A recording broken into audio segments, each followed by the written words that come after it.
Being a Fly fighter, it just means the world to me, you know, because they perfectly dialed in who they signed. I'm just happy to be able to represent a game within like a group just so high level.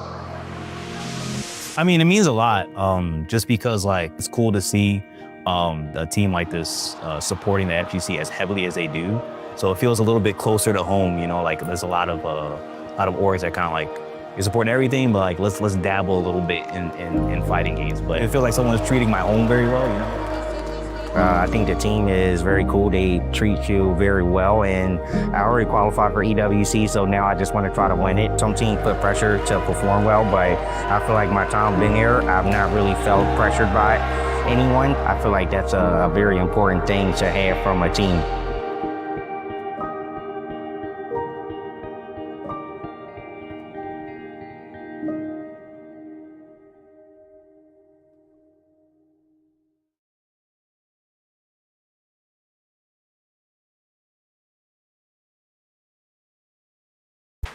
What's good, everybody? Welcome to another FlyQuest fight series. Myself, Bruno, and FlyQuest, all fresh off Evo. FlyQuest had an epic booth there, doing things, playing games, giving away stuff, all types of the Punkaboo-boos, crazy innovation over at FlyQuest, of course. I got to handle some commentary duties. My man Bruno was also there in full force. How you doing on this fine Thursday? Shortly after Evo, I know neither of us are fully recovered. Dude, we were talking about it before, but it's like, I was rocked. I know that you were doing your blocks, you were crushing it. So many people on the timeline talking about Evola, catching the Evola. Bro. Thankfully over here we're all right, but it's still like, bro, we were so obligated doing so many things around the tournament. It was an amazing time. As we get into the tournament, we're going to take a look at the brackets here. We were talking earlier before the broadcast, the fact that freaking this looks like a World Warrior East bracket. Like, this is the best of the best on the East Coast. This is like not even just the East Coast, but these players, the people that are in this top 8 are people that can, you know, go toe to toe with the best of them in the world. So it's really cool that FlyQuest Fight Series is occurring the way it does. Obviously, a ladder style tournament. We got the top 8 here. Punk versus the Midwest Boxer. Everybody starting off in the winner's side. Idom versus Sledge. Knuckle Doo. Azan. Okay, so we got Idom versus... Who was it? Oh, no. Punk the God versus Carsonis. Forgive me. Idom and Sledge. Okay. We got Knuckle Doo and Azan. Dual Kevin and Riddles. Like I said, dude, these are the best of the best. And I would put these players up against anybody else in the world. Yeah, 100%, right? As you mentioned, we see plenty of these names in the World Warrior East bracket, which you hit me to. That's another one's going down tomorrow. That's wild. I want to see how everybody plays again. Not even a full week after Evo, right, that they're going to be able to compete for a very important position, trying to get as many points as possible to get into that regional finals. And then we got the splash of Dual Kevin, right, who's usually part of the Midwest as a World Warrior CBTs, but we only divide them into 2 coasts here at FlyQuest, so Dual Kevin does fall on the east side of things, of course. And if you're new to the series, it's a ladder sequence, right? We get the full ladder bracket with players playing as many matches as they could possibly fit in, into the top 8. And then we also have a prize pool, which is also epic. $800 split across 2 coasts. Top 4 paid out each side. So 200 for first place, second 100, 30, 60, and fourth 40, third 60. Excuse me. How many pocket punks can you get for $200? I feel like you could get a number. You could probably get the mystery pocket punk with at least $200. Did you get any punks?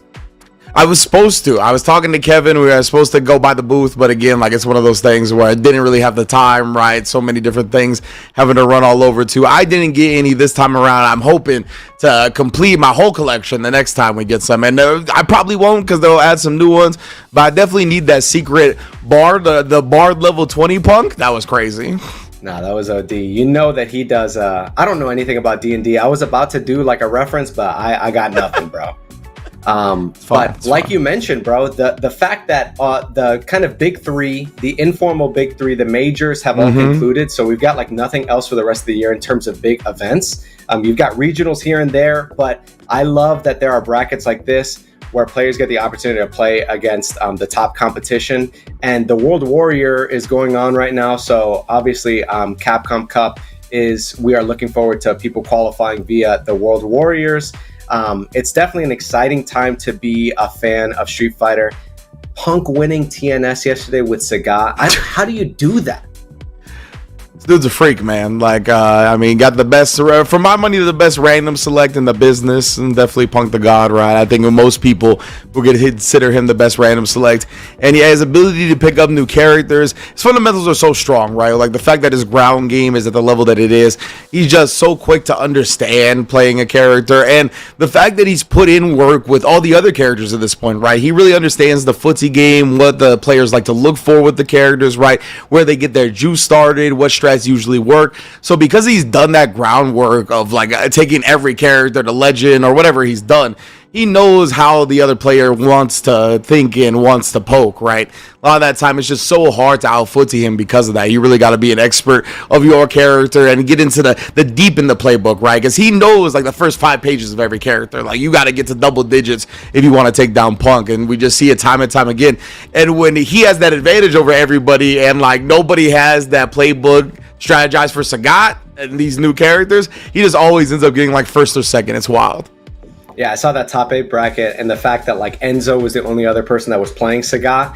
I feel like Punk is also a player that plays with a chip on his shoulder when ego is on the line, and when potential content, when a 1 out of 10 on the YouTube analytics is on the line, I feel like he goes extra hard.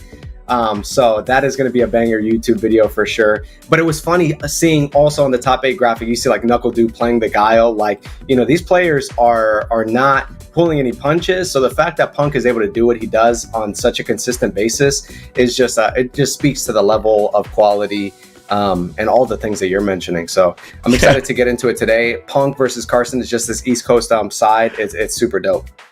That's a really great point. The fact that like, just coming off Evo, the week of another World Warrior, right? He's tied with Boost right now for first place in that World Warrior, right? So it's not like he has like some substantial first place lead. He'll probably get winner's side for regional finals, which is all that really matters. But at the end of the day, you're not even solidified in the first seed yet. And he's still like, let me get this CPM real quick. Let me show everybody how to play Sagat. Let me make sure the YouTube pops off. I'll give the people what they want. It's even beyond just that is obviously what the YouTube video is going to hit like. But that's what the people want. They wanted the day 1 Sagat run. They want it from Punk. They've seen him do it before.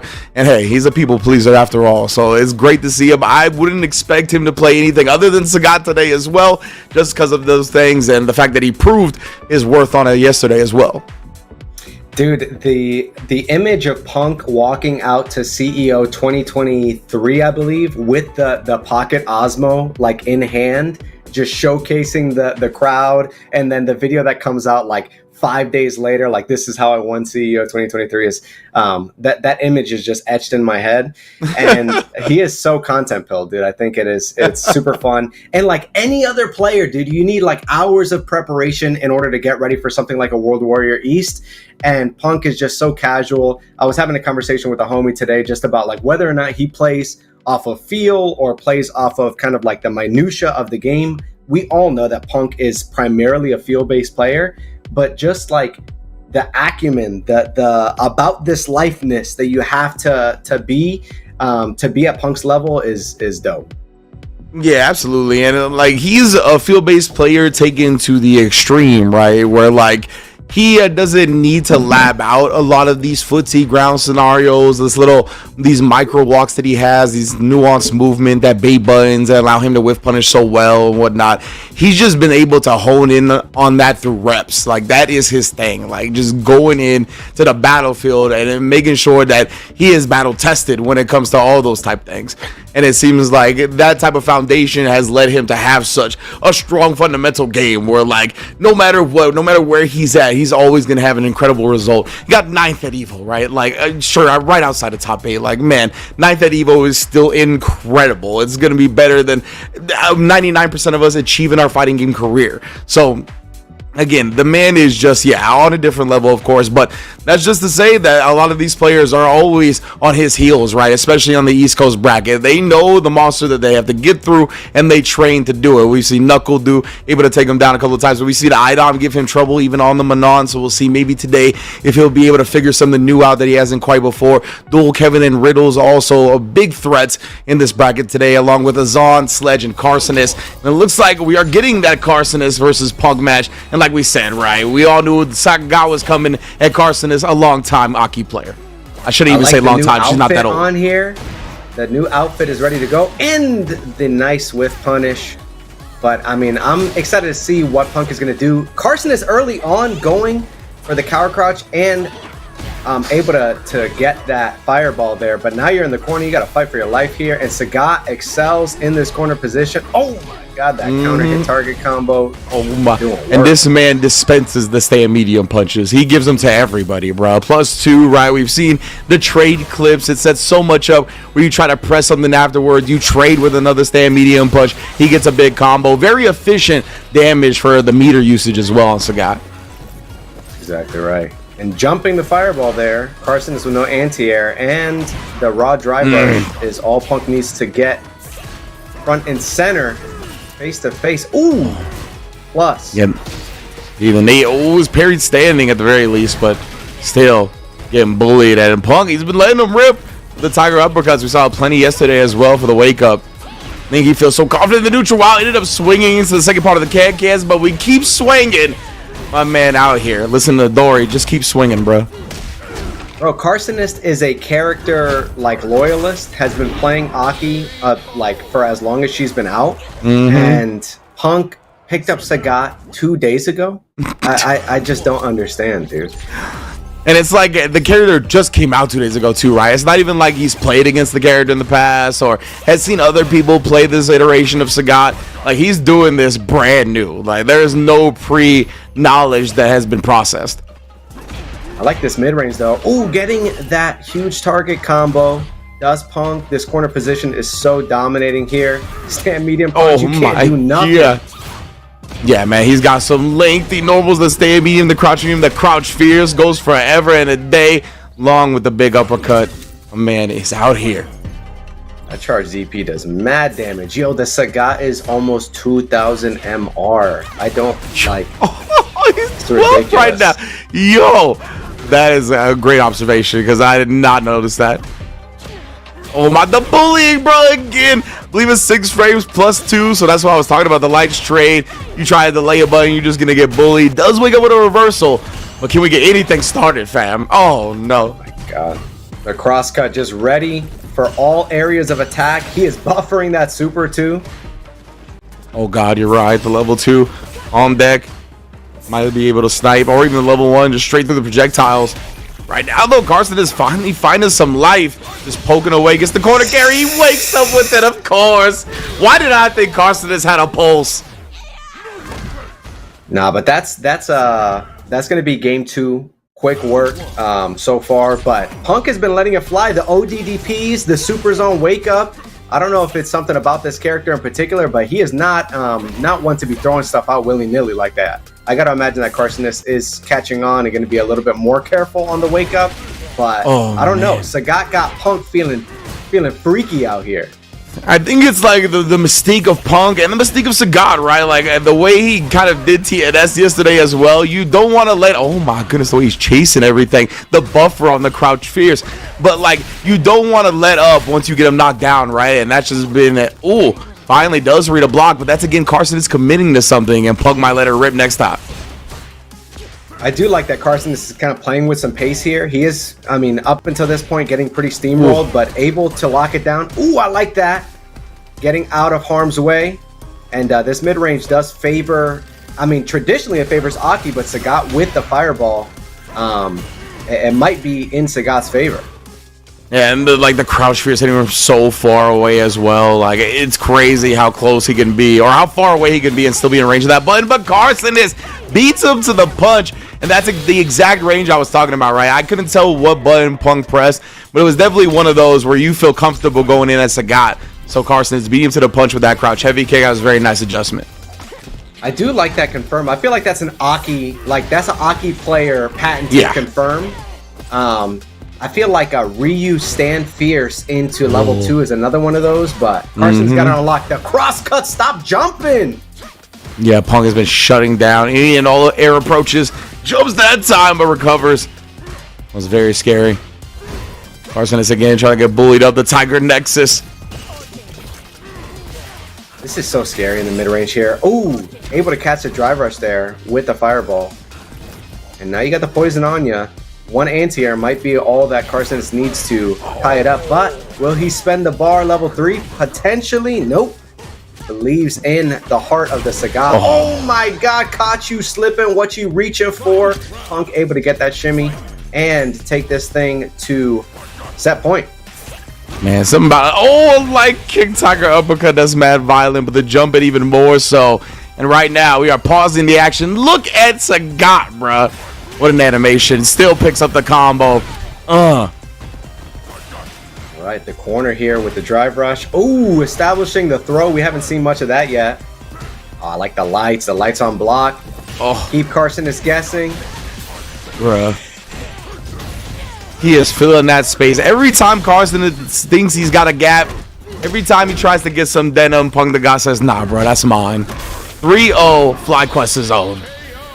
The perfection KO to end the dominating set 3-0 with the Sagat. He is about a 2P. He's about to go back-to-back with the day one Sagat. Crazy work from Punk the God. Obviously, Carsonis does have another opportunity. Everybody's starting here in the winner's side. So we will be seeing the next matchup over there in losers. Let's see if Carsonis can tighten some things up. What do you even do? I guess if you face Punk again, I don't even know what you do against the long leg of the law, bro. Like, the normals from Sagat are just so dominating. And I don't know, stand medium punches is I feel like early on, I'm already feeling like that's a war crime, bro. Stand medium punch on block is just like, what are we doing? Yeah, the way he's able to bully with that button and just in general is impressive. It's going to take a little bit of time. We'll see where he truly falls, if it's going to be a situation where they might need to normalize him a bit, or if we can figure out some strats. Because right now, yeah, that stand medium punch looking belligerent. There was a lot of great crouch medium punch from Punk as well in that set in scramble situations, right? I think that's like just the case of it being a brand new character. I think if you're facing a brand new character, there's going to be more moments of hesitation than there usually is built in. So Punk was just like, he's so confident right now on the Sagat, right? All these like slight moments where there might be hesitation, or you got to like second guess what you might do. He just like crouch medium punch, counter hit, crouch medium punch, counter hit, right? Like after the slide out of the corner, after the empty jump past the fireball when Carsonis had recovered, like multiple just counter hits in that instance. So we'll see if somebody could just kind of like try to match the aggression, maybe. I don't know. It's gonna be scary. I feel like as a community, we are pretty bad at determining character strength on day one or like the first couple of weeks. But I have seen the timeline kind of split on whether or not Sagat is really him. So the fact that Punk is able to dominate, he wasn't looking like that with Mai early on. Mai, who ended up, rising in the tier list as people understood her more and understood the pressure a little bit more. But the fact that Punk is able to out the gate really dominate with Sagat kind of has me thinking, like, I wonder if as the character specialist continue to dominate, the conversation is going to switch in terms of Sagat. But Sledge also rocking the Sagat Idom with the costume for Manon. I like the color too. Rocking it. I do like that. Yeah, before we get into the specifics of this match, I wanted to touch on like something you said about like strong characters out the gate and then how they fall, right? Because I feel like Bison had a tale where it was like week one, he's undisputed top one. Like, what are we going to do about Bison? It's going to be 8 Bisons in top 8 at Evo. And then he kind of fell off even without some of the normalizations, right? So I definitely think like even with some of the belligerence of Sagat right now, I'm not sold entirely on the character being like OD strong, Yeah, the same way that the community gets more comfortable with the new character, you get more comfortable fighting against it too, right? Yeah, exactly. Oh, and right there, just outside of knee range, the players of Sagat also got to get used to it. Misspacing things here and there. Right. But you shouldn't be misspacing too much on Sagat, right? Like, my goodness. This fella's range. Ooh, I like that. The pressure, going for the lights. And we'll spend a level 3 that will certainly kill game 1 for Idom. Some adjustments from the side of Sagat. And Manon is a character that you're not often facing in bracket. So, like, you're playing a new character and in an unwieldy matchup like Manon.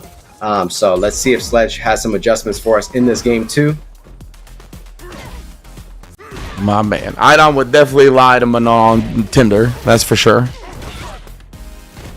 I don't know if you know that story where Idom tells people, that he meets on Tinder that he works at the post office. Why? What's the strat? I don't know if he still does it. This was a couple of years ago. He just doesn't want to be known as a gamer, as a professional gamer. Socially I mean, not that working at the post office is anything to sneeze at, but like the post office over being a gamer. I don't know. You know, gotta pick his brain one day, bro. I'm a rock climber. You know what I mean? Oh man, yeah, right. There's something outdoorsy, something active. Like, oh, this person must be shredded if they're a rock climber. Like some type of strat. It's a little more obvious. The one strat that I've heard is that like, it's like that post office. Like the person shouldn't ask too many questions, right? Because it's kind of boring. Right. So like maybe that's easier to lie about. You can lie about it like once, and then you just don't have to do it anymore. Yeah, the first date when you lie about being a rock climber is like going bouldering. You're like, I'm cooked. Yeah, exactly. There's not gonna be a second date, bro. I'm cooked. Oh, I actually got the punish counter on the tiger shot. Let's go. I don't know. He's got 3 bars as well. That's a wrap on game 2. I didn't even realize. I love that, and that was like pretty max range from the DI. And Idom, one of the things that I love about players at this level is the creativity in terms of extending the combos. Just being so familiar with your character's toolkit that you know what's going to combo into, you know, the drive rush or the level 3. And it's not something that, it is pretty uniform in Street Fighter 6 with drive rush cancel and low forward and stuff like that. But when you get to the higher levels, the character mastery is such that you've got some unique stuff. Sledge does react this time around and able to get the DI. I like the charge DP. That animation is so raw, dude. Yeah, exactly. I'm still not used to it yet. Oh, yeah, the drive rush, I believe that's forward light kick, right? It's definitely been clipping people, as you can see. If I counter hits with drive rush, links in a stand medium punch. It's a good look. I don't know if it does it without counter hit or like one of the two, you know? I like some of these adjustments here from Sledge, playing kind of a little bit closer range than he was previously, not going for the fireballs, just the big normals that Sagat has at his disposal. Yeah, that's a good idea. Oh, no, tried it again. And I can't tell if they would have recovered in time or was just out of range. Either way, Sledge was pressing. Very smart to cover his bases. Oh, my. Sees the first bar of the target combo comes out, and Tiger uppercuts away the second. All right. I like this mid-range game that Sledge is playing. Let's see if he's able to get a game on the board. Goes for the low Tiger shot. Oh, but that overhead. Tries the big jump, caught Idom committing to something, able to punch on the other side, wanted the big overhead. Okay, yeah, this range is interesting to me in this matchup, though, because Manon, as you can see with that stand heavy kick, has a lot of range. That time, hesied up, delayed the drive rush button, caught his fuzzy defense. Whoa. Funky stuff, actually whiffed this time. I don't know, gonna be able to take advantage of Sledge in burnout. All right, and that pressure is not real as it was with the adjustment previously, so Sledge still has a chance to churn things out. That counter hit could have led into something nasty, could have got a game on the board, but the drive gauge is going to be back on the side of Sledge. Let's see how he's going to make the most of it. He's going for that fireball game. Oh my god! You spent it, Idom, and it came back void. The check bounce. They found out that you don't work at the post office, that you're actually a gamer full-time. No second date, brother. Oh man, that was wild. That I like it. The gumption from Idom to try that. It was very close to working, but just outside the range. I honestly thought he was going to use like the OD twirl that goes through projectiles. You know, he was scheming on something at a projectile. That was an interesting choice. Yeah, I do think we did see it in real time, right? Like him testing out his options, what he can do against his character, and it may be something that he hasn't really like, you know, tested out, but he feels comfortable doing so up 2-0 at that point. And I'm sure we're going to see that OD twirl. That is like one of the best anti-fireball tools that Manon has. Yeah, he's mainly been like DIing, which to his credit has led him to some success. But after that last one, got DI'd back just outside the range. He might be looking for other stuff now. Ooh, nice whiff punish here, bring him close. I do love that adjustment on the target combo from the heavies from Manon. The animation is pretty cool. I know that Idom wasn't like huge on it in his first impressions of the new balance patch, or of the recent balance patch, but I do like that you get the OD twirls off that, and cool stuff from Manon. Her player base gotta go up from this outfit, right? This is one of the better costume fours. I'm not a gooner, bro. I've seen like feel you. almost Same. 100% adoption of these new costumes on the Twitter timeline, but this is one of the better ones. I agree, especially like swimsuit wise. I think there could be other things done. Oh, but the eye of the tiger knee right here. So yeah, I agree that this is one of the better ones, honestly. Did you mean to do that? Did you say the eye of the tiger? I definitely did not mean to do that, but thank you for pointing it out. I'm choosing to believe it, bro. Because that will definitely be intentional next time it happens. Yeah, this is why you're one of the best in the business, bro. Thank you. And you're the one that noticed, bro. I'm just glad I get to commentate with you. Lock in, twin. All right, Sledge locking in, getting the DP. Gets the drive. Baited. Out. No! It doesn't get. Oh, Okay, it does get a big punish because of the big normals from Sagat, able to go into the level 3. Maybe could have gotten the kill with something less costly, but you get around on the board, take it to final round, and Sledge still showing signs of life. Those freaking normals from Sagat are massive, bro. Girthy. But yeah, God. I exclaimed no because I thought he wasn't going to be able to get a punish because he did the jump back. But, the Sagat drive rush crouch fierce reach. It's fine. Yeah, man, it's thick, bro. I just said I wasn't a gooner, and I'm talking crazy right now. Oh, man, I almost said something I shouldn't have. We're good. I was going to play into it. What is this? Okay, the command normal, the big... Oh, the fake Jinrai. We're pulling up super combo, bro. We're learning on the fly here. Oh my lord. I really like those natural safe jump setups, stuff like Tiger Knee. I like that the developers leaned into that a little bit more. Obviously, I'm a Rashid main, so he has a lot of those. Oh my god, the drive rush raw. You are not going for the ODD POS, and you're going to pay for it. Idom taking things 3-1 over Sledge, but I love the adjustments that Sledge was making throughout the set, playing at a better range overall, but Idom still showing that he's about that life, that he is tenured. He's got pension at the post office. He's done his time, and he's gonna get paid out. Yeah, the payout, the reward, the gold watch that he gets for that is facing Punk Sagat in the next round. Good luck with that one. I am interested in that matchup because I think like Manon has like these really long range buttons, and crouch medium kick goes far, and the stand heavy kick goes far. She's got twirl and everything. So I'm wondering, right? Like I feel like I'm a bigger believer in Manon than most. So I want to see if he gives Punk some trouble or not, but that will be in winners semis on the top half of the bracket, of course. Next up, I think we're going to have Shopify Rebellion Knuckle Doo versus Azan, who's been like more of a staple lately on the East Coast side of the brackets as well, whether it be at FlyQuest or World Warriors, etc.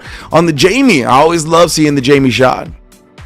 We have been seeing more Jamie lately, right? In these latest patches. I think I saw John Takeuchi going Jamie at Evo this last weekend. It hurt my heart as a Rashid main, but at the same time, there's got to be something there if some of the Japanese best are rocking the Jamie.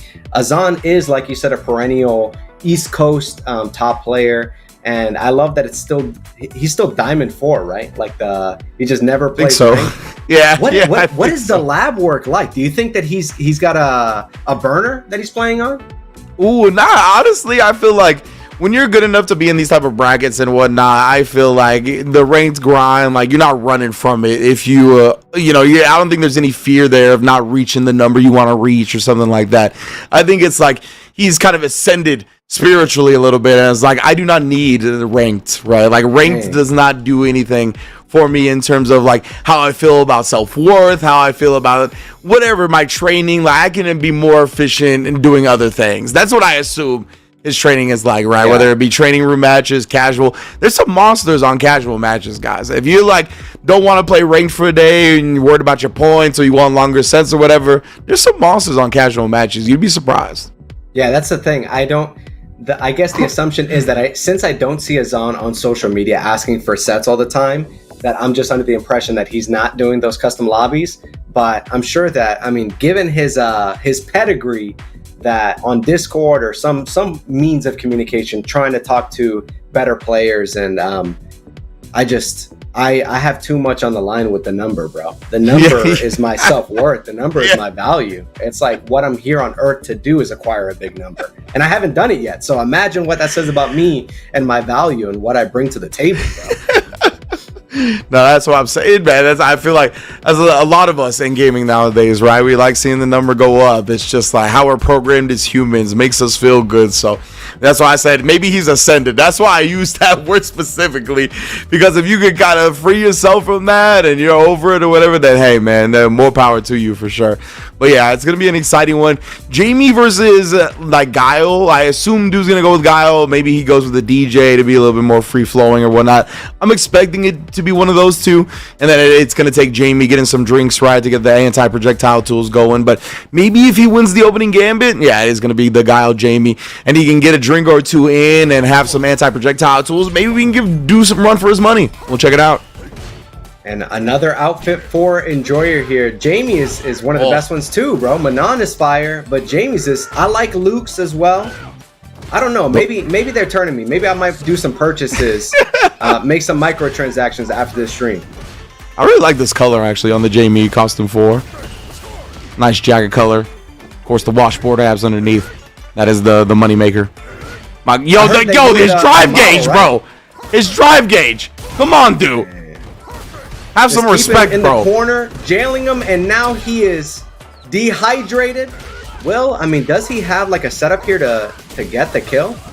Oh my god, that drive gauge came back in spades. Got almost like 3.5 bars of drive gauge just from that meterless combo alone. That is some optimization from Knuckle Doo. But the ODDP from Azan able to get off him.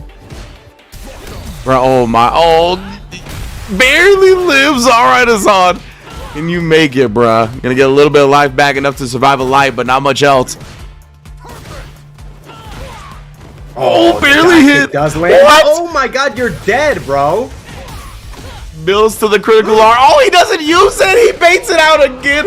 I cannot believe we are being savage. And that was round 1. Knuckle Doo swinging for the fences. There were like 4 different instances where he really sent it. Oh my god, the level 3 through the Sonic Boom. Azan has been hitting the custom lobbies. He is hitting everybody up for sets. This man is well practiced. We got to. We just taking damage. Yeah, just taking damage in the knockdown. Drink as well. Do bets on it again. This time successful. Overhead there, Azan. I'm just a little surprised he didn't stand up, but dude, he can sneak in that delayed crouch medium kick. I think that's something that Guile does have a benefit of. He can link off of it into the flash kick, of course. I feel like I don't often hear this. Oh my god, 2 overheads in a row. Knuckle Doo able to secure the round. I feel like I don't hear this much about like the narrative with regard to Knuckle Doo, but he's an audacious young man. Oh yeah. Yeah, he puts it out there, right? Like, he is not afraid to like do some things that make you question, like, why would you do that, like, type thing, right? And he knows how to play against expectation extremely well, and his balance with that is good, and he faked him out with that normal. Azan committed to the animation, trying to go through the fireball. Oh, but a little unwieldy on the throw attempt there. Azan with the drive gauge back, getting the perfect parry on the boom, keeping Knuckle Doo in the corner, only getting a little bit of real estate. The counter hit is able to maintain the corner pressure. No OD yet. What is Knuckle Doo gonna do to get out of this corner? He does have level 2 now. Maybe some drive. Oh my god! Able to get the level 2 for some damage extension. Does this kill? Wow, Azan. And that's why he committed to it before, right? You could see the reward that he gets if he's able to call out that Sonic Boom. Wow. And that's a solid player thing, right? Like, something doesn't work in the moment, it doesn't deter you from making the right decision in a separate situation. I think that that's one of the really cool aspects of being a top player. Absolutely, man. It's all a balance. You can never like completely just give up an option unless the other player like just like reliably reacts to it, right? Like, if it's not something reliably reactable, you can't just throw an option away. No punish on the palm. I like this mid-range, man. This is so, like, it is so frustrating. Anybody that's played ranked against Guile knows that distance is so scary. You're going to get drive rushed on. You're going to get freaking counter hit. Ooh, but Azan with a punish counter of his own with the stand medium kick. The pressure in the corner. Knuckle Doo has not weathered the storm yet. Oh, fire. And I'm over again. What? The ODDP? They both did it? Knuckle Doo able to recover in time and punish. Whoa. Bro, but what kind of call out was that? Because Azan very close to getting chipped out now, avoiding it as best he can. Even the shallow dive kick. Oh my goodness, he got in, but Doo able to trade away. Whoa. What is happening in the set? Bro, I am sitting here mouth agape even still because of Azan's call out. What was the ODDP on offense? Dude, like, yeah, what are we doing? I'm so confused. Yeah, for sure. Get some clarification on that later, perhaps. But right now, back into game 2. I feel out of breath on this one already. My goodness. I love the Rekkas, the early Rekkas from Azan. Just testing Knuckle Doo. What is he going to do? Knuckle Doo with that big opening there.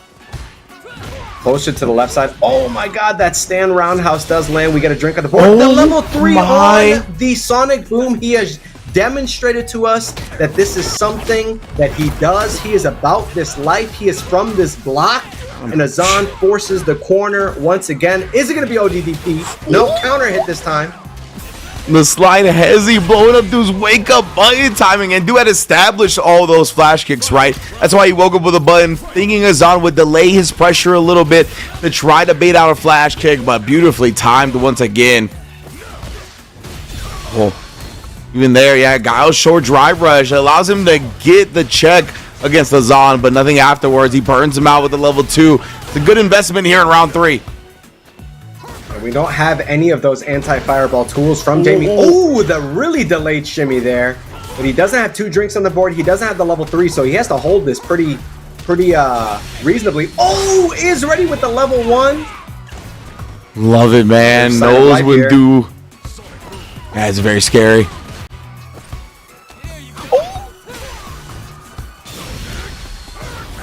Hops over. That's going to be a big punish. There. Does he kill? Yeah, with the meter, I think he does. Level 1. Oh, no. Just barely lived. Yes. Dude, oh, he knew he was going to try to chip him. Dude jumped away. How can you get out of this one? Oh, he just sends it again. What in the world, bro? Azan up 2-0. That's why I guess that's why he did Sonic Blade follow-up, because of that exact button. But, like, it would have chipped him out. So I think Dude tried something at the end when he realized that. Oh, that was wild. Wild sets right now. That is such a reliable option. Like, throughout the history of Street Fighter as a game, going for the meaty fireball there when it's going to chip out is pretty reliable. But Jamie, with those, with the potential of countering it, just really having Knuckle Doo unawares there. Stand roundhouse able to get out of the corner. That's huge for Azan.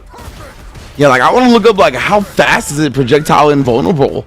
Like, I'm definitely, like, literally looking that up right now, because if it's like frame 1, then I get it. But man, it's scary. Let's see. But it's just like one moment of hesitation, right? Ooh, as we're talking, Azan going for the unwieldy special move there, and Knuckle Doo able to get some damage on the board. But yeah, it's just like one of those things, like a split second of doubt creeps in, and it costs you a round and a game. Every Street Fighter 6 player knows of that same interaction at whatever level you're at. Yeah, it's projectile normally starts on frame 3, right? So you do have to be super on point with your timing. There's a window where you could have probably chipped out, but taking that risk and then just being open, it was so scary. Like you said, a moment of hesitation and you missed that window entirely. But Knuckle Doo with a pretty confident round there. Oh my god, the punish counter able to get the drink on board. Yes, Pouring gets access to the Bakai, the breakdance fighting. And again, catching Doo. Thought the string was over and was able to walk out, but he wasn't. Double dash up Oki into nothing, bro. Azan is feeling himself. Oh. And then, of course, the link off of the punish counter crouch medium kick. Guys of this level always got that on tap. I love the perfect parry on the fireball into the target combo. That's the kind of stuff that you have to have on lock if you're going to be taking sets against someone like Knuckle Doo. Absolutely. Oh, yeah. Just trying to bait out a reversal. Hesitation. Goes to the full target combo. This time we're going to commit. Level 2. Imperfect parry right back. Knuckle Doo gonna install in his own.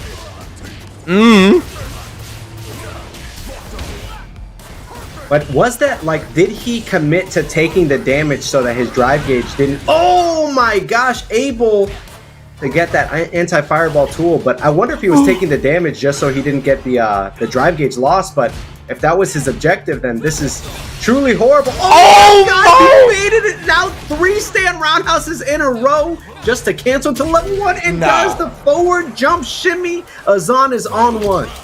This is one of the I cannot believe what I'm seeing right now. Like, this is an incredible play from Azan, and yeah, like just harassing with that, ready to cancel in the super once he did DI. That was ridiculous. And I'm not sure this is part of the thinking from Knuckle Doo, but when you got your opponent in burnout, you tend to think that they're going to be playing kind of shifty and a little nervous, but Azan's playing absolutely confidently, able to bait out that option there. Indeed, man. Level 2 yet again here. Dude's going to be able to get that drive advantage, right? Take us on below 3 bars, even below 2, but he's holding parry. He's getting some back. Both players fighting over it, just trying to maintain this pressure in the corner. Nice flash kick. Oh, the dash up throw, and Azan ready with the technical. Doesn't reach the pressure from Knuckle Doo is unrelenting. Oh, he baited it again. He's been committing to that option. You highlighted it last round. Gonna have Doo here in the corner. He's got a bar to defend himself, though.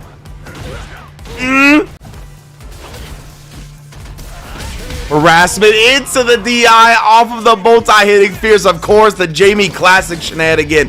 3-0 for Azan over Knuckle Doo. What a performance.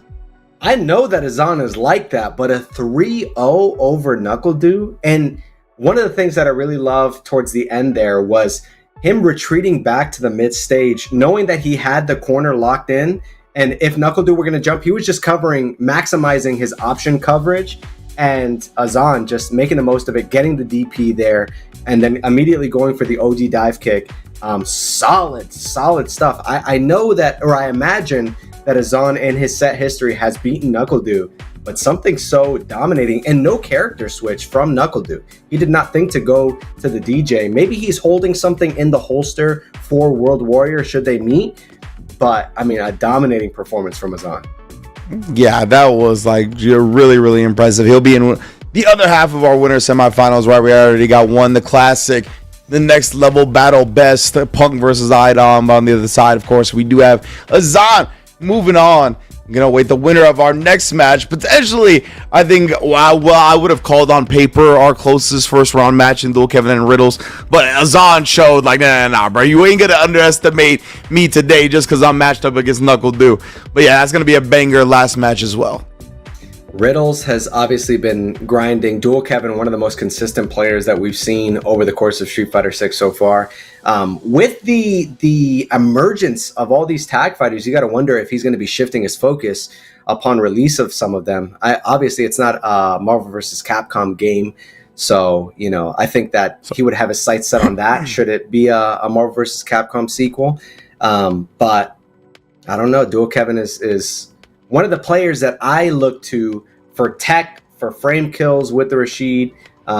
Really great, just character specialist. And Riddles rocking the Terry, rocking some of those buffs since the latest balance patch, and going all in on the Terry. Yeah, indeed, man. I love watching Riddles with Terry, straight up. Like, one of my favorite players in the business when it comes to that character. And just in general, I really like watching Terry. I was actually looking up the head-to-head between Azan and Knuckle Doo from the intel I've been able to gather. And Doo was beating the brakes off this man for a while. 1, 2, 3, 4, 5, 6, 7 straight tournament sets won. But the last 2, excluding this one, were won by Azan. And then he won again today. So that's technically 3 straight sets. Yeah, the other 2 were 3-2s, right, when he beat Knuckle Doo. So now that we got a 3-0 today, this is pretty cool to see somebody improve over a period of time, and especially, chase down a demon that's been hunting them in bracket. But right now, Riddles and Duel Kevin gonna face that dude, Azan, in second round. Oh, immediately going for the ODDP, getting out of the corner and going for the back throw. Trying to force some corner position of his own. Let's see how Dual Kevin is going to respond. Try to get out of the corner. The stand fierce, and that will... Oh, does not go into level 1. Maybe decided it wasn't going to kill, so he wasn't going to spend it. Wanted to keep it for the burnout. Ooh, I love the punish counter low forward. Oh, nah. Gonna find him? Yes, indeed. You already know the damage output on this guy, Terry. He never lacks it. Never lacks it. Bro, that did mad damage. Dual Kevin might have been better off going for the level 1 or not going to burnout in the first place. But Riddles with a pretty commanding, confident combo to take the round there. Yes, indeed. He's sending out the OD Whirlwind, just trying to clear a path before continuing in. Riddles, though, ooh, the little stutter steps. Just staying outside of Dual Kevin's range and ready with the whiff punish. Commits to the OD. We back at it. Slight delay. Does catch his button timing. Ooh, and tricky from Dual Kevin trying to bait out some option that he was going to be able to respond to. Ooh, able to get the punish counter there. Again, burns out. Gonna send the level 2 out now. What's going to be the mix-up? Just a delay throw. Oh, so tough, right? When you're in the position that Riddles is, strike or throw, both kill. It's tough to not commit when you need to. Right there, got caught gripped. Didn't even get punished, to be honest, but nonetheless, it was just still such a hamstrung position. Ooh, and the really tricky low forward from Riddles. ODDP of his own to get out of the corner. Oh my god, gets the drive rush toward Fierce. Knockdown here. Stand medium kick putting in work. Dual Kevin has done a great job of just putting up a wall as Riddles has tried to progress forward. You see, that's why Riddles did like a slight walk into a jab. Oh no! Okay, wait, never mind. We got a homie drop. Riddles knows about those. But the stand medium punch was a little bit too far to reach. It would have otherwise worked. He was going to go into the OD Arabian Cyclone, but that's going to be burnout. Oh, goes of Smart. his own volition. You don't take my life, I hand it over to you. Yeah, now completely nullifies the level 2. Still has the CA on deck as well for a reversal, and that would probably outright kill Dual Kevin, honestly, on Raw. It'll be close. Oh, now it'll definitely kill. No, he tried to bait it out, but it was too late. Wow. That was a charity ODDP. He saw that Dual Kevin made that mistake previous in the game and said, I got you, bro. Damn, old damn. Well, now Rose has him in the corner regardless. Ooh. Wait a minute. So ready for that. It's a pretty tough link. You have to be, it's like a weird command to get the low forward into the medium eagle spike, but Dual Kevin's got those on lock. Yeah, the jab. I just could not believe the drive rush jab was close enough to get hit by the ODDP. He probably had to do throw, I guess, for the real bait to be out of range still. That was crazy. And now, oh, right as he tried to smash the ground, power smack to the face instead. Yeah, that's one of the Rashid's underrated buttons. It just so much range. It's so good in that spacing. Dual Kevin making the most of it. Pressing the get off me button, the ODDP. Oh, goes for the overhead. Does Riddles. Not able to land it. Oh, that's going to be level 2. Going for the burnout here. Do we go for the light? Yes. As I definitely completely fine with Dual Kevin and actually sending it right back to him. Yeah, it feels like Riddles is trying to turn up the aggression and Dual Kevin is stabilizing the game. Like, that is the primary objective for DK right now. And I love the drive reversal that he threw out earlier. I'm not sure if he accounted for the fact that he was still going to have a sliver of drive gauge, but really, really great decision making there from Dual Kevin. But Riddles has the corner here. Yeah, I'm just going to take the Midas frames. The throw attempt. Dual Kevin wasn't trying to parry or anything like that. Another tick throw off the crouch light kick. Yeah, the micro walk forward. Oh my god, another drive rush towards medium punch. And what's going to be the mix-up? He is just commit. Oh my god, you take the government mandated throw, but able to get the shimmy there. Just natural shimmy from the level 2. And Dual Kevin is was looking a little shaky early on, but able to, like you said, kind of equalize things, even out the temperature, and temper some of this aggression from Riddles. Yeah, I can't even blame Riddles for throw taking at the end there. Not even because like throw or strike kills, but because he held the parry after getting pushed out of the tornado and absorbed another strike, right? So that like showed Dual Kevin that he was holding the parry, not even just like tapping it. So I get him thinking Dual Kevin would throw him at that point, but came back in this round with a vengeance. Already put a dub on the board. Let's see if he can put a full one in the set. Yeah, I feel like the rounds that Riddles has taken have been pretty handy. Like they have been wildly in his favor. But anytime Dual Kevin just takes it back to the nooch, takes it back to the whiff punish game, it's in his favor. But Riddles is showing some commanding pressure here. Drive gauge back in the green. Yeah, I like him throwing out a power wave as well. Get Dual Kevin to think about something outside that range. We saw it get counter hit earlier. Maybe try to poke with it just outside that space. Oh, I like that. -3 on the stand medium kick.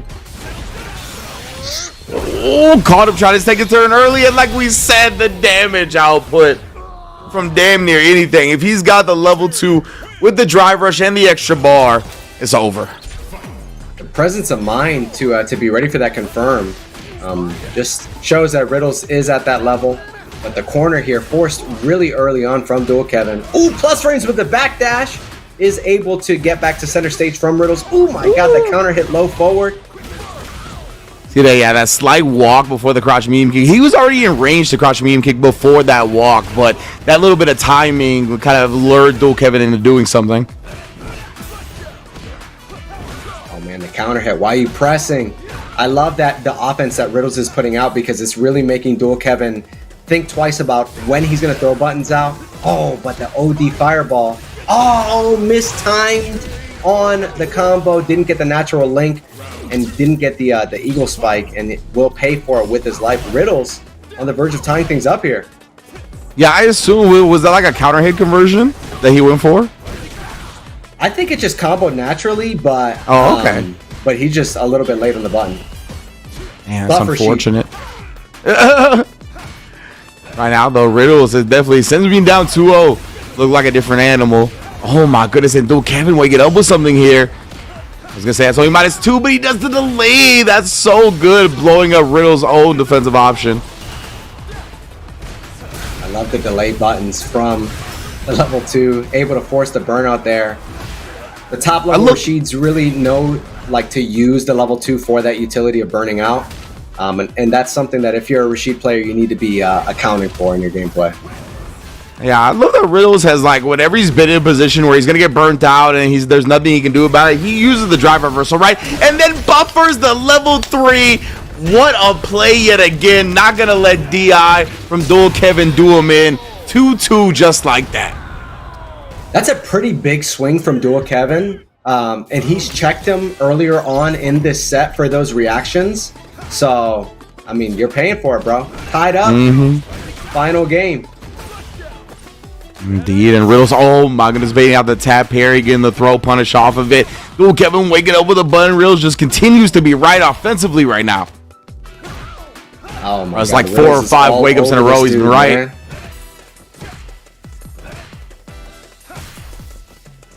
All right. Dual Kevin fighting his way out of the corner there. Able to get the light kick, the crouch light kick.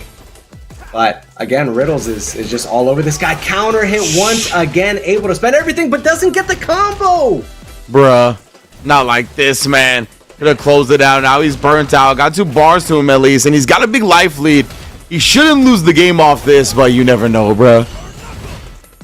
Oh, able to get the plus frames on the burn knuckle, and the overhead will do it. Riddles on set point here. Potentially a reverse 3-0. Yeah, great point to bring up. Dual Kevin had this in the bag at some point, showing off the ODDP OS. It's just scary, and if you're Dual Kevin, you're like, man, I have not been able to guess right in the neutral interactions. And again, goes for the throw while Riddles is walking out of range. This might be lights out. For Dual Kevin does guess on the tap parry. You're almost burnt here. So smart to use the projectile as well, and then the DI, it's counter hit. That's all she wrote. Riddles try to figure this one out. 3-2 comeback. That is absolutely not surprising given the caliber of Riddles' gameplay, but he's been knocking on the door of that like next tier of player in North America, and stacking up some dubs like that against someone that's as reliable a player as Dual Kevin, it's got to fill you with confidence heading into to World Warrior East tomorrow. Yeah, absolutely right. Dual Kevin is, I think, very highly regarded as one of the most consistent players that North America has in Street Fighter 6. Like, he just always manages to get into the top 8 at the maybe major events. It's top 16 at the worst. He's just always there, right? So the fact that Riddles, a testament to not only defeating him in the bracket, but having to win 3 games straight and doing it, that was impressive. Yeah, and Riddles, if I'm not mistaken, got 65th at EVO this past weekend. Dual Kevin was just shy of that. I think it was like the 17th place spot, maybe 13th place. But to beat a player that outplaced you at EVO, like I said, it just fills you with confidence. And Riddles is obviously, with the Smash background, top level background, he absolutely knows what it's like to reach those heights as a player, and it's got to feel good. Yes, indeed, man. Yeah, I can't wait to see him in that next round, because as you mentioned, that's a big morale booster. That should be a big confidence booster. He was already looking strong, so hopefully that added confidence brings a new level as we get into our losers round 1. Sledge versus Carsonis. Good luck, bro. Carsonis already had to deal with one Nightmare Sagat. Now in the losers, try to survive the king, bro. That's what I'm saying. Carsonis probably woke up today like, yo, what did I do in a past life to deserve this fate that I got to go toe-to-toe with this dude twice in a row? Huge damage from the side of Sledge. Oh, man. Just take it on the chin. You have to learn the matchup eventually. Just getting you a crash course in it. 2 throws. I thought he was going to throw him with a third, but instead backs off. Carsonis got an Everest to overcome right now, though. And a little bit late on that there. Able to get the punish counter throw. Bro, that throw, of all the throws in Street Fighter 6, that's definitely the one to give you CTE just off rip. Yeah. Bro, the vice grip that he be doing on people's heads in this game makes me uncomfortable for sure. He's got the Kawaii palms for sure. Oh, nah. And I said, oh, nah, not to the Miss DP, but to the Kawaii palms, because that is a striking fear in my heart. That's the claw right there. Legitimately. Tiger Claw, bro. You see? Oh, I see you, bro. Okay, bro, you're the best in the business. This is why they pay you the big bucks, bro. Nominated for multiple awards, like you're I see you make. Oh, now the perfect parry. That was high enough to get the throw punish as well. So takes the corner, takes the overhead. Oh, you dead, bruh. Sledge gonna go 1 on Carsonis, barring a drop, and we're not seeing that today. Sagat just getting to display the full force of combo ability. Bro, drive rush overhead, I feel like is a macro aggression, bro. There are microaggressions in Street Fighter 6, and then going for a just raw drive rush overhead, like, we gotta throw hands, bro, in real life. Yeah, exactly. The time for digital is over. It's all about hands at this point, physical realm. I just realized that Sagat's toolkit, okay, obviously he's got the range with the fireballs, but the Tiger Knee being plus at that tip, he sees both sides like Chanel, bro. He lives in both spheres, up close and at a distance. He does.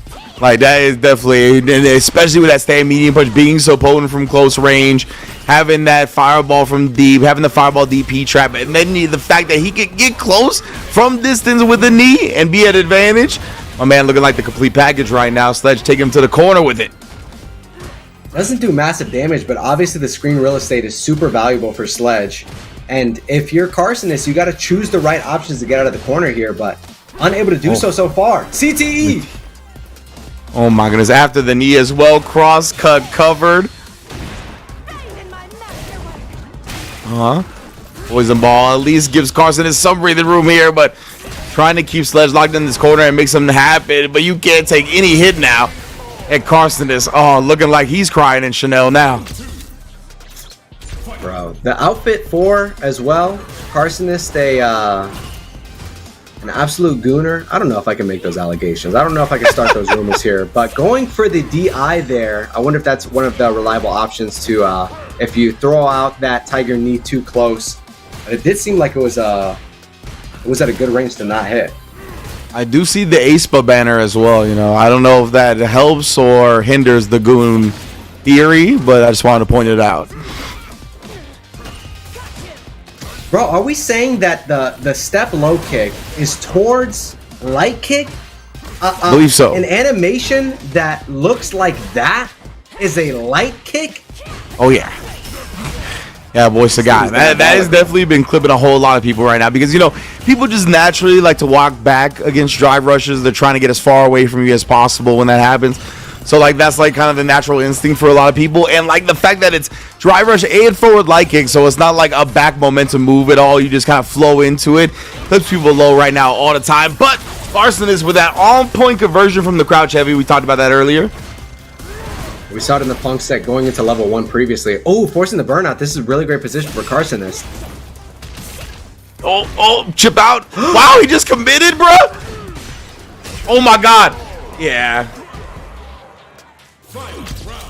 I got scared for a second. Burnout there, but still, I mean, punish counter obviously is going to do you in, but I thought he was seeing in the future, bro. I thought he was living in 30-50 because if he took that round, I was ready to call Sledge the GOAT. Yeah, he needed something that he could have chipped or put into burnout and then canceled into level 3 immediately. Like, there needed to not be a gap there, and then he would have been able to chip Carsonis out. I think, like, at that time he got committal and it just messed up. Man, the stand light kick punishing the cans from Aki. Dude, this character. I don't know, like you said, it's early to say, but that level 3 is certainly going to kill. Sagat looking like a different kind of beast. Oh, there's still life on the table. Okay. Just barely again. Carsonis, I feel like, has found himself in this position so many times. Like, I barely got a post. I'm holding on for dear life. Well, the Sagat is looking as healthy as ever. Does get correctly on the tech there, but Carsonis has shown he's got the confirms. Oh my lord, but the step low kick is going to net Sledge. Game 2, and Carsonis is praying to whatever deity he can get in contact with, like, yo, what do I gotta do to cook this fool? And then the overhead is a good start, kind of blows up Sledge's timing on the wake up. Again, applying the driver's pressure, going with just a tick throw off the jab. Try to blow him up that time, but a quick command throw cancel. I like it. Spends a lot in order to maintain that pressure. Is in the green now, but Sledge out reliably. And we have seen the damage that Sagat is able to do, so this is not much of a deficit at all. Try to DI on reaction, but it looked like Sledge didn't go with heavy that time, it felt like. Oh, but Carsonis finds the dive through and he shots Indian all. Oh, able to get that. But if that's any indication, if he's able to reliably utilize that anti-fireball tool, then it might be another reverse 3-0. Because if Carson is able to call that out reliably, goes for it there, but a little unwieldy on the timing. Oh, low step kick. Yeah, but yeah, punish counter getting the stay. Medium punch link. Natural jab. DP extension after. Overhead. Oh, man. Again, this boy's combos are just so violent. Couldn't quite bait or punish the bait out of the drive reversal. All right, I like Sledge just kind of retreating, giving up some of that space. You talk about the violent animations. I feel like this is the most like NRS looking character with no blood, no fatalities, bro. For real, man. He still gives me that vibe. I feel like my brain just fills in the blanks with the blood and the gore. Harassing continuously with the Serpent Lash. Trying to catch him by surprise, but Sledge has been very disciplined. This might come back to him though. Oh, my bad. I called you disciplined. You're a feral animal. My mistake. That man is audacious. He sent that, he put a stamp on it and sent it, and Idom shipped it. Yeah, exactly. So we know it's not getting to wherever it's supposed to go. But nonetheless. It's a conversion. Pick up with the DP, bro. That was nasty. Sagat the king. Oh my, the perfect parry into the check. That's how you gonna end the set, Sledge? Alright, man. Very much worthy of the return of the man himself. And finishes it off with the fatal blow. I mean, Sledge Legit showing fair, that he's got it. He's got it on lock. He is going to be advancing in this loser side bracket. Carsonis, obviously nothing to sneeze at. No one to sneeze at. The confirms were on lock, but I wonder if this is just going to be a matter of Carsonis and Aki getting familiar with the anti-Sagat gameplay. We saw some signs of life there, but Sledge, a really dominating performance so far. I've seen some of his placements in the online weeklies, like the can openers, like 13th at a previous can opener, but I wasn't familiar with Sledge's game like this. Yeah, that was an incredible showing right there. Like, I don't know if there was some karmic debt that was owed to Sagat via the fighting game gods, and Carsonis was just selected to be the person put on exhibition today. But man, Sledge and Punk showing out with that character. I love Carsonis, big fan. So of course we're going to see him at more FlyQuest in the future. But we are going to take a quick break here before continuing the bracket. So we'll see y'all soon. Stay locked in.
I'm the best of all time, baby.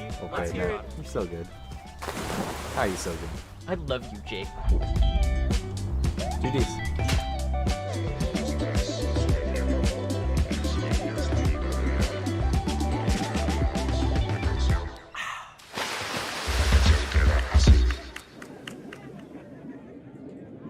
I see you going up against a Minna R&D in the clutch. Explain what's going on with that. You guys got a big rivalry or something going on. It's no real rivalry. My rivalry is with the Dominican community, and I want all of them to know that they're very quiet right now, and now they know who's the best in the world, and they ain't gonna say nothing to me no more. Y'all mans is dead. I slayed him. He's done. I'm the GOAT. I don't want to hear nothing from the Dominican community no more, bro. Y'all come in my chat, y'all better worship me on Twitch. That's all I want to know. I don't hear none of y'all in this arena talking, none of that. Okay. My goodness, Punk the God. Wow. For new players, I would probably recommend Braum for how easy it is to just swing and attack. If you like just being like a big reliable like support or like tank type of player, I think Braum does that for you. I also think that his moves are pretty big, pretty swingy, can hit from pretty far away. So you don't have to worry too much about movement. That's like the big thing with Braum. You know, just get in there and just hit them and just protect your friend. Let's go.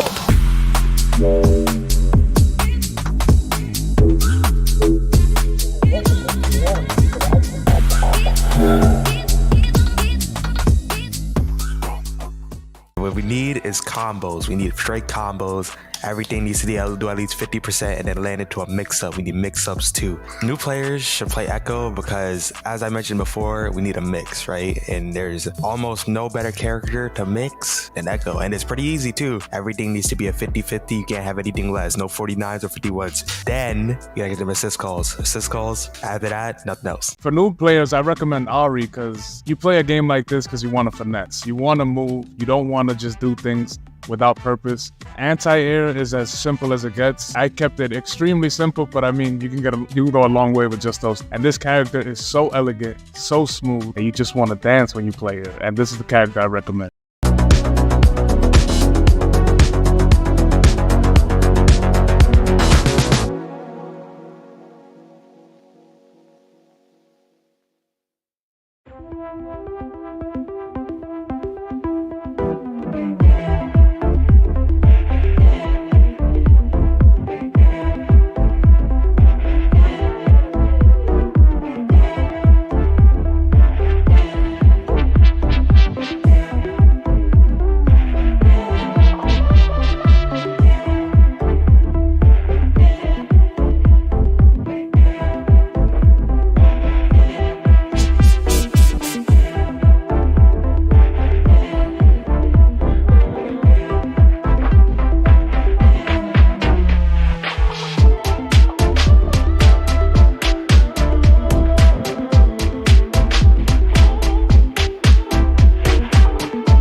Being a fly fighter, it just means the world to me, you know, because they perfectly dialed in who they signed. I'm just happy to be able to represent a game within like a group just so high level.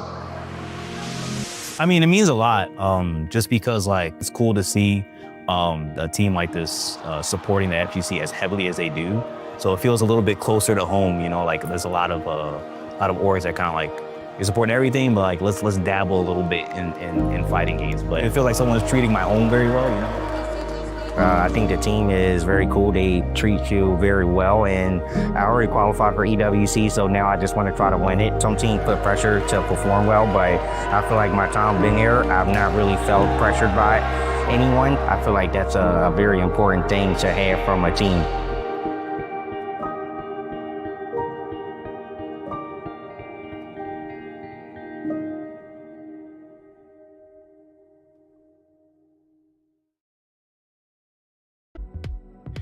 Welcome back, everyone, for FlyQuest Fight Series number 60. We are breezing through the bracket. It is Fake Bruno, joined by none other. I mean, how many awards have you won, bro? The illustrious Ringe with a drawer full of awards and accolades. And we were talking earlier before the break about the fact that you have accomplished all there is to accomplish in terms of commentary, but you have not commentated in Spanish, bro. That is the next milestone, the next freaking level of Ringe commentary.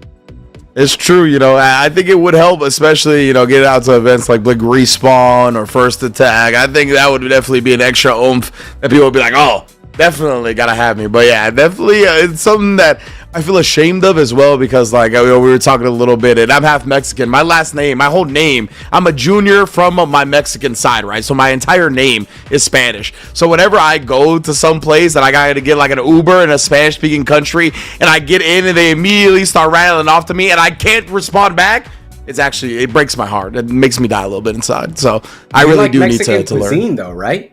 Oh, of course, absolutely. That reduces your level of shame, though, bro. Absolutely. I understand it. I'm like half fluent. I could get by, but I was watching First Attack commentary recently. We will get to talk about FlyQuest Fight Series at some point, I assure you. But I was watching their commentary and seeing like Puerto Ricans speak a very specific dialect of Spanish that's really funny as a Puerto Rican. But it's like Spanglish, and then level, like they'll be like, "Acho, este tipo le dio con level 1." Like they speak mad Spanish until they get to like specific terms. It's like that with Japanese commentary too, like the Justo Patty, like Ikimasho, and then they get to like freaking Impacto, and then you understand. So it's one of my favorite parts. No, we're not done talking about this yet. Like, it's actually one of my favorite parts about listening to commentary in other languages, because like I get to do it for the Wood Warriors Spotlight show, where we show like the grand finals of different stuff, right? And like the Brazilian one was on there last time, right? And it was just like straight like Portuguese and then final round, and I was like, yo, like that's so sick though. Like I love that. I love stuff like that. But it is gonna be winter semifinals. Idom versus FlyQuest's own Punk the God. Of course, I want to give a big shout out to Olipop and NZXT as well, helping us make the fight series happen, always trying to show love. But yeah, these are two titans of the East Coast, the NLBC Classic. Gonna be an interesting one, Bruno. Yeah, let's see what Idom is gonna do to overcome some of the fireball game that is a little bit more present than in the previous match against Sledge. Punk is a little bit more apt to throw, but that command normal is going to be one of the good options there. But the long arm of the law from Sagat, able to do some work there. Oh, goes for the command throw, not able to get it, and that is going to be the first round for Punk the God. Speaking to your point about like the language barriers and stuff like that, with an event like EVO happening so recently, I feel like that's part of the universal appeal. The fact that we are all one FGC family, bro. 100%. I couldn't agree more. That is one of the big celebrations, like one of the big aspects of EVO that I think appeals to everybody, is you get so many like-minded individuals just try to catch the same vibe, you know what I mean? That's always going to be exciting. That what a whip punish. This guy Punk can't give this guy a sweep, bro. Any character, he's just got a sweep whip punish you with, apparently. Now he gets the overhead. He's going to try to bet on the kill here with the CA. The charge uppercut of the CA, that looks like death to me. Bro, we talked about how it's a macro aggression, going for the freaking drive rush overhead, and against a player at Idom's caliber, this dude has won Capcom Cup before, and you're doing it like that to him? Like Capcom Cup, EVO finalist, grand finalist. Like, come on, bruh. The damage output on that combo was actually ridiculous. Oh, going for the jump, doesn't get the cross cut. Maybe he was hoping for it to autocorrect there, but now you got the corner. And against a character like Manon, ooh, Idom, you're random. He got the imperfect parry on the DI too. That was kind of crazy. Oh, I love the target combo. I love that the developers have kind of leaned into target combo heavy characters with Elena and now Sagat. Yeah. It's not like he's got crazy amount of target combos. Idom landed the DI there, but it just kind of create some uniqueness in a game that is dominated by the uniformity of the drive rush system, or the drive system rather. 100%, and it feels like, able to recover in time and get the DP, try to sneak in the overhead. He thought Idom was going to take his turn after, so he tried to tiger uppercut the button. Oh, man. But yeah, I completely agree with you. When it comes to the DLC characters, I really like that they're giving them additional target combos and OD routes where they don't have to just rely on typical drive rush cancel stuff, even raw drive rush juggles. So I like that direction that they're going with a lot of the DLC. Oh no! Oh my god, the massive damage, getting the confirm there from the counter hit, and that does nearly 60% of damage. These normals from Sagat are just, bro, look at that thing, dangerous, bro. My lord. Yeah, when you are making like Manon, like it makes it look like Manon is hard to press buttons at a distance from. Like, that's ridiculous. This dude like usually that's one of her good things about playing the ground game, is that she's got longer range than most people. No level 3, I don't know what happened. Oh no. All right, Punk the God bringing it to a final round here. And what's funny is when you force Idom to go for the drive rush in neutral, it feels like a concession, because Idom is the one usually raging against the random drive rush. But the fact that Punk the God is playing so solid, playing at that distance, getting the neutral jump, but kind of tricky stuff, the mix-ups from the Manon. Eminem. This is huge. Oh, just respected the button press back, not trying to press, but look at that drive gauge just getting shaved off by the mediums. It's out of range, but no punish. Oh, super clean DI from Idom right there, right? He ducked the first Tiger shot, and that's honestly, I think, the most efficient way to get your drive meter to go back up. Because once you commit to the drive parry, even if you like just parry it, it's not going to give you more back, right? So then the second one, he goes with the OD to make him block, and he tried to get one more OD in there to burn him out, and Idom just committed to the DI instead. That was sick. And that was one of the tools that did work against Sledge in the previous round. So I like seeing that come out. And let's see what the adjustment is going to be from Punk to God. But the unwieldy DP is going to be huge for Idom. Oh, going for the drive impact on Wake Up. This is ranked match at 3 a.m., brother. Yeah, that's one of the main ways to counter that overhead. If you're going to actually call out that Idom's going to do that. Oh, but speaking of call outs, Idom tiptoeing in and out of range. What a whiff punish. That man said, tiptoe through the tulips. Yo, the singing voice is on lock after Evo. Locking Okay. twin. They have trade combos as well. Idom, the beneficiary. Try to get the back throw out of the corner. He tried to check the drive rush and just got stuffed. Man, the Frame setups kill at the Tiger knee. mid-screen, that's one of the things that Sagat does particularly well. And it's not even like it does massive damage, but it sets up for the Tiger knee situation on Oki. And another aspect I think that is really cool about this character, the drive rush overhead. What will he spend? He does spend the level 3 to be able to secure the round and tie things up here. But up until this point, Idom has been bringing it to Punk to God. Let's see who is going to take the lead here in the set. Yeah, Idom's done a good job. He's definitely adjusted. It was looking a little scary in game 1. But in game 2, he actually had the win 2 rounds to none, where he just dropped the CA. So he's been giving Punk a run for his money 100%. And although that ODDP works, it is kind of like a concession from Punk to God. Like, I haven't been able to deal with the pressure that you're putting on so far, and I have to resort to this really, really risky option here. What a backdash right there to call it the throw. That's going to get him his 5th medal as well. That jump was covered. Punk not committing to a Tiger shot. I don't want to win the game if he was. All right. Oh, man. Some just neutral kind of jumps. retreating there, going for the neutral jumps. Maybe predicting the overhead was coming at some point. Yeah, overhead, stand heavy kick. There's a lot of options that Manon can kind of throw out that can be neutral jumped from that range. Right now, though, Idom's not really the throwing out type. He can't get unpredictable, but he gets checked on the pressure there, and Punk the God closes it out.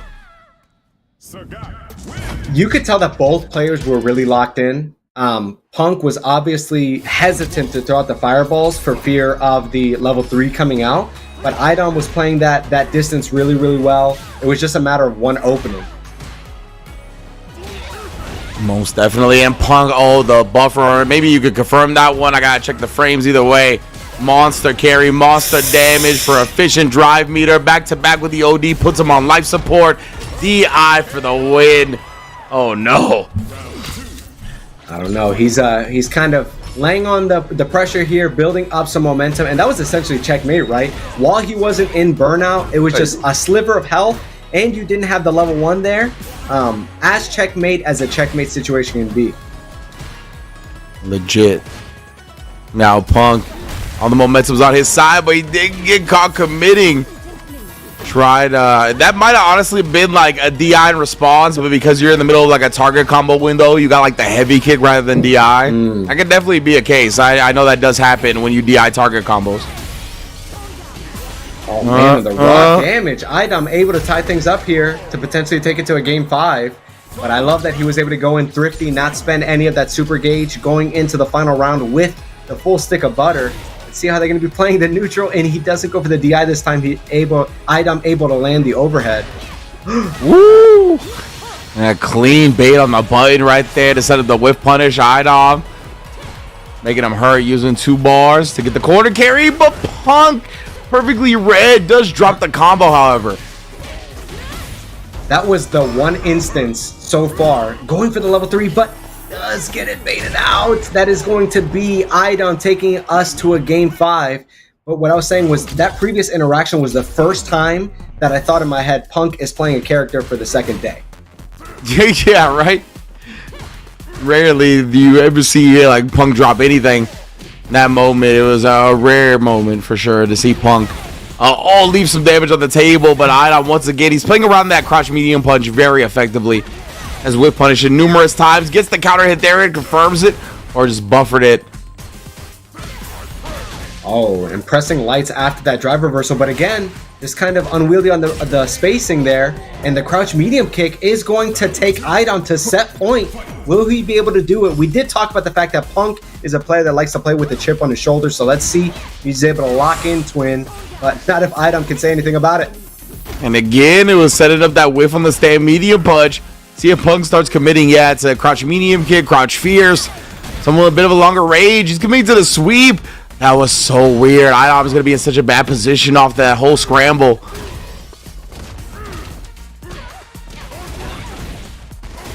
Oh, the extension, big damage. DI right into it. All right, what does he spend in order to get the kill here? It might have to be level 3. Oh, goes for the safe jump, but the wake up buttons from Idom will force the mid-screen situation. Oh, goes for the sweep. Man, at that range with the burnout, confident that he wasn't going to get punished. Oh, this is scary. I love this. This is what we saw earlier. Oh, goes for the DI, but Punk able to get that drive gauge back. Final game, final round here in the winter semis of FlyQuest Fight Series number 60. Yeah, and you know, there's some merit to trying to DI somebody as they get their drive gauge back, or like shortly after, you know what I mean? Because then you might not expect them to do it anymore, because you're like, okay, I got my drive gauge back. They're not going to DI me now, surely. But Punk the God's just too clean, man. He's never gets caught slipping. Oh, speaking of which, jumps the command throw. Is this enough? Does it force the burnout on the side of Idom? I think he might have a sliver. Oh, he is ashy. And this is going to be some Jinrai pressure here from Punk the God. Actually, he retreats to the mid-screen, kind of giving up that stage real estate. Just going for the fireball game, what he's known for. This is Super Turbo. And clipped. Oh, no. Okay, no confirm at the very least. But Idom's in the corner. Now he does land and get the level 3. And with that damage, that's going to be it, man. Idom actually clutches out the set somehow, some way against Punk the God. Man, Punk the God looking to press the issue, but Idom with the young man reactions. I mean, some dominant play. It's just you very seldom see Punk the God overextend like that. He had such a dominating position, but it's like against someone like Idom, you know, the stakes aren't really that high. So it's like, if this doesn't work, then, you know, so be it. But at the same time, Punk is, you know, just couldn't find an opening through alternative means. So Idom was able to be the beneficiary of that situation. Yeah, 100%, man. Like, you try to catch somebody off guard a little bit. The DIs from the jump, especially when they're in burnout, right? Like, they land. When you got them close enough to the corner, you're like, okay, even if I don't get the clean anti-air while they're still in the air, if they land and block, then they're going to go into the wall because it's close enough, right? So it feels like that was a little bit of the motivation. And right there, Idom, he was ready for that. It felt like he was kind of hoping that that would be the option that Punk went with. He kind of had the level 3 ready as soon as he saw the DI flash. Super well done from him. What a clutch out. Yeah, I really like that matchup, I think. Like, it was one that I think was going to be interesting just to watch two high-level players play. And it went to the final round. So, Idom and Punk, as usual, deliver. You know what it is? Oh, so we got an update here. We've got Dual Kevin beat Knuckle Doo 3-2. So, Knuckle Doo winless in the top 8. We will be moving on here to Riddles versus Azan, and Riddles really piled on that pressure against Dual Kevin with the reverse 3-0. Let's see what, but Azan was dominating too against Knuckle Doo with the 3-0, so let's see who, when two titans meet up, who will come out the victor. Yeah, that's a good point. Like, despite their first round set scores being different, both of these players are coming in off of 3 straight wins, right? So both of them are feeling good. Azan, though, feeling a bit better in this first round. He's burned himself out, but he's got Riddles on a pixel pretty much.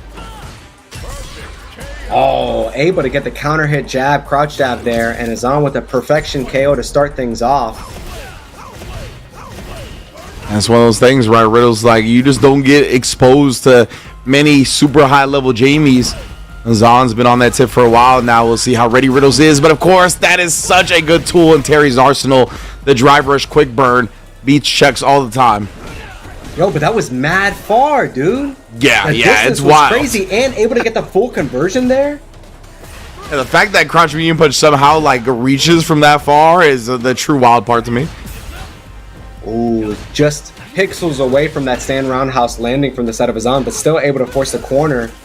What's it gonna be? He gets the drink off.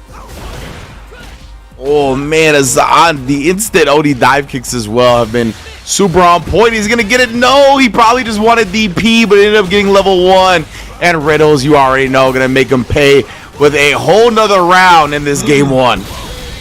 Oh my god, that was just, I was worried about whether or not that was gonna kill, but Riddles is well practiced. He has optimized his setup. V-Sync is, is it supposed to be on or off? I couldn't tell you. He's locked in. Apparently, if you get all the other settings correct, that's not supposed to affect it, is what I read from the top level tech people. But that's a discussion for another time for sure. All that to say that he's him, putting on the pressure on the block, but Azan with a really great timing on the button press to level 3. What is going to be the extension here? I'm sure, I mean, we're going to see the corner carry, but what will he spend on route to the corner? Oh, wow. Oh, just the palm. The double dash to make Riddles wake up with something, perhaps. Show us some animation, show some aggression. Got him to reach and counter the throw perfectly again. Oh my god, does it again. That is just such a reliable option for this Terrence. Yeah, it's good against people that can check drive rush as well, right? Like these players like Punk, Azan are pretty consistent with it. That is what you gotta do to them. Oh man, still in range for the stand heavy punch. Oh, Azan going for the overhead. Doesn't hit overhead, but does hit counter hit. This is scary. Anti-air was there as well. Azan staying at the perfect range and then whipping a button directly into DI. Catching Riddles off guard. Not choosing to spin anything. Trying to hold on to it. Trying to get the fade away. Counter hit when he landed. Ooh, committed. Thought Riddles was going to go with a projectile. That's scary, bro. You lost for that, actually. I wonder if that was a stored input that was supposed to be a normal and he just ended up getting a special.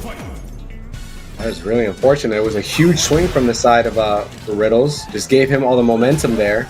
But Azan will certainly be able to bounce back there. Yeah, he might have just been trying to call out like a power wave or a power wave cancel from a normal or something. I'd have to go back and look, but that was wild. Riddles definitely benefited. Yeah, to your point, we have seen that Azan is pretty preemptive. Does go for the level 2 to extend the pressure and keep it safe. But we have seen that Azan is kind of preemptive with the options that he tends to choose. So that very well could have been the situation. And right now, the glow is on. Trying to, put down Riddles again. How? Feels like there's been so many of these OD dive kick timings that are perfect. Once again. Oh, and the jump timing this one. Oh my gosh, and Riddles is well acquainted with this left corner. Oh, but the delay low forward will get him out of the corner. I love the burn knuckle to get the cross up, or the side switch rather. All right, again, yeah, trying to work on the drive meter of Azan as well, harassing it down. Oh, coming to the big button, got countered on the cross up anti-air attempt, but Azan now coming up empty. And like we talked about, Terry never short on damage, baby. I mean, but the presence of mind of Riddles to go for that conversion, to spend it all because he had the level 3. You're obviously familiar of the round situation, the drive gauge situation, the super meter situation, but it's another thing in practice to be ready to pull out the optimal combo to net the win. So great stuff from Riddles. 2-1. Yeah, and Terry has a little even extra layer to that, like pulling out the optimal combo in the right moment, right? Because of the level 3 extension with the level 2 in the drive meter. So he had to like recognize that he burnt out with that confirm and he couldn't go into that extension and had to commit to the actual level 3, right? So yeah, that's a great processing from Riddles. And again, the OD dive kick working out for Azan. I love that the OD dive kick has called out various options. Oh, the check on the drive rush. But anytime OD dive kick comes out from Azan, it's a shimmy attempt. He's punishing the fireball throw. It's not just one note. He's just auto timing. Oh my God, Riddles with the spacing. Yeah, it was very nice from Riddles that time. I baited him in, pressing his own medium kick back. Big punish, tried to parry, but was ready for the DI. Azan does not look bullyable by that DI today. Oh, but doesn't have the drive gauge. So it was one of those things where he gets the level 1, but he's in such a deficit that it was, if Riddles had the pressure on lock, then he was going to net the kill. Yeah, that's the part, right? You can be susceptible, like you have a meter to fight the DI, but like without a meter and then just the crack shoot pressure, it was going to be tough to not just get carried to the corner again, even just blocking. The ODDP and Azan with the presence of mind to go for the drive impact to force the burnout, to stand heavy punch pressure. If you've ever played ranked, you're familiar with his game. Indeed, he got caught committing to it one too many times, though. Riddles was able to jump punish. And hey, he weathered that storm pretty well, but man, the whip punish there. Already committed to the record, though, so no more damage. And ops to quick rise there. That was pretty bullish from Azan. Oh, the ODDP punishing another option. I think that's like 3 various distinct options so far, and Azan ready for the drive rush from Riddles. Checks it. Ooh, but oh my, bro! I can't tell if you just have found yourself in that moment a couple of times, so you recognize what was going to happen that quick, or if that was an intentional space on that drive reversal. That was ridiculous. That man. I need to hit this guy's bat phone, bro. That man is Doctor Strange looking at the billions of outcomes that are possible and choosing the right option. Immediately goes for the jab to tie things up here. Am I correct in thinking that it's 2-2 right now? No, I think it's 2-1. I think it's 2-1 Azan. Oh, yeah, I think it's 2-1 Azan now. That was crazy. Like, I've only seen a few moments of what I theorize to be intentional, really far drive reversals to get the person to whiff their normal punish attempt. I feel like that may be the second time I've seen it in the entirety of Street Fighter 6. If it was intentional. Oh, but does get clipped by the OD fireballs there. But if any character is going to do it, it's probably Jamie, who thrives on these kind of spacing traps scenarios, right? Yeah, I mean, for sure. And like just in general, being such a funky character, like it's going to be weird. You're not going to be as used to like the drive reversal extension and then retraction of her box that Jamie's going to have just because you have so little experience against the character. Right now, Riddle's starting to roar back. Gets around on the board again. I really want to ask him if that was a setup, though. Like, that was immaculate. Nah, the range analysis video is going to go crazy, bro. Yeah, legit, man. Like, wow. Ooh, I love the delay pressure from Riddles. Trying to bait something out there. OD with the wake up.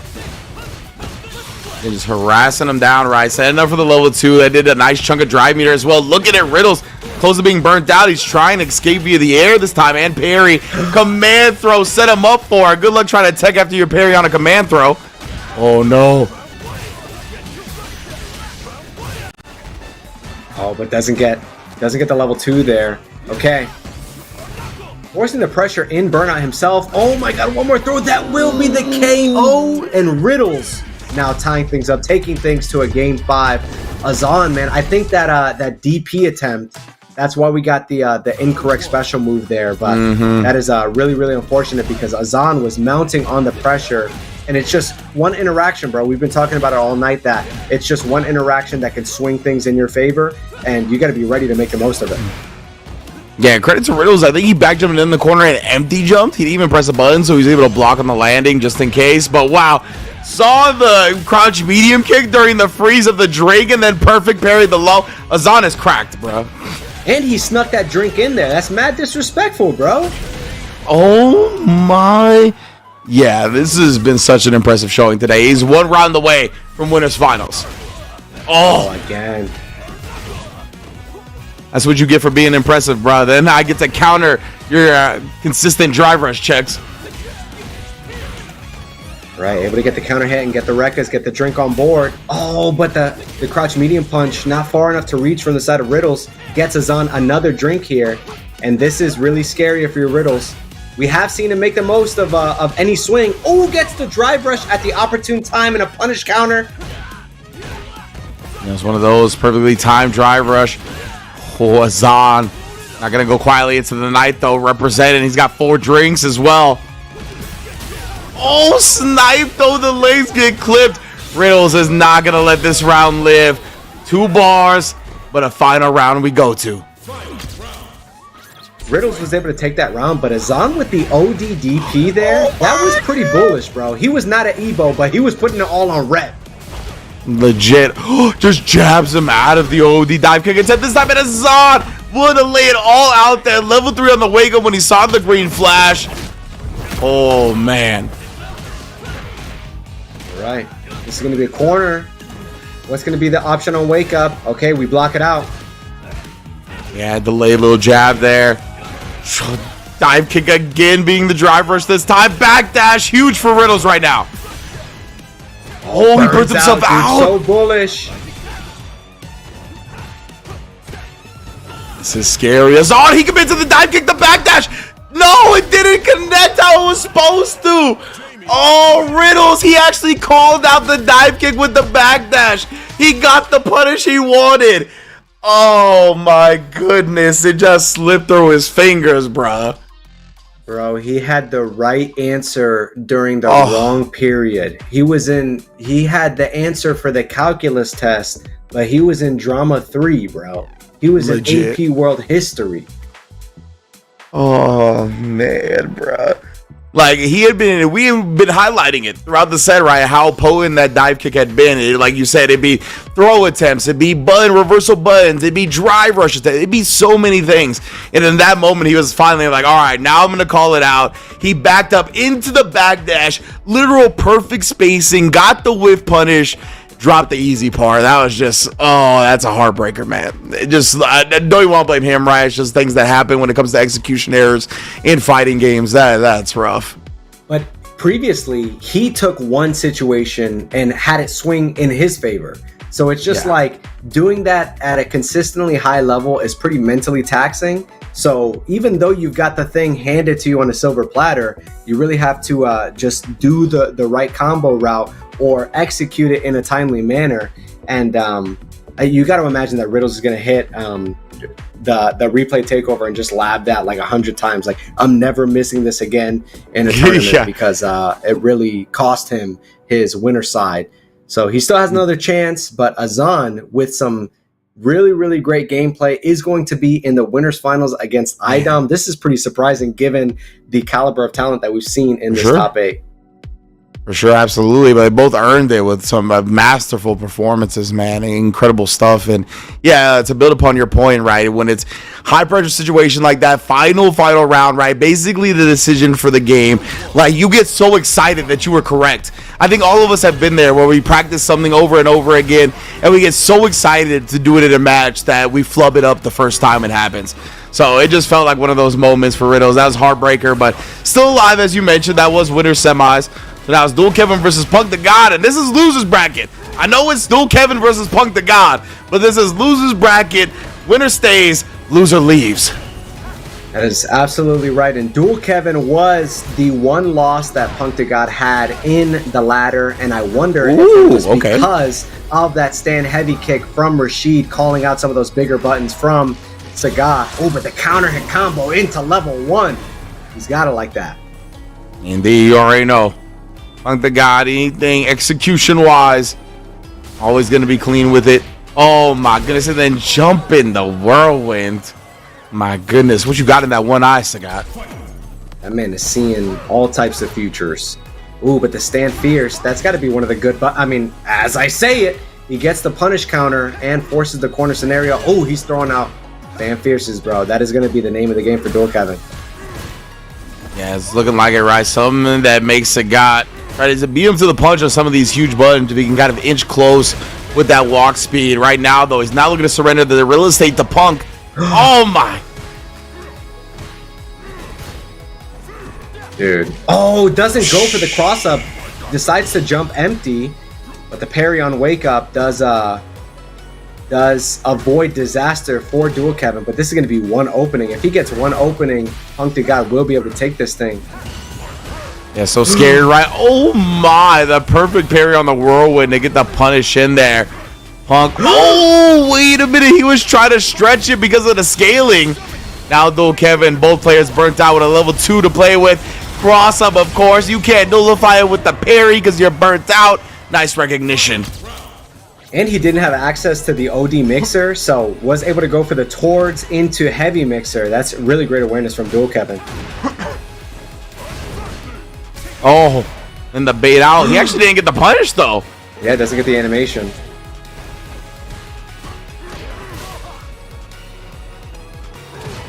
Yeah, I wonder what Punk was trying when he landed. Either way.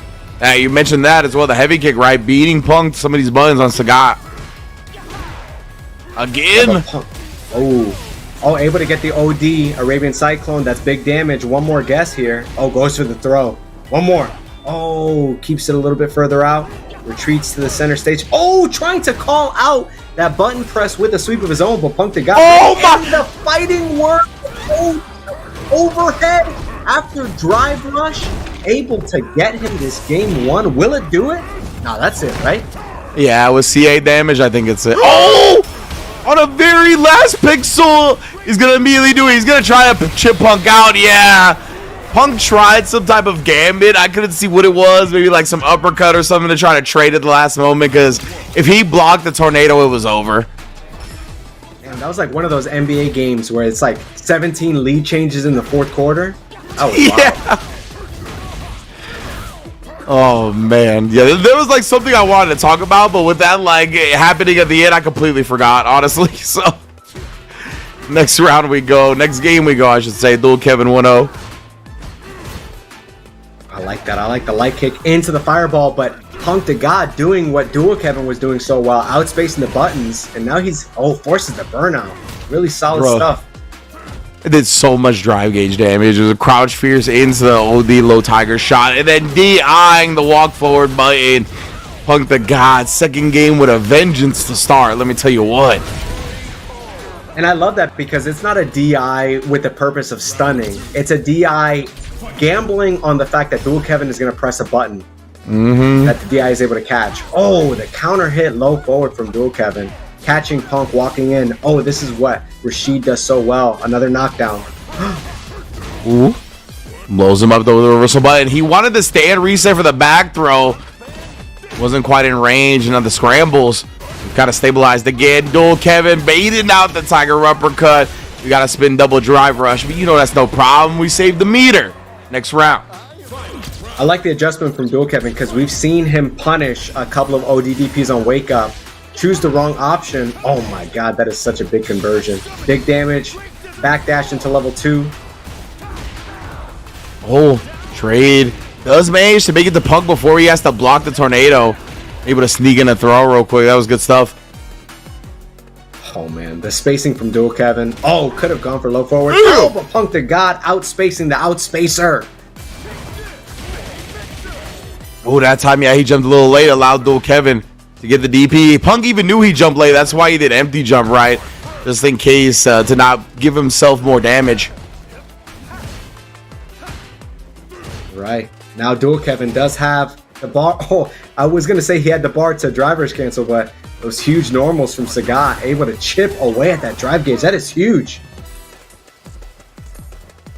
Yeah, Punk, he is parked down. That's why Dual Kevin stuck in with the overhead, but the driver's cancel stuff is checked immediately. CA, this is going to put Dual Kevin in burnout. He's got bar to defend himself for this final kill. Let's see. Oh, he just immediately does it. Punk, not scared. Cero miedo. Oh, dude, let's go. First attack commentary, Mono, where you at? Let's sneak the phrase in real quick. And the crouch medium kick, obviously not drive cancelable. So it's a different utility. It's all about poking. Oh, but Dual Kevin not ready with the stand heavy kick there. Oh, misspacing the tiger knee. Could have get the punish. Oh, but he charged the tornado shot. Able to get the light mixer extension. Oh, I love this from Rashid. Man, Punk think he Matt Hardy, bro. He was trying to slam a tornado. Saw that, just drive rushed at it. That man thinks he's Glenn Powell, bro. This ain't Twisters. And again, dual Kevin. Oh, he recognized that it was off a medium. It was a throwable gap in that instance. Oh, he tried to back dash away. Sharking him down, bro. Legit, it caught the recovery of the backdash. Oh, instead of the overhead, that's all dual Kevin needed. Yeah, and that's just one of those Rashid rounds where you have so much momentum, you're able to shark your opponent down. The target combo from the side of Sagat, able to force this corner pressure. Oh, just the drive rush, stand heavy punch, or stand medium punch rather, locked in. Drive rush, yeah, excuse me, drive reversal blocked. That means it's an easy punish. Ugh. To do that much damage with no OD, no drive gauge spent, bro, that's menacing. Yeah, he's got some of the most efficient routes when it comes for resources spent for the damage you get in the game. That is at least apparent already. I like this. Once these two get in each other's range, they just throw out those normals on block and then kind of retreat to the mid screen, just testing each other out. Again, we saw that in a previous set. Whoa. Not getting the true extension. Oh my god, but that DP reaches so far into the level 3. Will certainly keep dual Kevin with a sliver of life left. But what's going to be the option on wake up? Oh man, Punk the God. That shot during the Sagat level 3 where he just tears your ACL with that kick, that's my favorite part of the whole super. Tyrese Halliburton just got loads of PTSD, bro. He's like, whoa, not the Achilles, bro. Tell him to go back to WWE 2K. Don't look at the Street Fighter, bro. It's not gonna be good. Man, Punk the God choosing when to press. He's just so aware of his opponent's timing and confidently and reliably getting those counter hits. And then again right now. Oh, but the whiff. And dual Kevin, you talked about that button. Definitely has a funky hurt box to it for Rashid, so it's been able to counter poke some of Punk's buttons. Oh my lord, bro! What's he gonna spend? Goes for the safe jump. This man Punk has no decorum right now. All right, able to get the light mixer extension, just goes immediately for the throw. Will that be level 2? Doesn't spend the level 2. Does this come back to bite him? Does spend it now, but that's not going to be burnout anymore. Oh my, Punk the God dash up in a super going through the tornado and everything else that dual Kevin tried to set up. Mouth agape, bro. This dude is on one. It's like he's practiced this character for 2 millennia, bro. Yeah. Locked in. Legitimately, man. Not even historically playing Sagat in tournament in Street Fighter 5 at all, from what I recall. You know, he plays every character in every game, but never been a tournament character for him. But he might need to actually seriously consider adding this one to the tournament roster. Oh, I like to walk up and just stand medium punch. Confident. Weaving in and out of the range. Gets a target combo.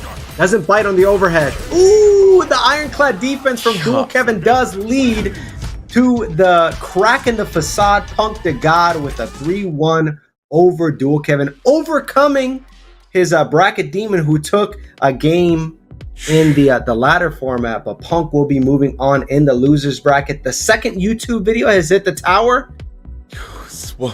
Yeah, but it looks might be. I won back-to-back tournaments with Sagat. With day 2 and 3, Sagat. Stop, bro. This man is ridiculous right now. He is in the loser semifinals, waiting the winner of Riddles and Sledge. Sledge been repping hard with the Sagat as well, and Idom and Azan are sitting pretty in winners finals after 2 amazing sets, defeating Punk the God and Riddles respectively. And Riddles has yet to face the Sagat Gauntlet. Has played. He's already gotten the Sagat to 1800 MR, so familiar with what this character does, but has yet to play him in this top 8. Play against him, and Sledge is no player to sneeze at. So that will be a really dope set. But Punk, man, the awareness that drive rush into to super. That's like you don't have nerves. Like, you don't physically, in your chemistry, in your brain, like your frontal lobe has developed so that you don't have any sense of nervousness, bro. Yeah, some of the like button sequences he was doing in the corner, it was just like pure, like, I believe I can do no wrong, right? Like, that is how he was flowing. Where it was like, no matter what I do, I am very confident. I'm 100% confident it's going to work. And I mean, it worked both times I saw him flowing like that. It was once in the right corner with the button or something like that. Ended up swinging into one of them for a counter hit. This time over here, similar situation where he was just spacing every single button perfectly. Overhead, stand medium punch, crouch medium punch, heavy punch. Everything was just super clean. Right now, we're going to get to the other half of Losers Round 2, though. It's going to be Riddles and Sledge. And, ooh, speaking of spacing, Riddles beats him on that one. Heavy kick, kind of outspacing what looked like the forward light kick, perhaps. Yeah, making a statement with a huge whip punish early on. When you land something like that early in the set, and another big counter hit, baits out the ODDP, and that's going to be massive damage from this Terrence. Oh, does it get the extension? Oh, no. Fortunate drop for Riddles, who's going for the optimal, the super damaging stuff. And Terry does got some nuance to his combos. That's one of the cool parts about him. If you want the real optimal damage, you do got to do some delays that you tend not to have to do in this game. The awareness from Riddles that Tiger knee was not safe, able to get the punish counter into netting himself the round. Does Terry Fireball go under low Tiger shot, or does it clash? No, I do not believe so. Okay. I can't say for 100, but I'm pretty sure they nullify each other. It's spaced on the burn knuckle, but isn't paying too heavy a price here. Able to get the corner. Oh, but the Jin Rise. Now, let's call it what it is. Let's call it for what it is, bro. Mm-hmm. Tiger Nexus. The Tiger Jinrai. Can do. I'll accept any of the names. I'm not going to be a step. Is it Tiger Knee Crush or is it Tiger Nexus? I believe Knee Crusher is one of the extensions. I thought Nexus was the overall move. Okay.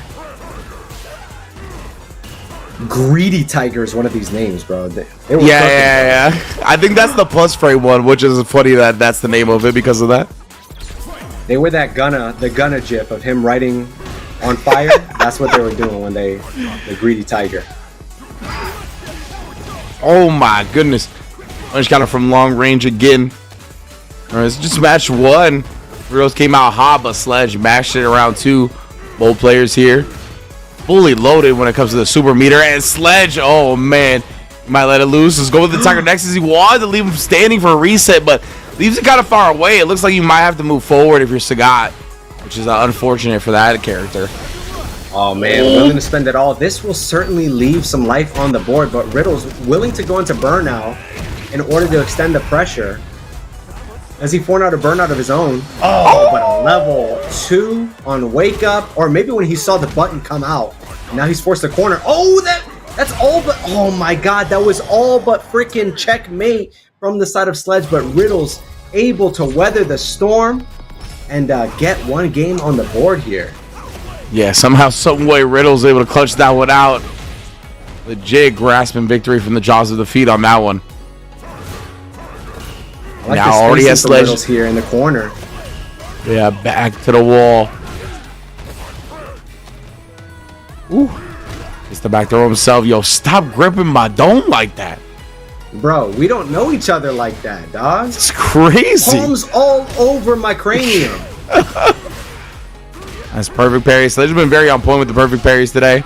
Overhead yet again. Oh, violence shall ensue. Wait a minute, though. It looked like trying to walk out and base something. Riddles waking up with the throw. The knee frame kill left him close enough to not be able to walk out, but the forward light kick once again stuffs him. That man didn't even attempt the parry. He just walked up, going into that the low shot, or the low kick rather. Now I'm using the proper verbatim words, bro. The move Super names combo pulled proper. up Brett to go. Okay. Step low kick. Step low kick. Ooh, try to step again. Oh no, that time jumped in. Oh no.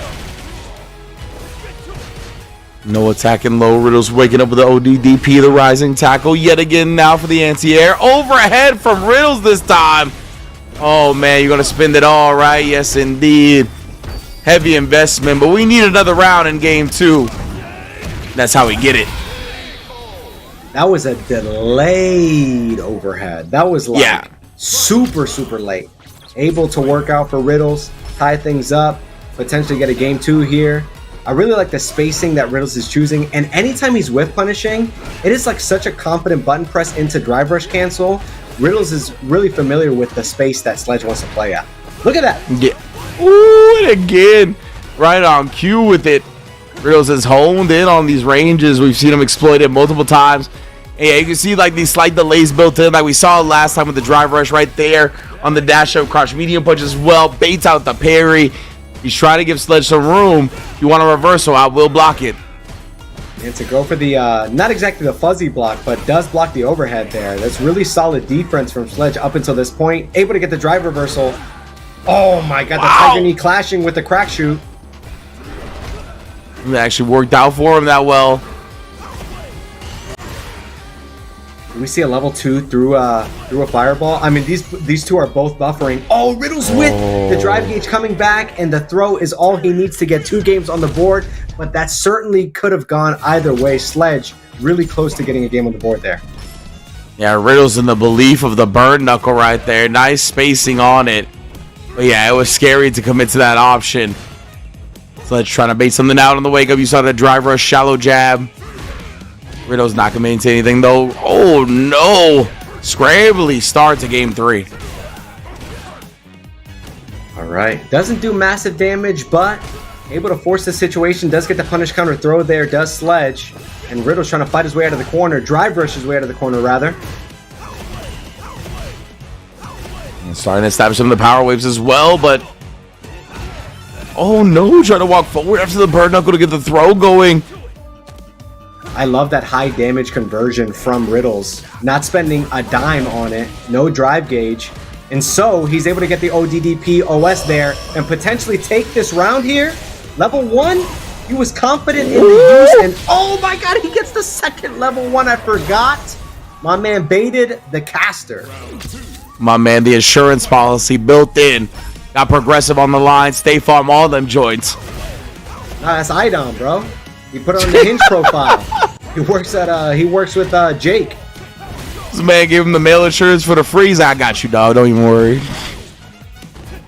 That's so true, man. You bring up such a good point that he's able to use the level 1 and just take it if it kills, and then use the second as insurance. That's so good, man. That's why you get paid the big bucks, bro. That's why you get all the awards. Oh no, the fake out. Tried to parry in response to the knee, but it was only a frame kill. Now the low opens him up as well off the drive rush. Oh, Sledge. Retreating back, able to get the DP. And that's one of the things that I do love about Sagat. The drive rush, although the low forward does not drive rush cancel. Oh my god, the check! And he's able to do it without spending, not drive gauge, not super art. He did it for free 99, 5-finger discount. Mm-hmm. Oh, burn knuckle. I think he got the plus frame too. Looked like the screen shook, but stayed in range during the shimmy attempt. Try the side switches. What was he too big? I don't know. I've seen him try that a couple times. I don't know if it's just a mix-up, but oh, you know what? You're right. I'm not quite sure how it works out, but he did it in previous sets the same way. You're right. I forgot. He didn't go for the side switch variation. He went for the same side, which I think is plus frames. And if it hits, does he get an opening, or he's just going for the plus frames? I think he's just plus, even if it hits. I don't think he gets a combo, but I'm not 100% sure. Oh, but that's going to be plus frames. Oh, but goes for the throw. Riddle's not able to make the most of it, but able to maintain that pressure. Blocking the overhead now. Sledge has shown that he is capable of doing so. Look at that. What he burn? Oh, he tried to overhead reset it for the kill, but he gets jumped in on the DI, just swinging. Oh, Bird Knuckle responded with by the level 2 Sledge on the board. Nah, they're drinking from the same well, bro. Sledge and Punk are sharing the same beverage container because the readiness to level 2 the burn knuckle, bro, while Punk level 2'd past the level 2 from freaking Rashid. These guys are on one right now. Okay, so the plus frame variation, if it hits, it actually is plus 4 on regular hits, so he might get a conversion. I like the right now, though, he will sneak in. Goes for the throw. Oh no, he definitely wanted a button, but because he was walking back, he got an input. That's unfortunate. Or I got a special move, I should say, for the input. Oh man, and Riddles being lulled in by the siren song of the freaking Sagat Jinrai does press the button and gets counter hit for it. Big throw tech as well. Riddles, he's established a lot of power wave this round. Trying to sneak in some burn knuckles here and there as well. Oh man, these guys are playing so patient, so aware of what each other can do. Oh, the OD low shot. Oh, and again, man, that stutter step has such a long range on that step low kick, bro. It stays catching people slipping. I gotta see like when the proximity guard activates on that move. It's pretty gnarly, bro. The counter hit, not able to get the extension there. I wonder if he pressed too heavy a strength in order to get the extension, but the Riddle's able to get the punish counter there. This is really where he does most of his work. But again, the poke backs. Speaking of which, right back at you. Riddles waking up with something there. Times his button perfectly. Sledge back up against the wall here. What do we decide? Try to be disciplined about it. Can we extend? He just goes with the Tiger Nexus and leaves him standing. Oh no! But does cancel into the level 3, tying things up, taking it to a game 5. And Riddles was a little bit too tricky in the corner, trying to dash back, bait out the shimmy attempt, or bait out the throw tech rather from Sledge. But Sledge has shown himself to have ironclad defense in the corner, blocking the overheads, teching at the right times. So Riddles is going to have to come correct if he is going to take this game 5. Yeah, and maybe he thought like some of the establishment of Power Wave earlier would encourage Sledge to jump, trying to stay at that perfect distance to anti-air, but yeah, might have given him a little bit too much room into a game 5. Does get the back throw here. He's got a chance to delete some of that room again. All Power Wave establishment plus frame on the burn knuckle into the shimmy, of course. All right. Oh, goes for the ODDP. One of the rare ODDPs we see from Sledge so far in this set. Oh, able to get that huge drive rush normal. And it is going to be set point for Riddle. Sledge has ironclad defense, but just a untimely button press like that is all Riddles needs to get the advantage. Yeah, I feel like he perfect buried the projectile and then tried to check the drivers, but he was too early. I don't know if Riddles delayed it or if it just worked out like that, but that was an unfortunate break for Sledge. ODing through the Power Wave this time. But I believe we saw right before that I think he ODDP'd through it. My bad. Nah, yeah, you're good. I was gonna say right before that we saw the fireballs clash, right? The two low ones. Yep, so we got our question answered. Okay, cool. Oh my god, the raw overhead, or what felt like raw overhead. Oh yeah.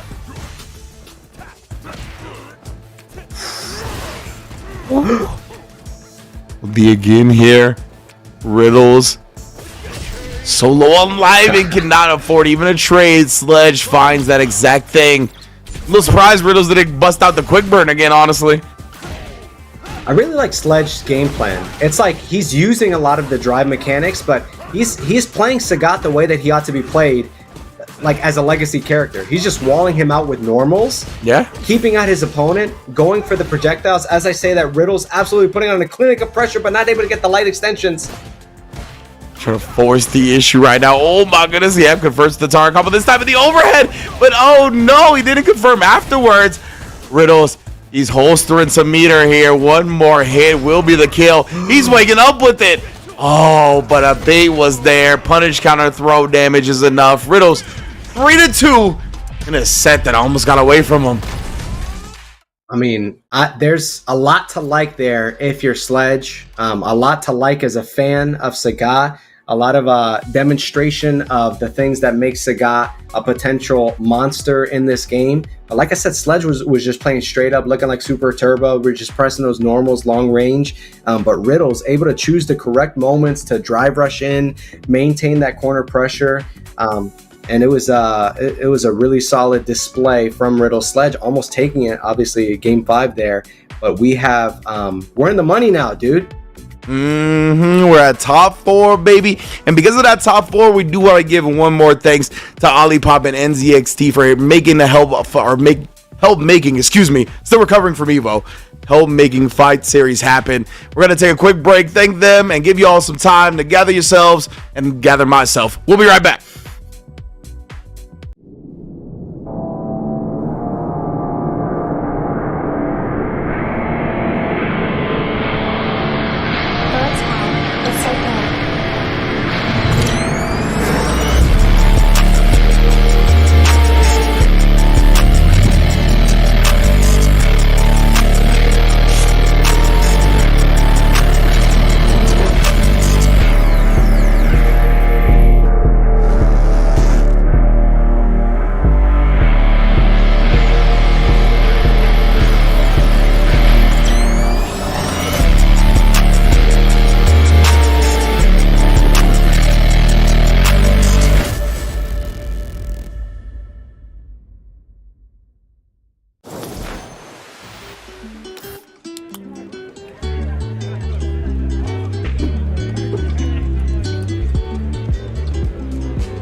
I'm the best of all time, baby.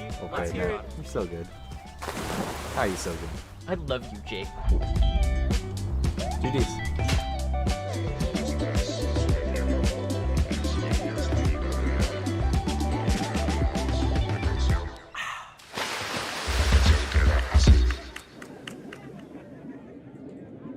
I see you going up against Mena R&D in the clutch. Explain what's going on with that. You guys got a big rivalry or something going on. It's no real rivalry. My rivalry is with the Dominican community, and I want all of them to know that they're very quiet right now, and now they know who's the best in the world, and they ain't gonna say nothing to me no more. Y'all mans is dead. I slayed him. He's done. I'm the GOAT. I don't want to hear nothing from the Dominican community no more, bro. Y'all come in my chat, y'all better worship me on Twitch. That's all I want to know. I don't hear none of y'all in this arena talking, none of that. Okay. My goodness, Punk the God. Wow. For new players, I would probably recommend Braum for how easy it is to just swing and attack. If you like just being like a big, reliable like support or like tank type of player, I think Braum does that for you. I also think that his moves are pretty big, pretty swingy, can hit from pretty far away. So you don't have to worry too much about movement. That's like the big thing with Braum. You know, just get in there and just hit them and just protect your friend. Let's go!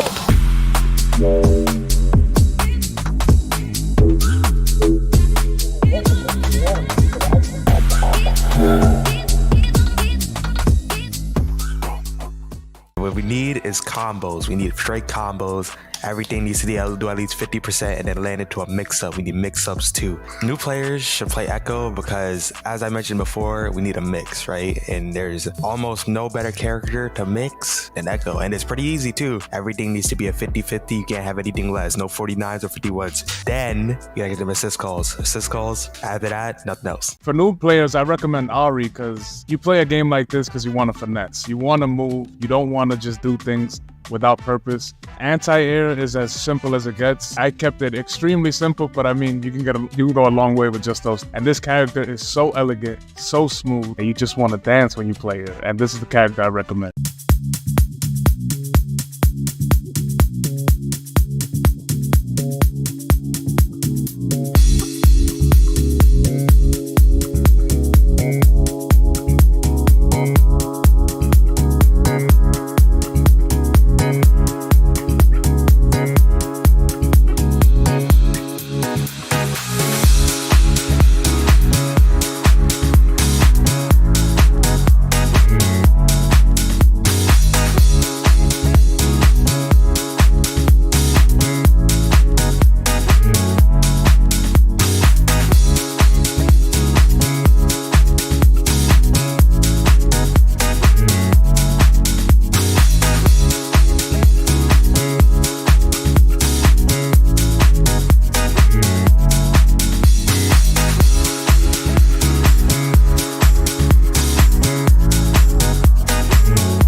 What's good, everybody? Welcome back to the FlyQuest Fight Series. Myself, Ridge, along with Bruno here, bringing y'all the ones and twos of the Street Fighter 6 on the East Coast side of things, as my dog hunts for food in the back.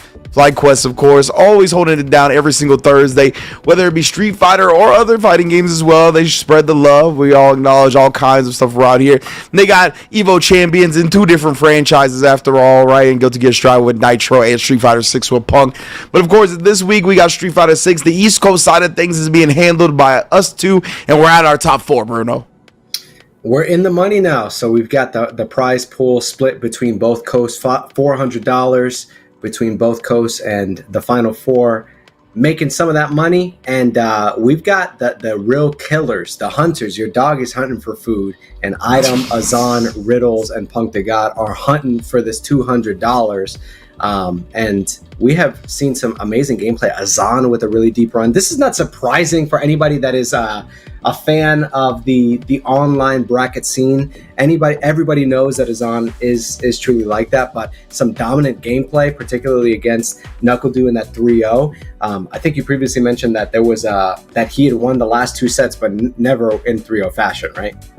Yeah. From my intel, I don't know if they might have met up in one of the World Warriors, but beyond that, from what I've been able to tell, Doo had won like 7 straight sets against Azan, and then in a TNS in June, Azan actually beat him twice, 3-2, right? But yeah, it was very close sets. Now we saw the 3-0 in winners finals, and these two were already off to the races here. Idom making himself known with 4 medals in this first round already.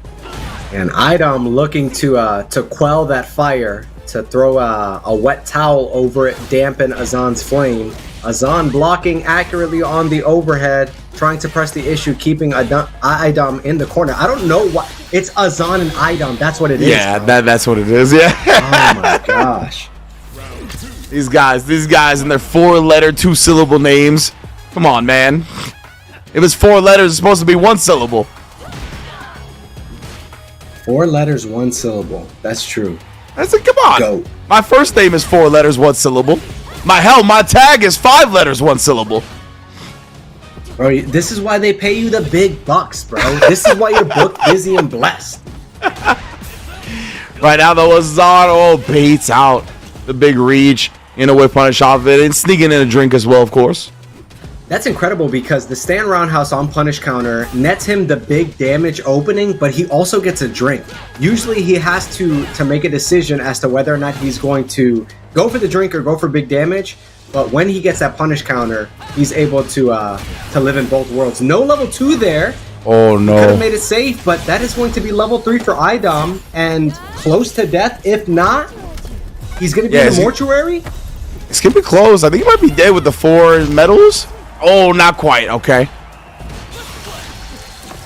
Into level 2 now, though. Azan's going to pull it all out here. Let's have another round of sacrifice. He caught Idom walking back. Oh, driver versus could have died for that, honestly. Burns out, though. 5 backdashes. Oh, but the crouch buttons is going to net Idom the game. That was a really, really close scenario. I love the level 2 off of the torch kick there from Azan, because he was able to maintain the 1 bar of drive gauge, or super art rather, and really close stuff. But Idom maintaining the composure. This is why he is a top level player worldwide. Yeah, legit. Man, oh man.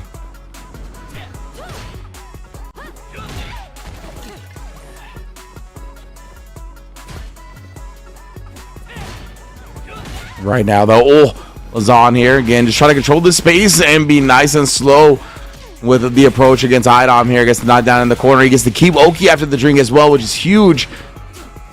Frame kills just to try to stay meaty with it. Oh, harassing and confirming. Wow. The heavy kick has been doing major work for him here in the corner, but Idom, sneaking a command throw. Great stuff. Oh, able to get the counter hit there. Oh, and the back heavy punch does lead to the hit grab. 1 gas. Oh, but ODDP threw it.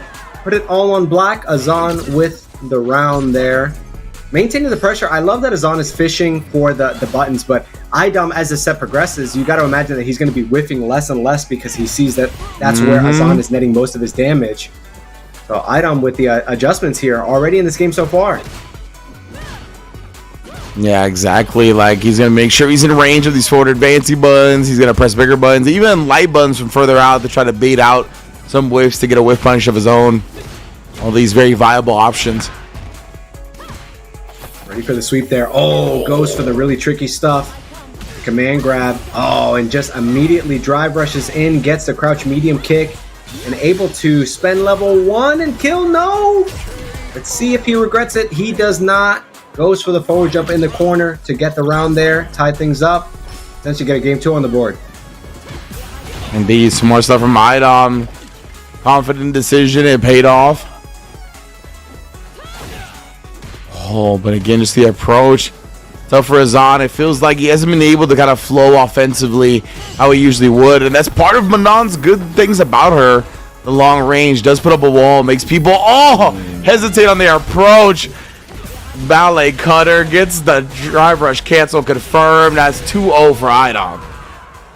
That's the thing. When Manon starts piling on that pressure, building the momentum, getting the medals on the board, it's a really tough thing. And Azan, with a character like Jamie, doesn't have too many tools to be able to outrange her. We saw him use the most effective tool, which was the stand roundhouse, the stand medium kick. But he's going to have to change his approach if he is going to overcome the Manon. But I like the 2 throws back to back, able to get a drink on. Yeah, it feels like when he's in close range, like his spacing traps and whatnot, the up close pressure isn't that great until you have command grab. So it feels like he can't set up a lot of spacing traps against Manon specifically because of how long her normals are. But right now, does press back on the driver's cancel pressure this time. Not going to get bullied. Oh, no, it's the air hits of the DI whiffs. Oh, command grab puts him on set point. Some serendipity for Idom. Going to take this thing to set point here. And a potential 3-0 against a player who has really surprised us over the course of this top 8. But Azan, with the drink on, going to try to do what Riddles did against Dual Kevin, try to get the reverse 3-0. Corner pressure is going to be a great way to do it. Indeed. Oh, more harassment. Found the palm after the heavy kick this time. Idom with the wake-up drive reversal. Same jump, doesn't get perfect parried. Ooh, does get caught flinching in the face of the driver's cancel pressure, though. Idom very low on drive. Oh, don't know if that was an execution error stored input or a call out on something, but either way, Idom is still on set point here. Oh, and the palm round start working out. Oh, but Idom with a huge whiff punish there. Azan's so ready for him to jab reset. Immediately took his turn afterwards, knowing that Idom would try to reset with something and not continue a light sequence when they're too close for the heavy kick.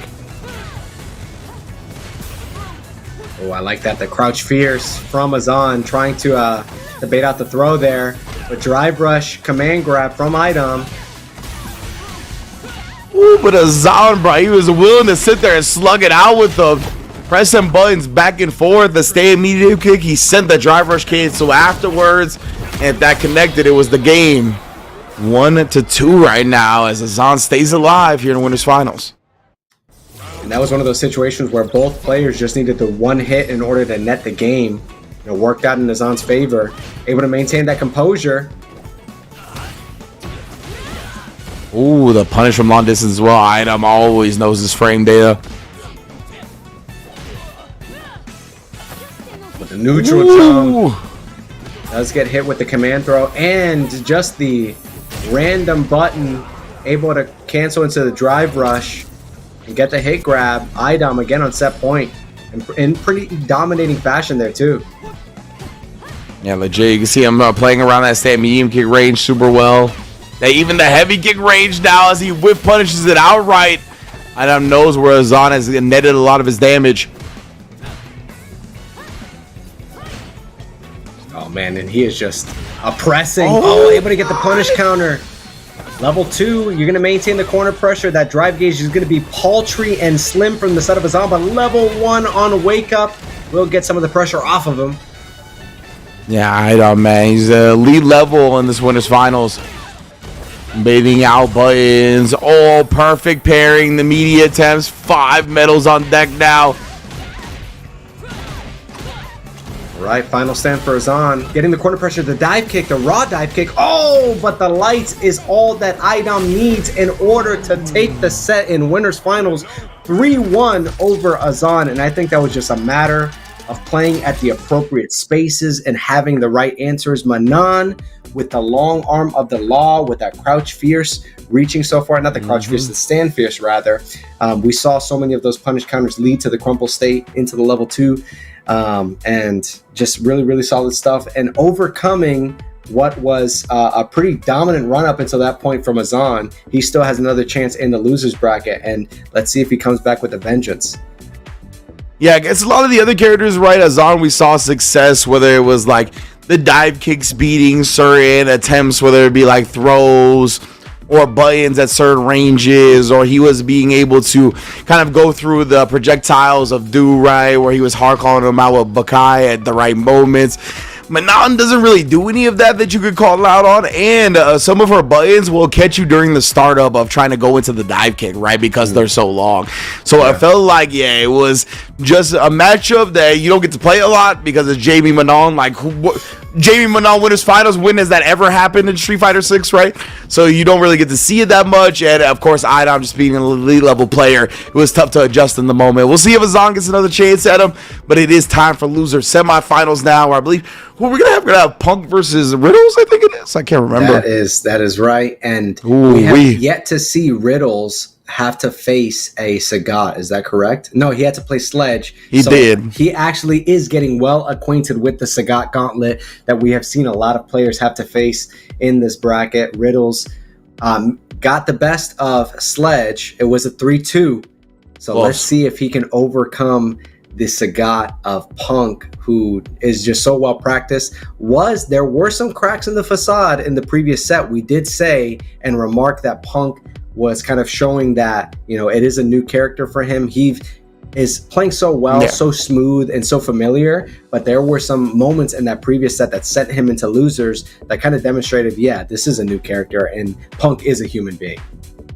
Yeah, 100%. Some food fell off the table, right, when it came to Punk in that winners finals match, or the winners semis match, I should say, where it was just a few moments where it was like, damn, like if he converted this, then it's probably a different story.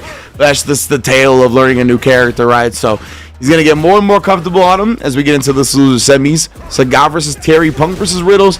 Oh my goodness, and he's just willing to send a DI from long distance. Oh my gosh, just a long-range normal. Oh, but let's go for it that time.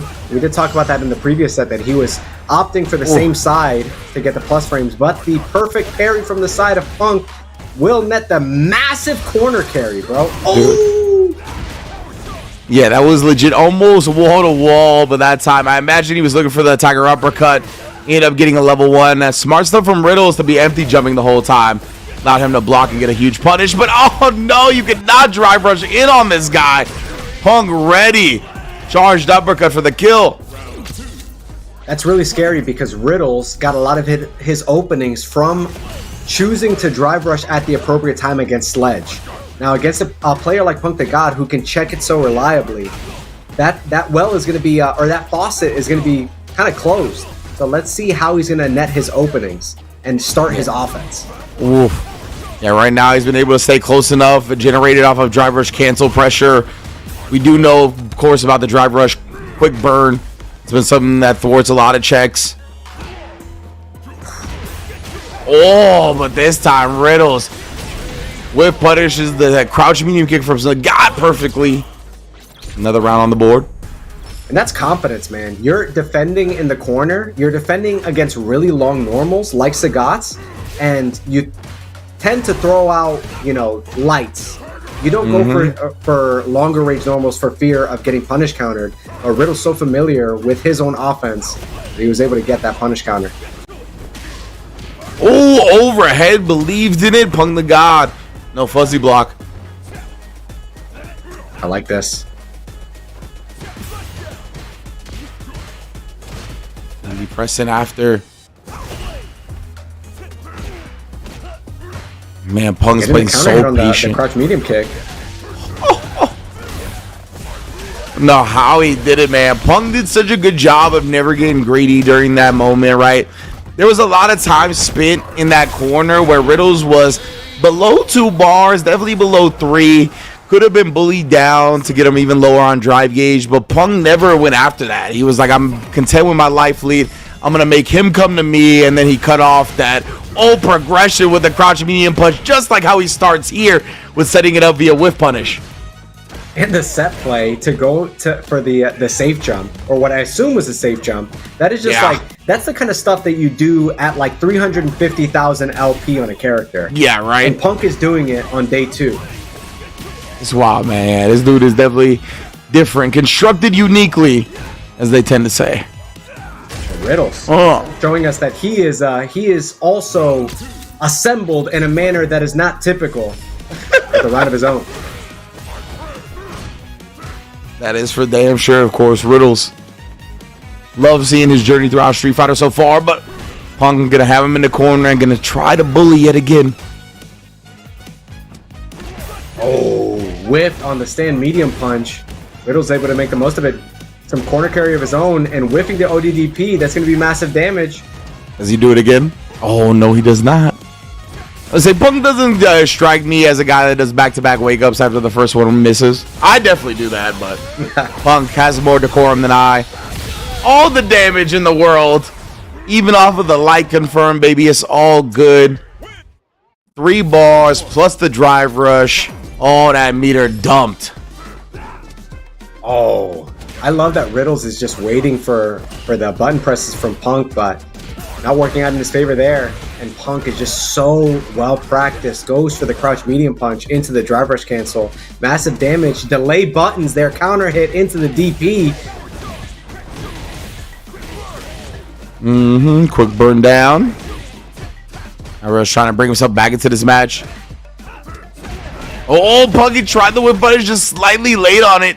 Open the door for Riddles to get his own. Oh, and again. Caught him swinging with that crouch medium punch. Perfect whip punish. Try to catch him flinching, but a perfect check. Punk can't complete the combo, though. No conversions here. I mean, but these two are going band for band. They're playing the same exact style. Poking and counter poking. Getting the huge whip punishes into punish counter. And, I mean, it's just... They are kind of like immovable object meets unstoppable force, bro. Yeah. 100%, man. Oh, the overhead actually trading. What a choice from Riddles that time. But yeah, you saw one of the few instances of damage in that last moment was the bird knuckle, right? We see it again right here. When 2 players are playing that type of style, bird knuckle could kind of act as like a ground dive kick, right? Where it just jump scares you out of nowhere while you're moving forward. So it's something handy to have in this Terry match. Yeah, it's also handy and just in terms of like the character toolset, something that baits out the ODDP OS on drive rush cancel, just something that, you know, makes people think twice about the way that they're going to be approaching. Is it going to be level 3? Oh yeah, like the extension is aware, and it does kill Riddles, going up 2-1 against FlyQuest's very own Punk to God in dominant fashion, might I say. I'm telling you, man, when he's got the Power Geyser extension, it legitimately deletes everybody. There's no hope in living. It's wild, but that is one of the big benefits of Terry, having that Power Geyser extension. You just got to make sure you route into it properly. Can't burn yourself out like you would like a normal meter dump combo, you know? A lot of counter hits from the side of Punk to God here, getting a lot of damage on the board just from chipping away. Riddles unable to get out of this corner, fighting for his life. And even just a crouch jab to act as the cross-cut anti-air that time. Punk with a perfect. Made him watch it, too. 30 seconds, longer than your usual perfect. I like that he's going back to basics, just pressing buttons. I'm not going shenanigans. I'm not just drive rushing in. I'm checking your drive rush. I'm pressing buttons, baby. Indeed. Oh, yeah, of course, no cancel off that crouch medium kick.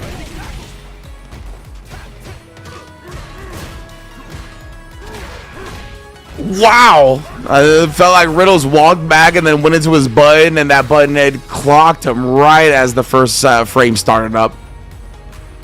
Just the activity, the length of these big Saga buttons. All right.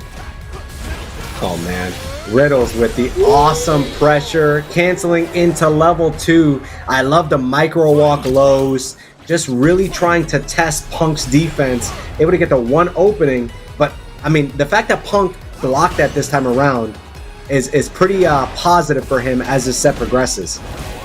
Indeed, and that was a positive find for Riddles. The big heavy kick with punish. Punk finding a tiger uppercut on wake up. It feels like he hasn't gotten as many of those as he's wanted. Ooh, that time though, yeah. Little flub results in a back throw. Oh, I love it. These two are going band for band. Oh, drive rush overhead will certainly be the game for Punk. Level 3, watch it. This is the X-ray, the fatal blow. Man's jaw shattered into 1,000 pieces. Punk the God tying up the set 2-2. Never going quietly into that night. Yeah, Riddles with the dominant game. Oh my God, these guys are trading blows. They're trying to whiff punish. Any type of decorum, honor, chivalry thrown out the window. Oh, I love it. Safe jump setup there with the tiger knee. Putting the pressure on in that mid-range. Nice, sweet punish again. Wow, gets the perfect parry on the overhead. Not easy to do. On pressing buttons on wake up did Riddles. Okay, corner pressure. Oh, goes for the ODDP again. And it pays off in dividends. Let's see if Punk the God is able to get out of the corner. The huge jump normal.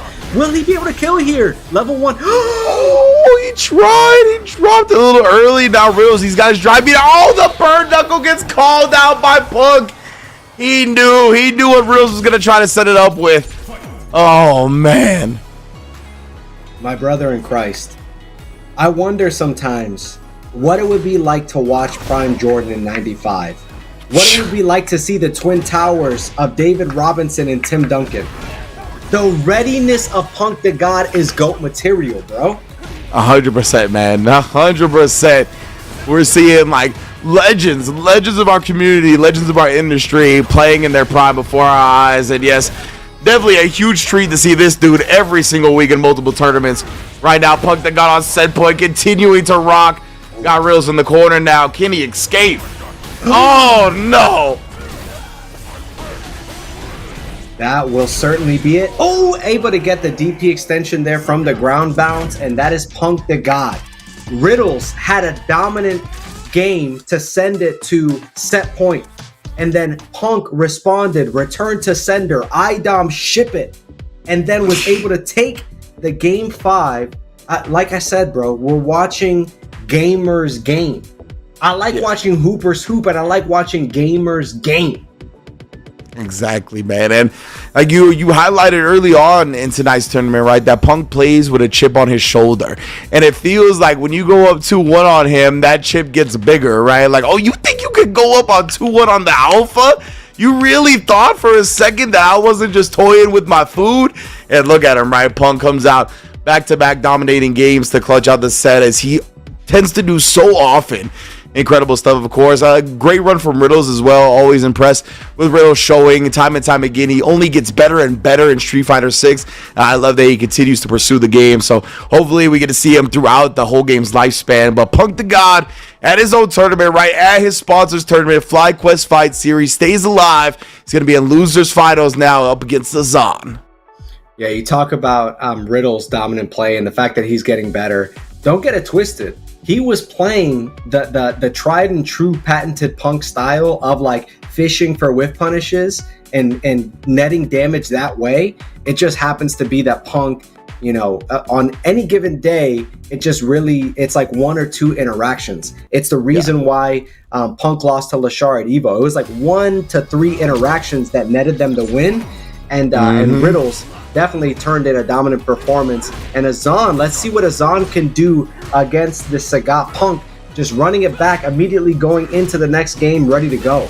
Man, I like that you bring that up too, because like I remember when Riddles was first getting into Street Fighter 6, and like he did like a coaching session with Punk, and Punk was like, you gotta stop whiffing so much. And it's like, you know, he's come so far from that being the piece of advice that Punk gives him. Like, he literally went toe-to-toe with Punk in a footsie-type battle and hung all the way there to the final round. You know what I mean? Like, you could tell the progression. He should be very happy with the performance today.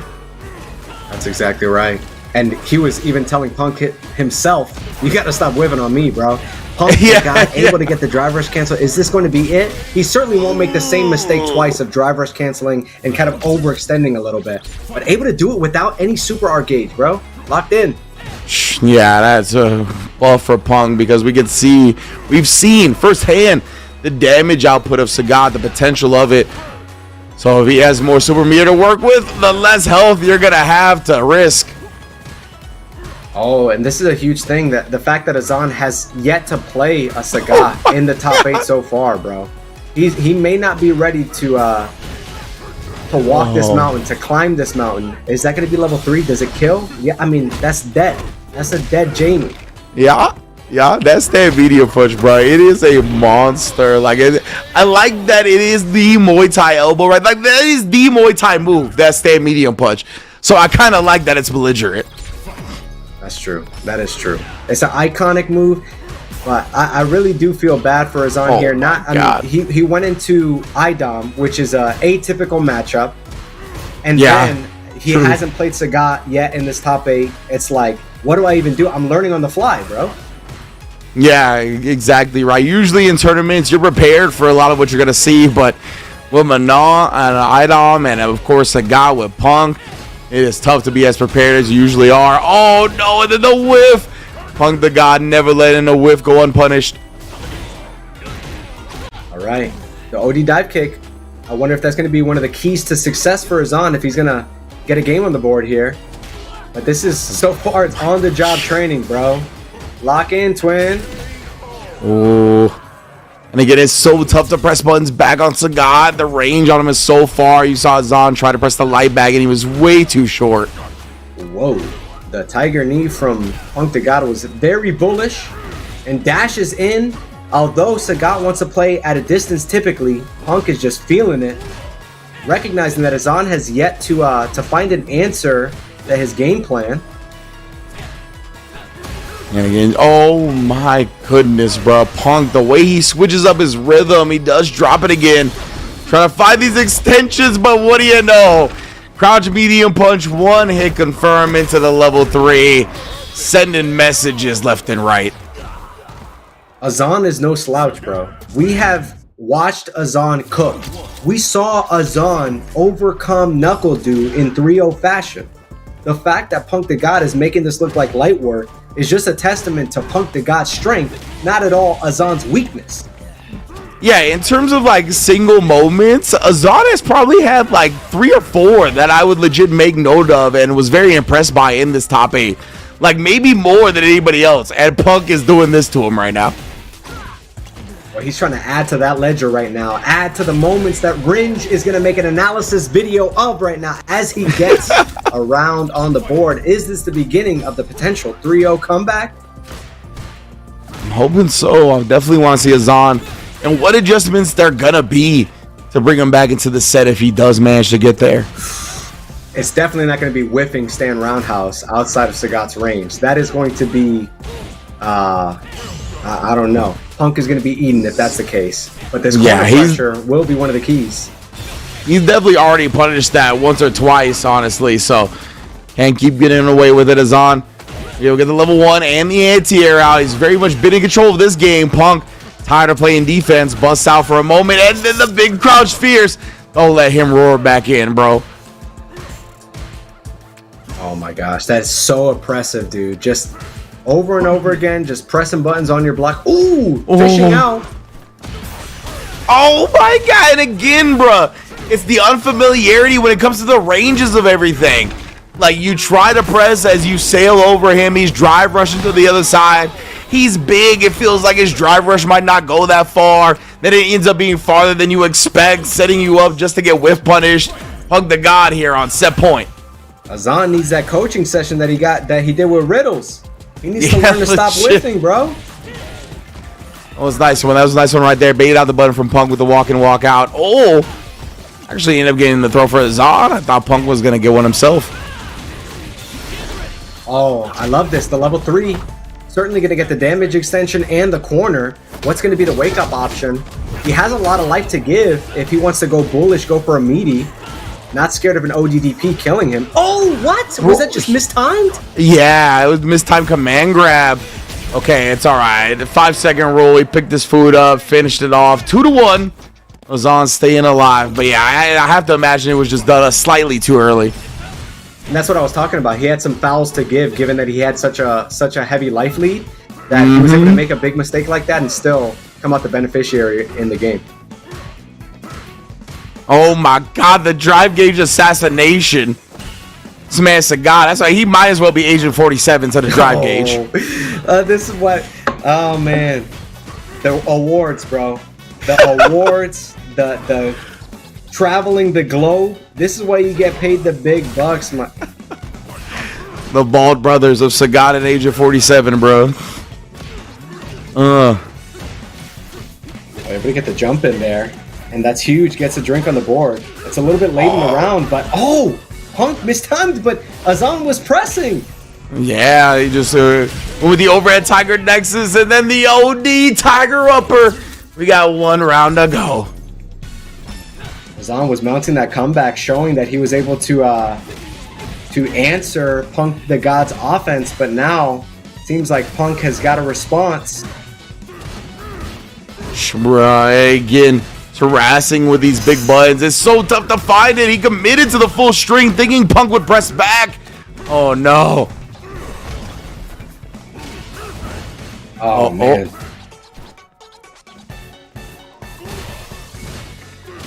All right. Oh, again the crouch fears. It has just been a complete brick wall for Azan to get through. And there's nothing that drink can help when it comes to the straight brick that is Sagat. 3-1.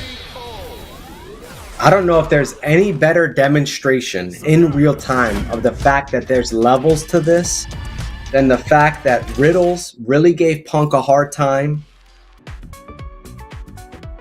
in the losers finals, has progressed deeply in this bracket, but it's just a matter of familiarity. It's a matter of comfort against characters. We saw Azan thrive in those typical matchups. I mean, hitting Knuckle Doo with the 3-0. Guile is one of the characters that is a little bit more niche, but you do see him oftentimes in ranked.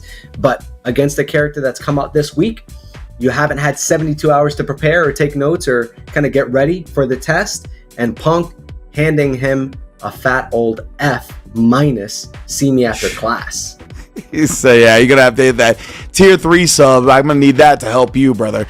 But it be what it be. Punk the God in grand finals has made it back there after falling in the winner's semis to Idom. Oh man, it's going to be the run back between the two.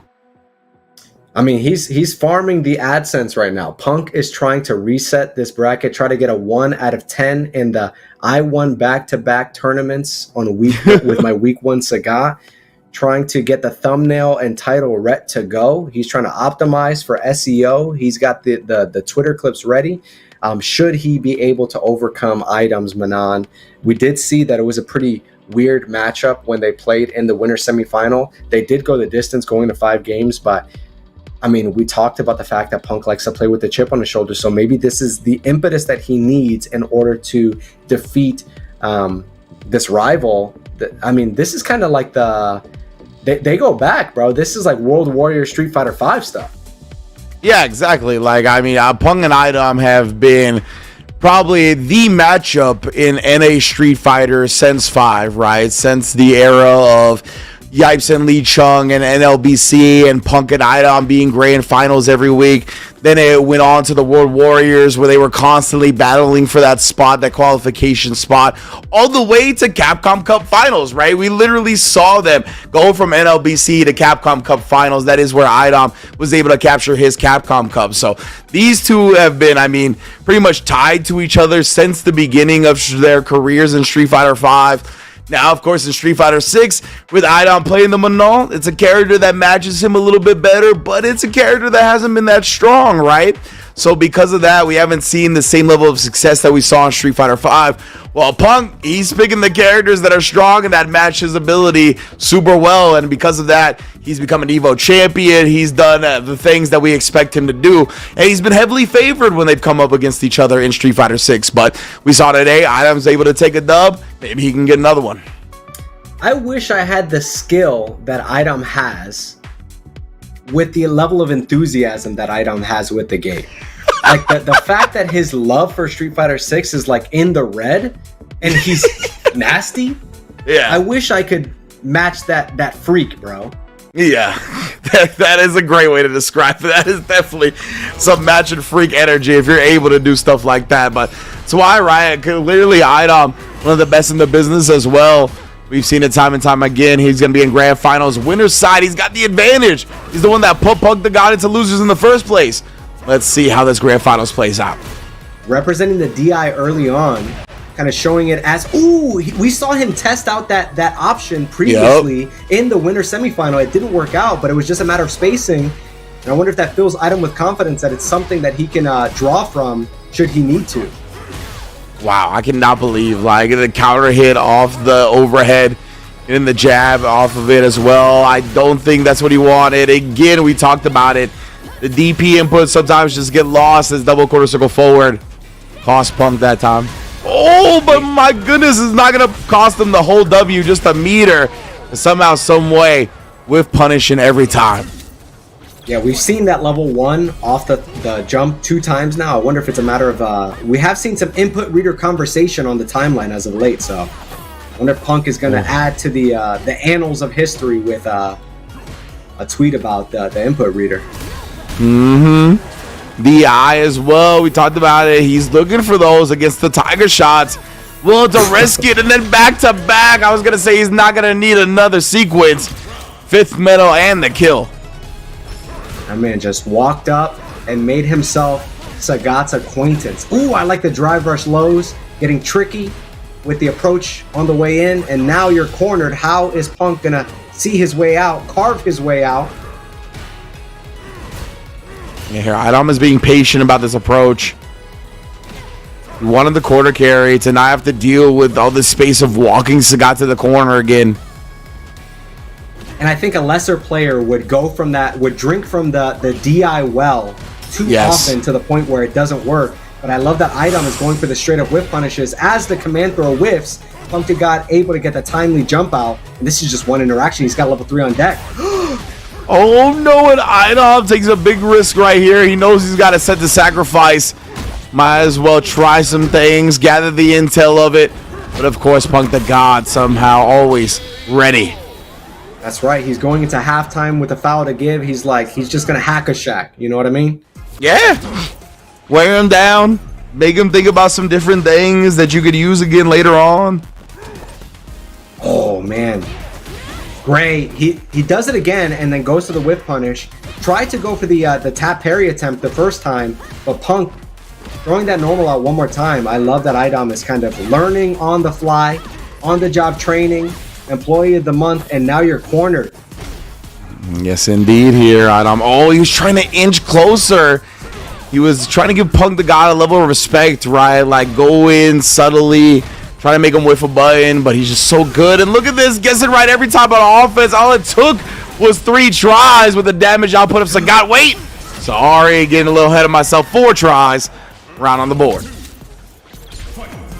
Able to get the jump out into the normal to secure that round.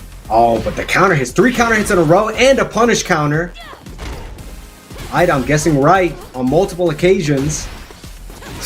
Ooh-wee. So we talked about the long buttons of Manon, able to gotta fight Sagat at that certain range. The clean wolf punish that sets up a final round. Was that intentional, bro? The long buttons of Manon, he's able to do something? Wow, I'm not. Oh my God, bro. You are like 5 layers of Yomi deep into this commentary game, bro. Ooh, I try to be. Or I guess sometimes I don't even try to be. It's just where I found myself at this point. Oh, and that was a really deep jump angle, but still able to get the crouch fierce anti-air. And that is going to be one guess away. We'll be able to spend the level 3 to get a game on the board here, tying things up 1-1. I like that. I like that from Idom. Bouncing back from that first game. Oh, double P? Oh, was it actually? Nah, he's in his bag, bro. He said, I have a route. I got a mail route to do after this, and I got some Balatro runs to do. I'm trying to end it. Excuse me, as I got some bass lessons tomorrow as well. I need to go to sleep early for this. This dude, Idom, a little bit too far on that time.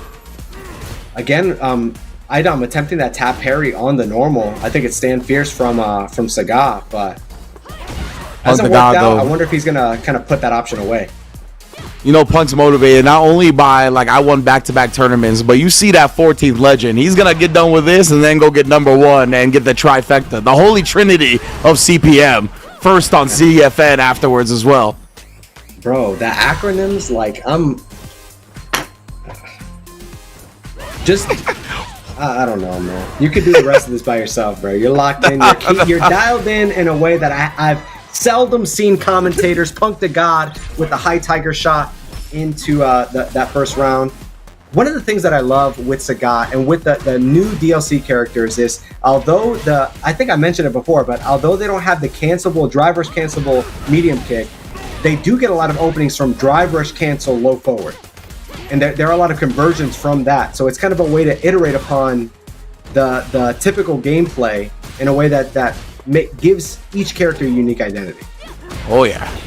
Yeah, I definitely have been liking the direction of a lot of these DLCs. And once again, Punk the God, though, some way always outspacing his opponent. Does so yet again here. Idom looked like some momentum was building, but Punk trying to snuff it out as quickly as it builds. 2-1 lead. Homegirl got kicked in the thigh. She's wearing the bikini and she got that kick in the thigh? Nah. And again, bro, slight little hezzy, but actually caught Punk committing to the walk back button timing. Oh, and then the meaty stuff. You're trying to avoid the command grab.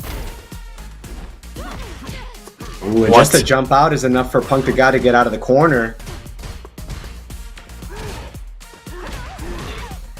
Ooh. Again, Punk, he's just been so good at harassing the opponents as they try to move out of the corner. And again, the late cross cut, my God. That one was a pregnancy scare. That's how late that was. Dang. I got nothing to add to it, bro. You're still, like, the fact that you're still keyed in at this deep in the bracket, bro left me speechless. I said, I have a son. There are plenty of ways that I can relate to this thing that you're laying down, but I'm just unawares, bro. The DI landing for Idom, that is going to be 3 medals on deck. He wants to get a round on the board, man. He wants to keep this thing going. Yeah, definitely right. Idom, I mean, more intel Punk gets, it's scary for him, right?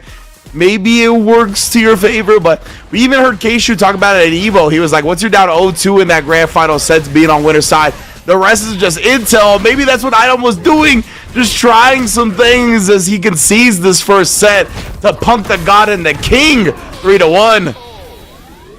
These players are so familiar. Like they've done the 10,000 hours. You know, they've reached mastery. So I'm not surprised by the immediate rematch. But at the same time, it's like I know enough to know that maybe taking a second to gather my thoughts and to come up with a counter game plan might be beneficial in my odds to take this loser's reset. I agree with you, man. Yeah, I don't know if Idom's just like in the zone, lightning coming out of his eyes. He just wants more games, intel against the Sagat, or if it's partly frustration. Because right now, I mean, it looks frustrating to deal with. I won't lie. Yeah, every normal is either getting traded or it's just going in Sagat's favor. As I say that the overhead works, but the drive rush normal is going to net Punk the God this first round in the grand finals reset. Yeah, just like immediate crouch jab to beat Idom's check. Like that would have whiffed if Idom didn't press a button into it. That was just, I mean, the fact that then Sagat has the length to combo afterwards from that range is wild. Really far going for that command normal was Idom. Ooh, barely beat him on the Tiger shot. I love the punish, kind of the whiff punish. And now this is your chance to get some medals, but not if Punk the God can say anything about it. Does he have custom side switch scenarios with 48 hours on the character, brother? Right? Like, why did you already have some side switch thing? And that looked intentional to me. Oh my goodness, yeah, the jump in, trying to predict these Tiger shots. Punk has been so disciplined about throwing them. Look, just hovering around that range. Go ahead and jump. I will be ready. And then once again, checking the drive rush cancel, bro. Done that so many times, but didn't finish it off. Oh my gosh, both of these players missed crucial opportunities to close out the rounds, but Idom was able to get, I mean, I don't even know what the whiff DP was. Potentially it was a super attempt or something like that. Maybe thinking that level 1 chip would kill if it hit his block, but I don't know what's going on. 100% I was supposed to be Tiger Uppercut into Super Chip Out, and like the Tiger Uppercut just did not have the range, which it caught me off guard too. It's not like he did a lot of sequence beforehand, but it was like, you know, just how it crumbles sometimes. Ooh, got caught. Pro teching. Level 1 is going to win out there. And this is huge. Oh, the DI on the overhead attempt, and that is going to be the charge DP wall bounce. That's corner pressure. Ooh, got caught once again, committing to that butt after the walk back. Idom, gonna be big damage here. 3 medals. Got a little bit of damage into the yellow. I think Sagat's barely alive. Maybe not. Oh, not at all. And that's huge because the weird, uncomfortable sequence in the corner and burnout in that previous round gave Idom the round. He's now able to get up in the set. This could be a huge swing for Idom. Yeah, 100%. Like, you go down 3-1 in that first set, going up a new character. He's got mad damage. It's very scary. This is a great stabilizer for Idom, and even that, giving him more confidence, getting the DI once again on the Tiger shot. I love the target combo from Punk the God, extending it, seeing that he got the hit.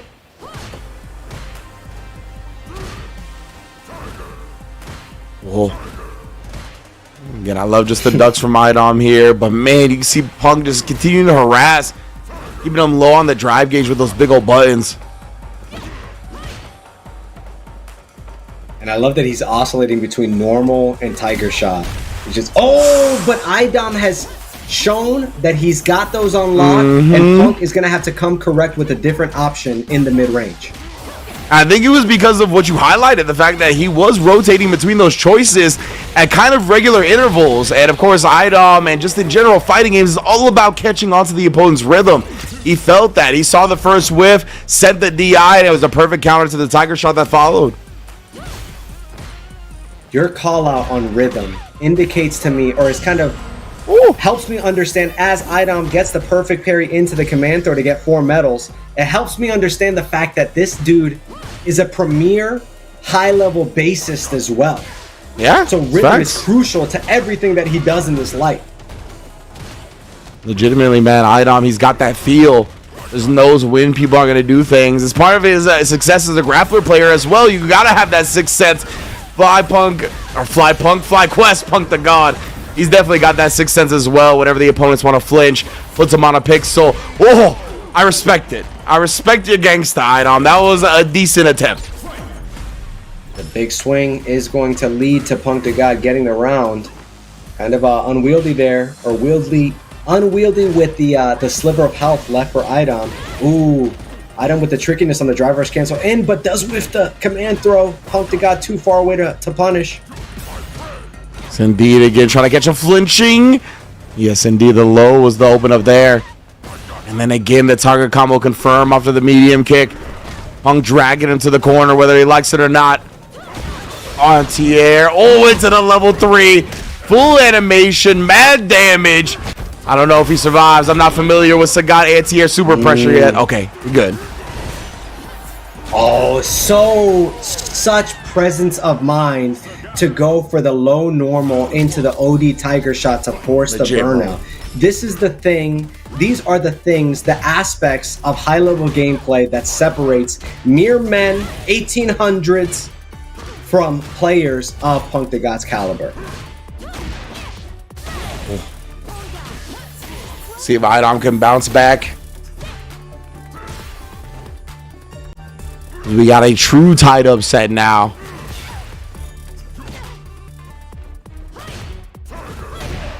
Oof. Whoa, again, has shown that option a couple of times. Countered the Tiger shot when close enough to do so.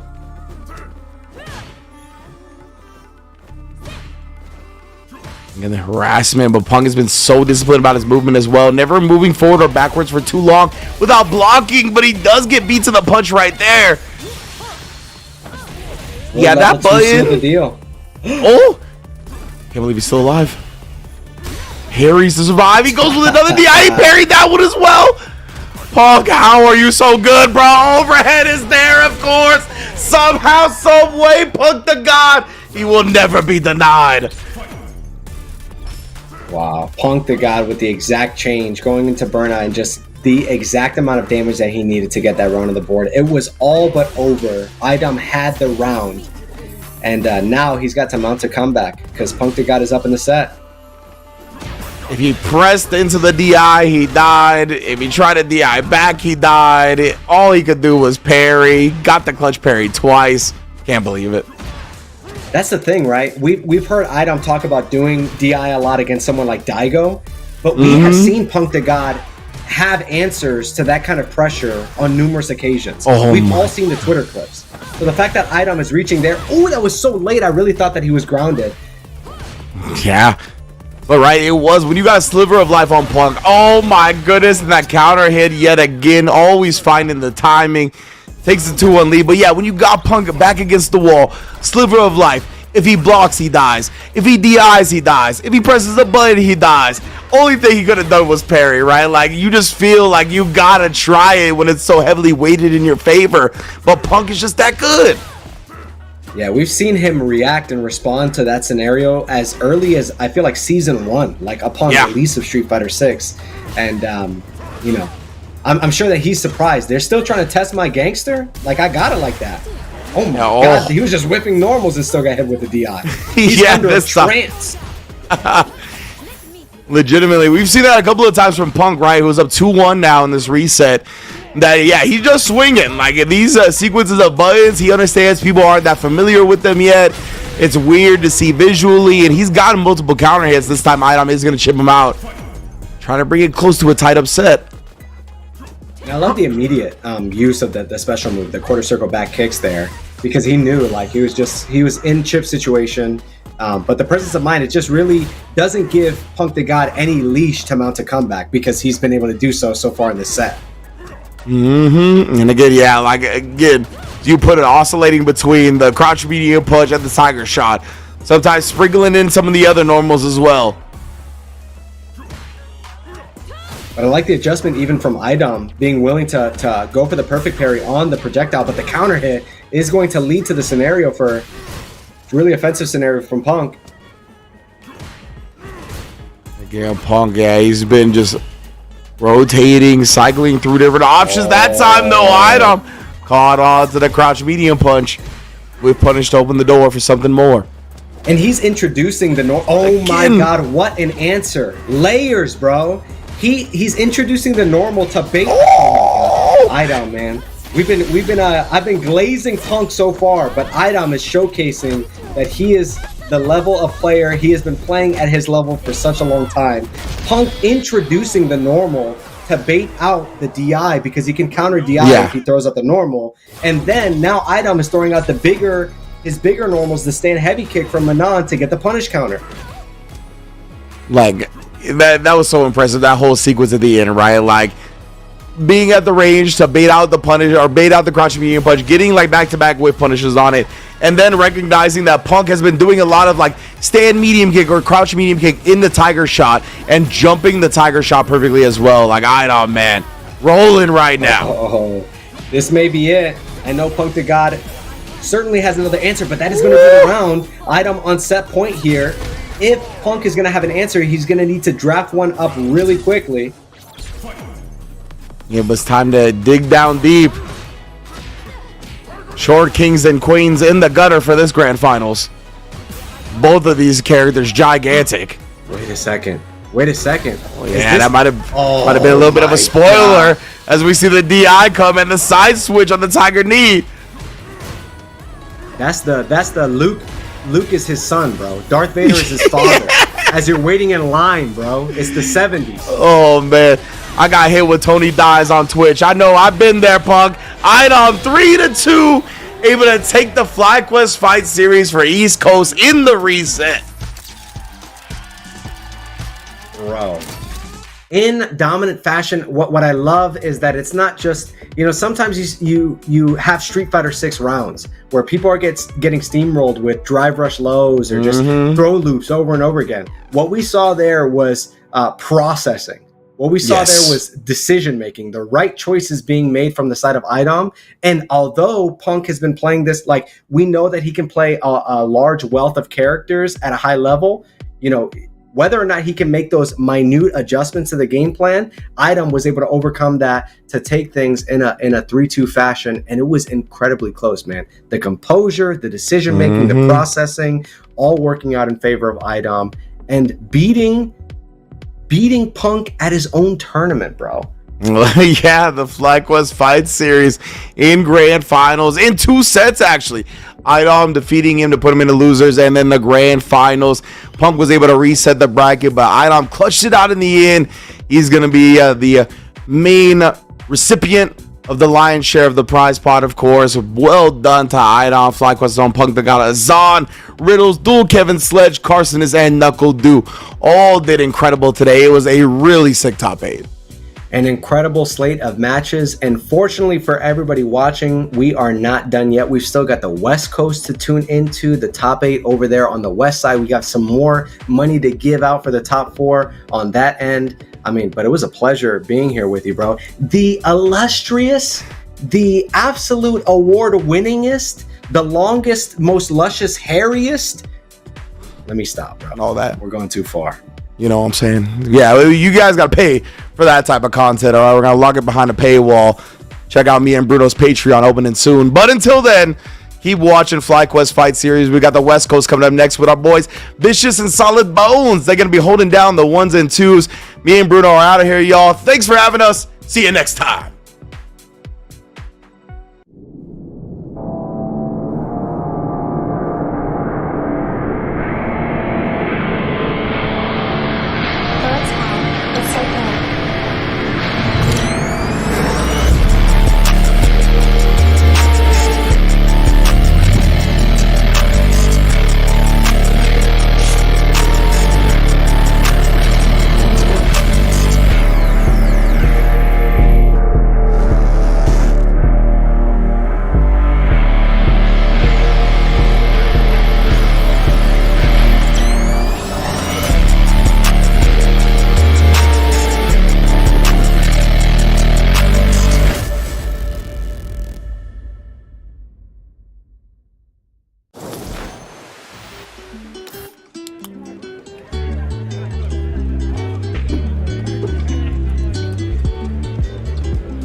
I'm the best of all time, baby. Okay, Let's hear it. You're so good.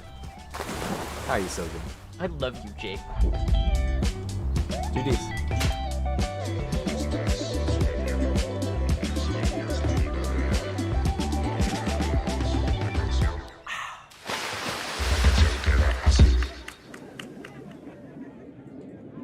I see you going up against Minna R&D in the clutch. Explain what's going on with that. You guys got a big rivalry or something going on.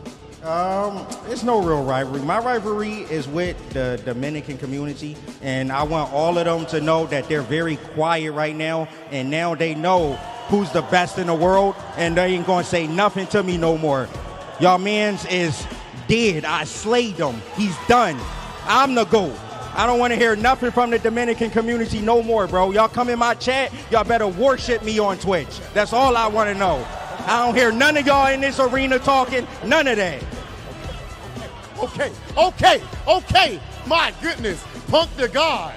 Wow. For new players, I would probably recommend Braum for how easy it is to just swing and attack. If you like just being like a big, reliable like support or like tank type of player, I think Braum does that for you.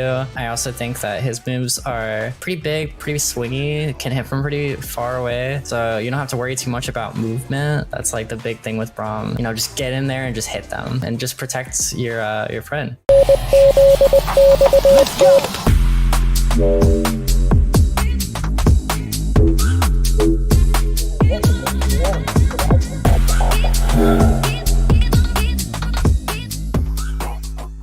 What we need is combos. We need straight combos. Everything needs to do at least 50% and then land into a mix-up. We need mix-ups too. New players should play Echo because, as I mentioned before, we need a mix, right? And there's almost no better character to mix than Echo. And it's pretty easy too. Everything needs to be a 50-50. You can't have anything less. No 49s or 51s. Then you gotta get them assist calls. Assist calls, after that, nothing else. For new players, I recommend Ari because you play a game like this because you want to finesse. You want to move. You don't want to just do things without purpose. Anti-air is as simple as it gets. I kept it extremely simple, but I mean, you can go a long way with just those. And this character is so elegant, so smooth, and you just want to dance when you play it. And this is the character I recommend.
Welcome back. This time it's for the West Coast here at the FlyQuest Fight Series. And you already know what's going on. The big bald fella is finally here. Sagat officially playable immediately after a very ecstatic and electric Evo. And I honestly haven't even shaken off everything that had happened since Evo. All the energy is pretty much transferring over. And I know a lot of the players should be by now madly inspired by what had happened in that top 8 to perform just as good in this top 8. And this one's going to be quite the banger. Vicious here with solid bones to represent the West Coast. And he's up pretty damn late. So this is going to be a really, really good one. I want to see how wild and zany he gets. But for the most part, this is going to be pretty damn sick. What's up, Bones? I'm having a great time, dude. When you said the big bald fellow is finally here, I totally thought you were talking about you. I was like, damn, Vicious is really pumping himself up. He's out here. I'm here. I'm going to cosplay as Sagat in October. Promise. Whoa, is that true? I'm trying to. I've been hitting the gym as if I'm trying to. All right, so here's what you got to do. You got to hit the gym. You got to hit the rack. But I mean like the rack where you put your arms up and it stretches you out. You got to hit like 7 feet. Like we got to be able to do this for the clout here. I'm definitely trying to. Whatchamacallit? 100%. Have you been seeing a lot of Sagat? I've been trying to consume a lot of Sagat content just to make sure that obviously I'm like in the know about shit. He seems really fun, man. Yeah, I think they've done a really, really great job of kind of reinventing the style that the character wants to play, right? For the most part, he's been very, very keep away. His damage is still very much so intact and it fits with Street Fighter 6. He doesn't have the same type of conversions that you would expect off of like a low, normal drive rush canceled into something big. But hopefully we could see that representation with our bracket. Speaking of which, our top 8 already locked in as we had seen it. Of course, this is a ladder style tournament. It funnels into this top 8. So these are the top 8 players that have accumulated the most wins throughout the entirety of the West Coast FlyQuest Fight Series. And again, shout outs to Olipop and NZXT, always being a huge sponsor and benefactor towards running each and every one of these events. So this one's going to be kind of cool. Like, I think We talked about this a little bit earlier. There are some new faces, and forgive me if I'm wrong, but it's definitely faces that have not been like the usual suspects, right? We have Zmetra versus Fulcan for the first round, Rookie versus Zach Boss, very familiar with Zach Boss. Ludy Lou versus Enzo the Hokage, another usual suspect. Then Irium Games versus Noah the Prodigy. Yeah, so I always think of Zach Boz as being the Brian F guy. Just like that's really what started their online career. I feel like I don't know much about Zach. Like I haven't asked him, but I wonder if that kind of lit a fire under him because for the longest time they were just like a high-ranked Chun-Li in like the Brian F cinematic universe that kind of got like beat up whenever they showed up. But then in Street Fighter 6, they started having serious results, like really being out here, really consistent, like top 8 FlyQuest placer. Our first match here is going to be Zmetra versus Fulcan, which I'm not gonna lie because I don't like lying very much. I'm not ultra familiar with either of these players. Looking forward to seeing who they play. Looking forward to seeing who is repping the Sagat. I've heard a couple people say that he is definitely a bit more difficult to pilot than some other characters in this game. He's kind of like, as he typically is, right? He tends to be kind of slower and like chunkier. You have to be very like committed and know what options to use at certain parts of the screen, especially when you've got a heavy punch DP that swoops halfway across the screen like him. You have to be like very knowledgeable about it. I think like the angles that he can hit, you know?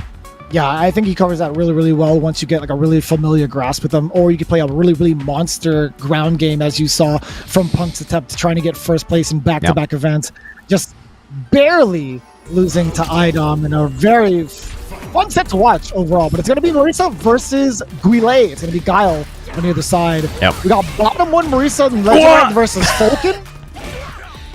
Dude, that was crazy, by the way, that the armor through the flash kick still had time to stay in medium punch the other way. Crazy. Yeah, very high-ranked Marissa here. And this is, you know, Marissa is still not the most common character. I think the most Marissa representation we've seen this year was the legendary infectious modern Marissa. Yeah, that's right. And I'm so glad that Marissa is still being piloted by certain, like, top players, right? One of them being Zmetra. Dude, 34th in the legend pool is pretty impressive. Yeah, no, super impressive.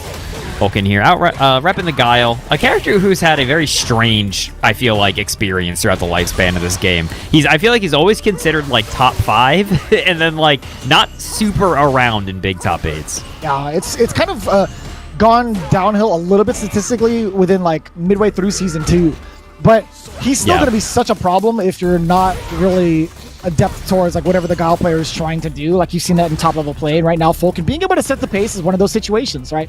Marissa, how do you get past between like the 2 and 3 range of Guile not throwing booms and playing this life lead?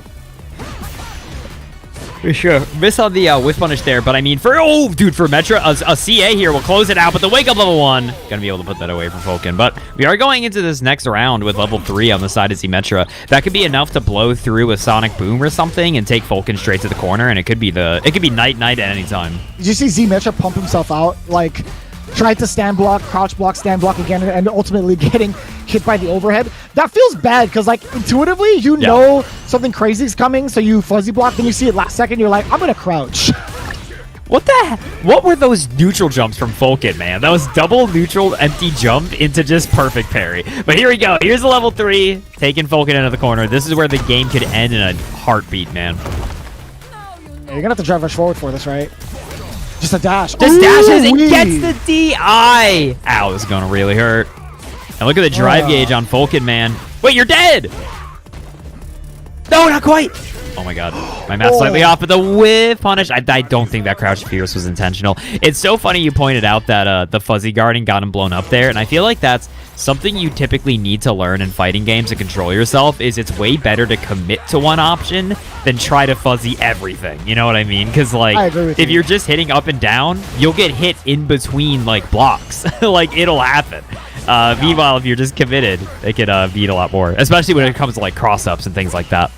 With Guile, it's like, which one would you rather get hit by a drive rush version? Overhead or crouching medium kick, right? Both lead to pretty darn good damage, and at least the knockback is going to be something that Guile wants to set himself up for booms perfectly, but Fulcan hasn't really been of that style thus far. He's been kind of laying it down. In fact, both of these guys have been scrapping since round 1, or game 1, I should say. For sure. Ooh, okay, got a little phalanx. Zmetra. Oh my god, the damage! It's so funny how Fulcan had the life lead. And then they just did not, just evaporated.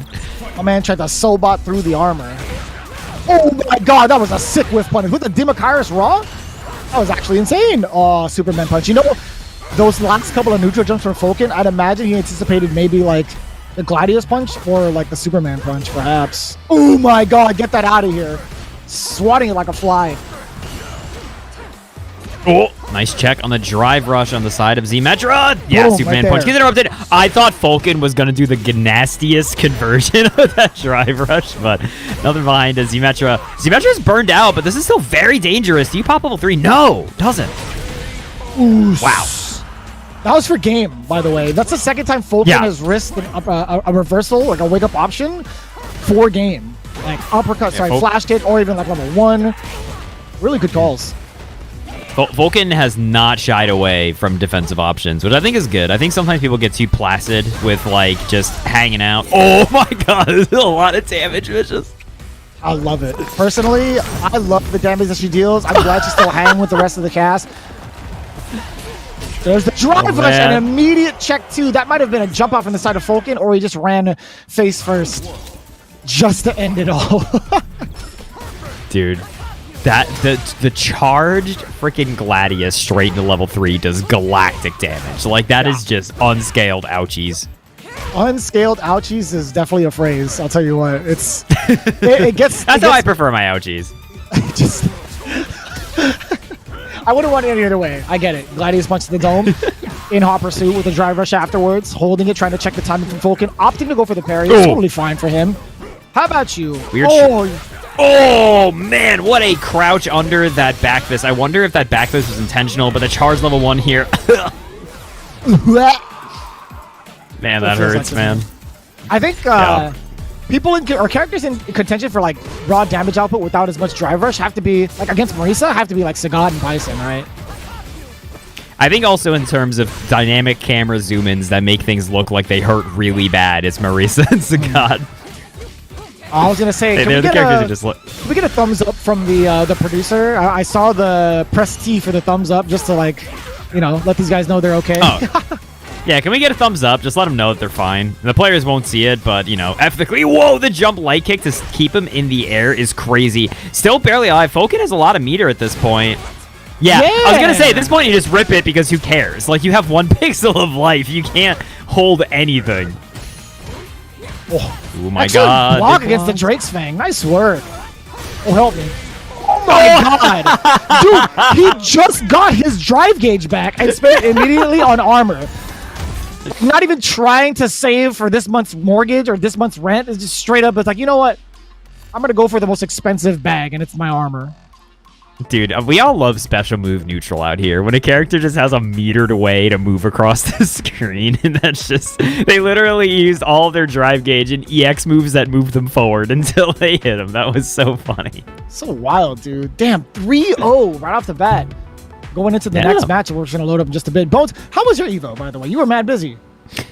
Oh, I had a great Evo. You were also mad busy. Let's not call the kettle black here. No, we were both super busy, but I had a good time. Sunday, I did get to watch a lot of the games. I got to see a lot of the gamers. If you were there at Evo, I hope you had fun. If any of you watched Evo, what did you think of the show? Did y'all have a good time? Because, like, obviously it's a super different experience being there. Did you see the Speederoo animation that you were in, Vicious? That thing was crazy. Do you know who Speederoo is? The guy who animated that? I had zero clue up until that weekend, genuinely. So I saw the intro. Well, actually, no, it was kept a surprise. And then I was up on stage and I saw the intro. I'm like, oh my God, I have never looked cooler. This is so bad for me in my career because I would never aspire, like I will never ever reach that level of coolness that Speederoo has drawn. True. Dude, I gotta send you some Speederoo stuff later, because I think, because they did the trailer for the Marvel collection that came out, and it was hilarious. And I think that's probably where the connection was, if you were to ask me about Illuminati stuff, as to why they did that. But those are really funny. I think the broadcast looked really fun from my angle. The matches were really good. A lot of the more niche games I thought had really great top 8s, like Uni and Grand Blue had really good top 8s, were like super fun. Strive had the most heartbreaking match I've ever seen in my life when Nitro got knocked out before top 8.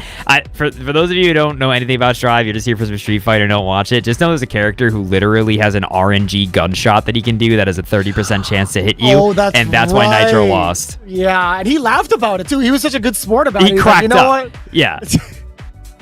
He lost because Jack just like ripped it on an RNG gunshot. He had one bullet in the chamber and just sent it, and it didn't even hit him. It caused the block string that killed him, because otherwise he would have, if that would have been the end of the pressure, he would have gotten hit and died himself. But yeah, I had a great time. Street Fighter seems super fun to watch. Obviously, we have the really strange storyline of there just being a 17-year-old in top 8 for their first offline tournament, and everyone was like, "What's this about?" Yeah, and it's crazy because he was crowdfunded on the way over too. Like, he didn't even know he was going to make it to Evo. A lot of the community was like, yeah, you have to go. Like, a handful of other players too. I know like Hot Dog had a really big hand in that. Xian, Xiaohai, all of them in general were really, really supportive of their Hong Kong brethren, and it was such a magical thing to see. Like, we've gotten that at Combo Breaker, CEO, and I was wondering, I'm like, are any of these like young phenoms going to be able to make it to top 8? No. What? In replacement, or I guess like pretty much topping the charts in their steed. Yeah, Mickey busts it wide open. He took down former Evo champ Angry Bird. He took down like a bunch of other people that I can't remember off the top of my head because my brain is fried. But let it be known, I am really looking forward to seeing how he does at both EWC and Capcom Cup, because he qualified from that one major that he attended. That is freaking insane. Insane storyline. Like, that's the kind of stuff we wish for, right? When it comes to like an Evo, you kind of want like the 7, like yeah, you're right, and then you kind of want like the 1, like whoa, like what's all this about?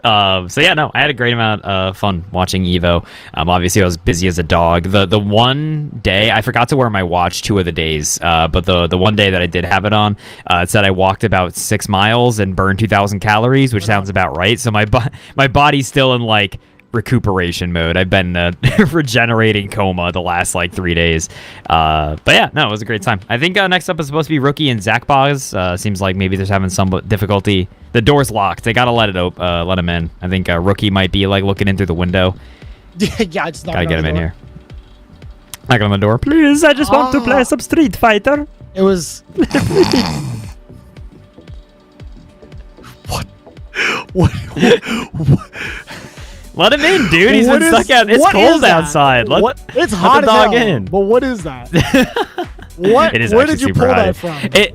It wasn't as hot in Vegas this year, which is funny because it was still like 104. But it was like last year. It was seriously like 115 to 120, like the whole day. Like it never stopped. This time it was like you could actually wake up in the morning and like walk outside and be like, it's like a normal day. My lips were chaptered than chapped, like they're just now coming back to life. But like, geez Louise, I don't know how y'all deserters do that, man. It is ridiculous out there. The deserters.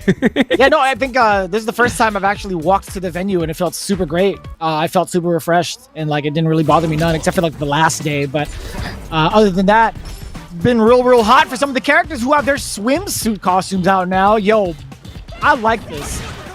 Like, Lifeguard Luke is actually one of the coolest things. Dude, the weirdest thing, I don't know about you, but with Lifeguard Luke, my eye is just drawn to his abs. And it's like, this guy's a barrel.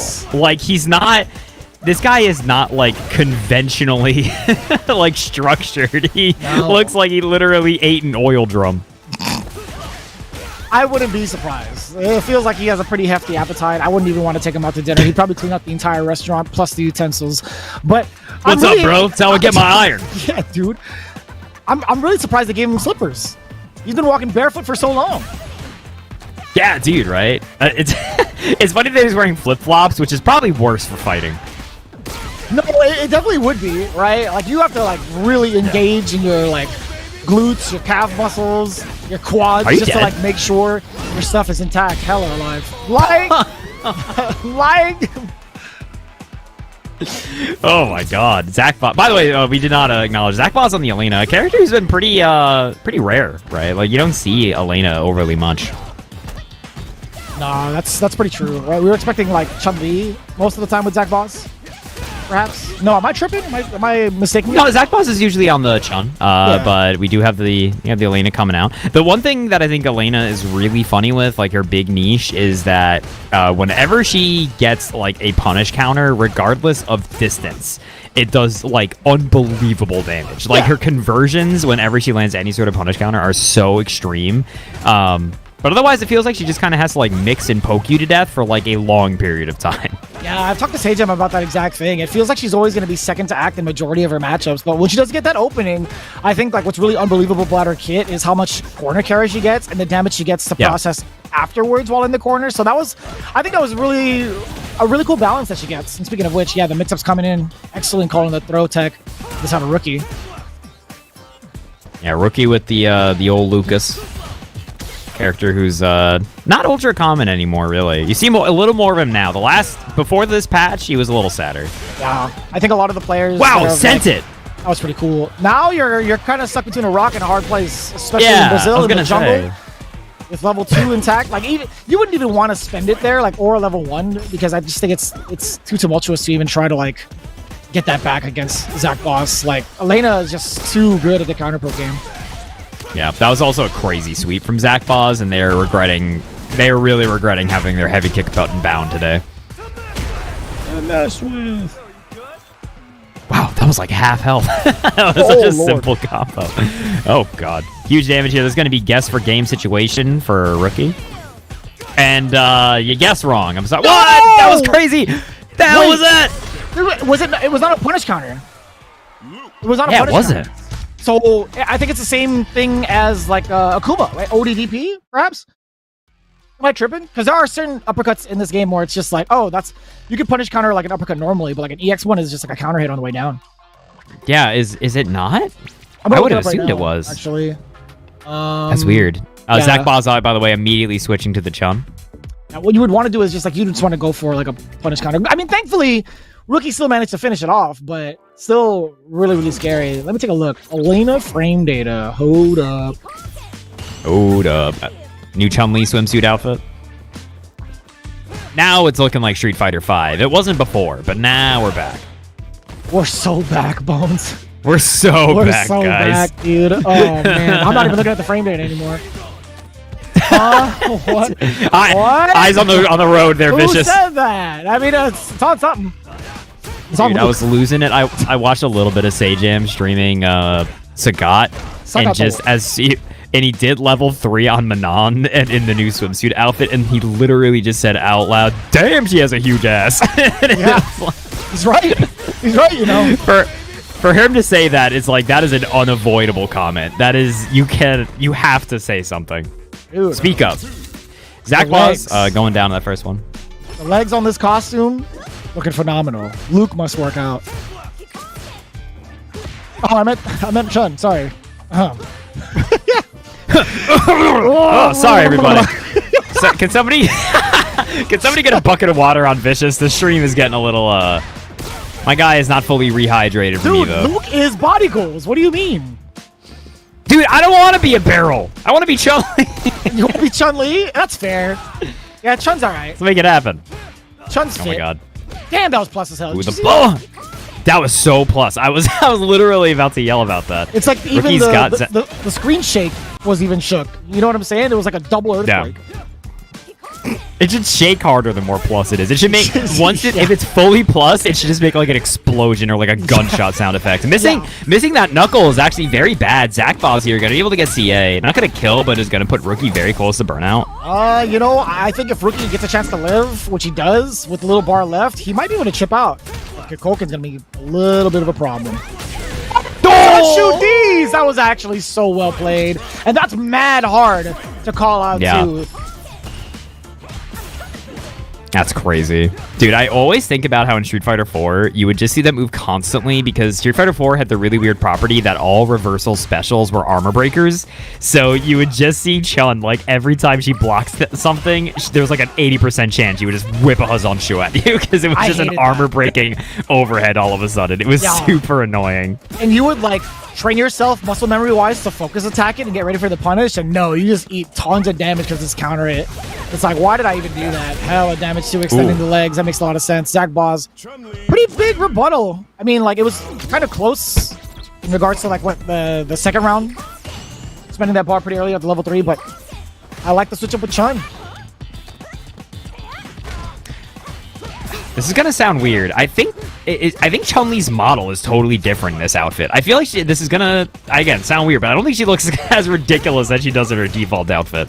Be a little bit more specific there, Bones. What part of I'm trying not to be. I'm trying not to say it. I'll say it for you. Gun to my head. Well, I think she looks like a human more so than she does in her regular outfit. Good. Mission accomplished. It's like a normal human being. We did it. He just happens to know Wing Chun Kung Fu.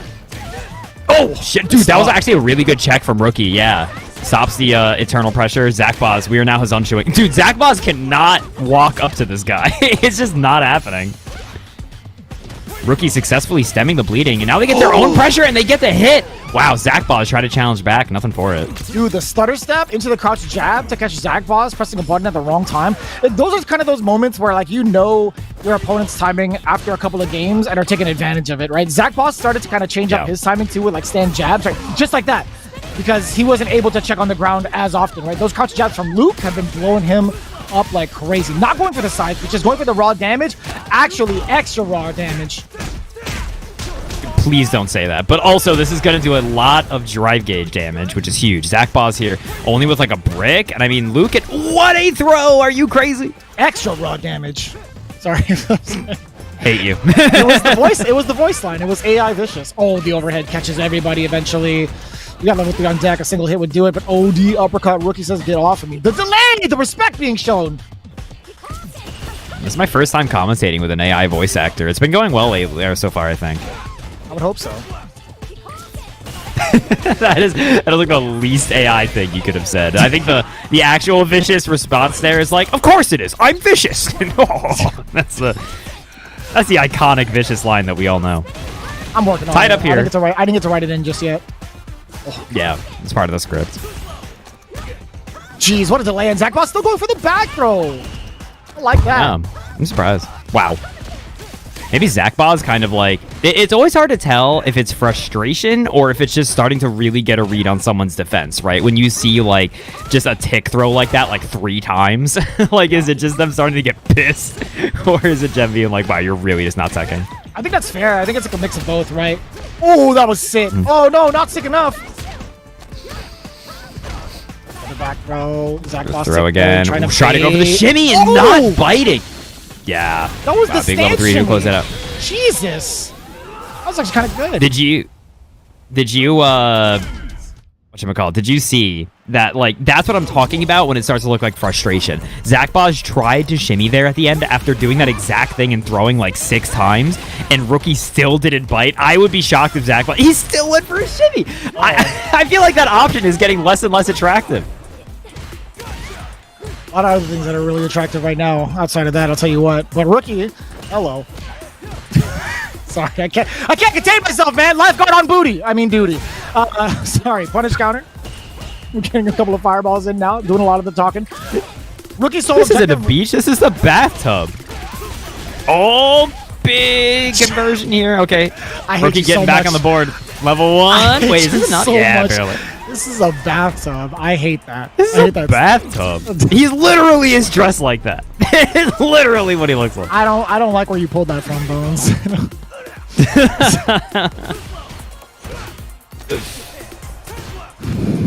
Not deep enough. Ooh, that is a great anti-air. Wow, what was she What was she doing? Was that forward heavy kick? Forward roundhouse to bait out throw or any like delayed normal. Yeah. Ooh. These guys are playing really well. I am genuinely impressed. This could be like a top 8 anywhere.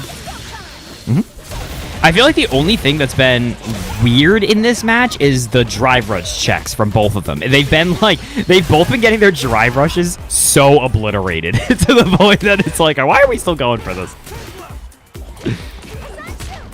Oh, that's on Chew. This time goes for throw. I bet they do it again.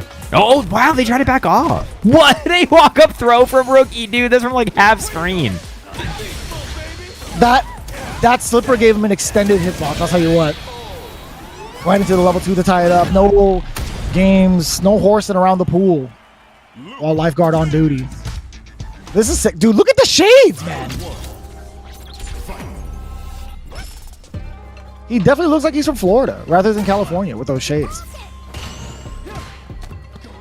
Ooh. I agree with that. Back to where Rookie's got to tie us up 2-2, by the way. Somebody in chat said, if you know, you know, based off of the, regarding that comment you made. Bad, though. It was a sub alert for a streamer I used to watch, so it just got ingrained in my brain. Yeah, of course. Of course it was. I don't need this in my life, bitch. Nah, I'm just kidding. I made this dojo. I stepped into this. Sandblast. It's so funny. It's funny how they have such different fireballs. Like the way they clash is like kind of awkward because Chun's is so slow, but like much faster to come out than Sandblast. I feel like it makes their fireball wars so weird. Like neither of them really want to do it. Speaking of which, like we've had that conversation of Luke having like the best fireball because Sagat doesn't exist. Do you think that's still the case now? Because I kind of think Sagat's fireball is like good. It's like okay. It's like a shadow of what it used to be. But like, I genuinely think Luke's is still better. Oh, that was sick. What, dude? The perfect parry on the other side was crazy. Rook getting it. I think Sagat's fireball game. Here's my theory, and I could be totally wrong about this. I think it's still gonna be best in class in a lot of ways because of the threat behind it. Nobody else can just tack on damage from a random EX fireball like Sagat can. I think outside of like Ken gets lucky and clashes the fireball the right way with his EX fireball, but Sagat's literally like, haha, my EX fireball hit you, die, like from full screen. Like nobody else can really do that. Yeah, that's fair. I think that's a solid point to make for the King. For having the best fireball. Damn, Rookie taking it 2 rounds straight in game number 5. I did not think that was going to happen. Can we also talk about that perfect parry on the whatever cross-up that was? Like, you have to call that correctly. You have to... What is it? I think, know what side you're on and also parry, right? I feel like that was kind of scary. I thought you have to hold the direction, no? Wait, does it just have to be neutral for high? So that's what I actually don't remember if it's like supposed to be neutral or high because I'm always holding back when it happens, like when I'm trying to perfectly do something. Does it work if you just are holding left or right? Does it care? I don't know. Probably not. But I always thought that was kind of fun. Probably not. Yeah, it was. I mean, it looked like Luke parried it from behind his head. It did look pretty damn silly. I like how you did the pose, like behind his head. It's just like that's what he did. Dude, that's just I got flashbanged. I haven't really seen that Luke outfit much yet. The way it looks in the ending screen there is kind of crazy, where it's like you're seeing actually his arms connecting to his barrel of a chest, and then he Popeye expands. That looks so like it's like Jesus. He looks like the main character prototype, dude. Like, what is happening here? You are a freak, Luke. What is happening? I want those abs. I really do. You know who's really defined, actually, in the mid-waist? Jamie. Jamie's got some really solid, like, normal-looking abs. Like, if he was just, like, a lifter right out the womb, yeah, it actually looks like what it should be as a bodybuilder, or at least, like, a competitive bodybuilder. This guy is, like, I would really say Jamie is conventionally attractive. Luke is barrel attractive. You know what I mean? If you're really into, like, do you really like Donkey Kong Country? Luke is your guy. Luke is out here looking like a barrel. We got our first Sagat. Stepping up to the plate. And this is, I do not think this is a great matchup for Geef. Uh-oh. Oh, what? What is this intentional or? Yeah, I think we're getting a reset. Okay, cool. Okay. Whew. They're gonna be, I don't know if Enzo's sticking with it. Dude, did you know that Geef cannot stand heavy punch, low tiger shot? That sucks. That's awesome. That seems poopy. I'm sorry for your problems. I mean, it's 50 long frames in total, so if you call that right, I'm either jumping or level 2ing that bad boy, honestly. I do like that they made his fireballs more extreme. I think before, like, there was the high level implication was that, like, high tiger shot was, like, a little faster and low wasn't. But, like, at mid and low levels, they felt identical. Like, it was very rare that they really felt super distinct to me, I think. Whereas now, high tiger shot and low tiger shot feel, like, completely different, like, in terms of applicability, which I think is good. Yeah, I'm still trying to figure out like whether or not those projectiles are going to be like a true problem for Zangief outside of not being able to like armor through them. I still think there are ways for Zangief to kind of whiff punish Sagat appropriately and be a little bit of a problem, kind of encroach in his space. Because Sagat's not going to have the best walk speed, right?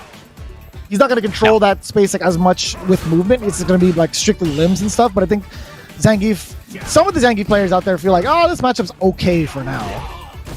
Yeah, I'd be surprised if it was super lopsided, but I think actually, because not separate from fireballs, the things that really stand out to me are Sagat's same medium kick and Tiger Knee. I think are actually super annoying for Guile.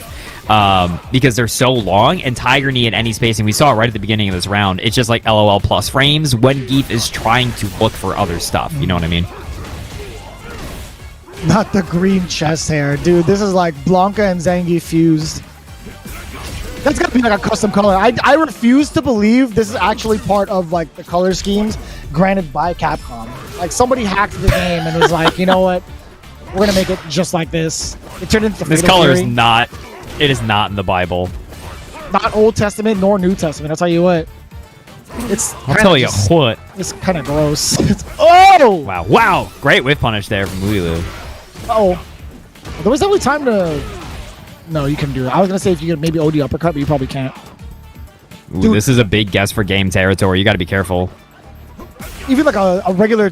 Oh my god! Forget what I was gonna say. Here comes Ludy Lou. Watch out. Oh my god. Sammy kick. I'm kind of surprised Enzo is not doing a little bit more EX Fireball, because I mean at this point EX Fireball on the level 1 just wins, right? Like that's it. Yeah. It's tough. I think Ludy Lou is kind of like trying to snipe that out. There is like a pretty hefty amount of like startup on OD Tiger shots. So it is a kind of scary territory. Oh my god, whip the hell out of that. I'm scared, man. They're both just looking at each other. High Tiger shot hits. Whoa, what a shimmy from Enzo, man. That was brave. I really thought they were going in there in that situation. For them to back off, that's crazy. And it's hard. Like, he walks so slow. His front walk speed forward, walk speed backwards, easily below average, but it's still like, dude, this guy's within range to throw the out of me. Oh, the jump back did not get the punish. That is a whiff punish. Here we go. The Sagat damage. Porter and House the knee for the Oki. Dude, I saw that in the character reveal trailer, and I was like, that's nasty. I hate that. The knee for Oki there. Yeah. Huge damage. Gets a plus. Cool. Okay. You can either get it like medium up for B plus, or if you think they're gonna like perfect parry it, use the medium knee to be +2 regardless, and then go for an actual strike throw mix. It's kind of awesome. I love this guy. Yeah. He's cool. It's funny that Sagat is like he's like an all-rounder and then in parentheses slow. Like that's like his archetype. Dude, and his drive reversal makes no sense in the coolest way. I mean, there's a mini Muay Thai overhead, like a Muay Thai overhead punch. Oh, you're is it kill? Oh, hell dead. Yeah. My God. I wasn't sure. That was quite a bit of scaling on it. The old jackhammer. Yeah. Not too bad. Ludy Lou looking pretty good. Armor again. Kind of dangerous too. I want to say like what else can Enzo really do about that? Maybe like OD uppercut, but if you're like ready for it, perhaps. This crouching heavy punch is cancelable. Nice little jab confirms. We love light and heavy DP in this household. Yeah, it sucks that you can't do heavy DP. Like you have to like there is a way to do it where you kind of hold it for a split second for it to come out in 16 frames, but like you have to use medium. Life sucks. It's hard.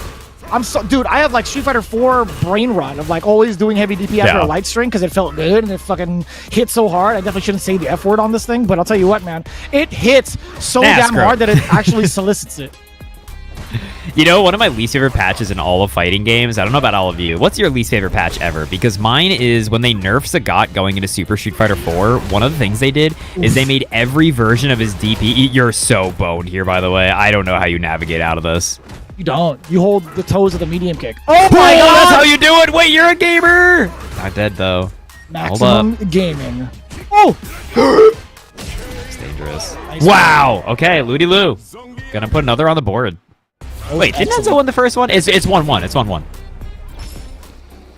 I was about to say, oh, lordy. I was going to say, my least favorite patch ever is in Super Street Fighter 4, they made all of Sagat's DPs do the same damage. They all did 100. And that was like, it's like, why did you do that? Because it made him not... He made him not only have the weakest DP in the game by a huge margin, but also like, then why the hell do we have other versions of this special move if they all do the same damage? I can't remember if they super weird. They did it because he still was allowed trades on his DP for like extended combos, like forward roundhouse, and the scaling was different. I really don't remember. He still did get forward. That's probably why they did it conceptually. Nice, level 1 here. Gonna be able to bear through. Good job, Enzo. That's what we were kind of prefacing with earlier, right? Like being able to get around the armored heavy punch by using crouching heavy punch, plenty of time to confirm. So nice work from Enzo spending that meter. I'm a little bit biased in regards to like bad, rough patches of Street Fighter 4 because 2012 exists and the twins were not happy. Dude, no, I mean I'm not talking about like your least favorite patch in terms of actual like gameplay implications, but like just little things that annoyed the hell out of you. That was a big one that annoyed me. Obviously, yes, the twins were a goddamn disaster, Vicious. It was so bad. It was so bad, dude. It was so bad. Oh my lordy. And what do you do about this if like you're Ludy Lou, right? Like you're starting to see Enzo the Hokage adapt a little bit to like some of the big things that Zangief was presenting. Now you're not even within range to play proper footsies.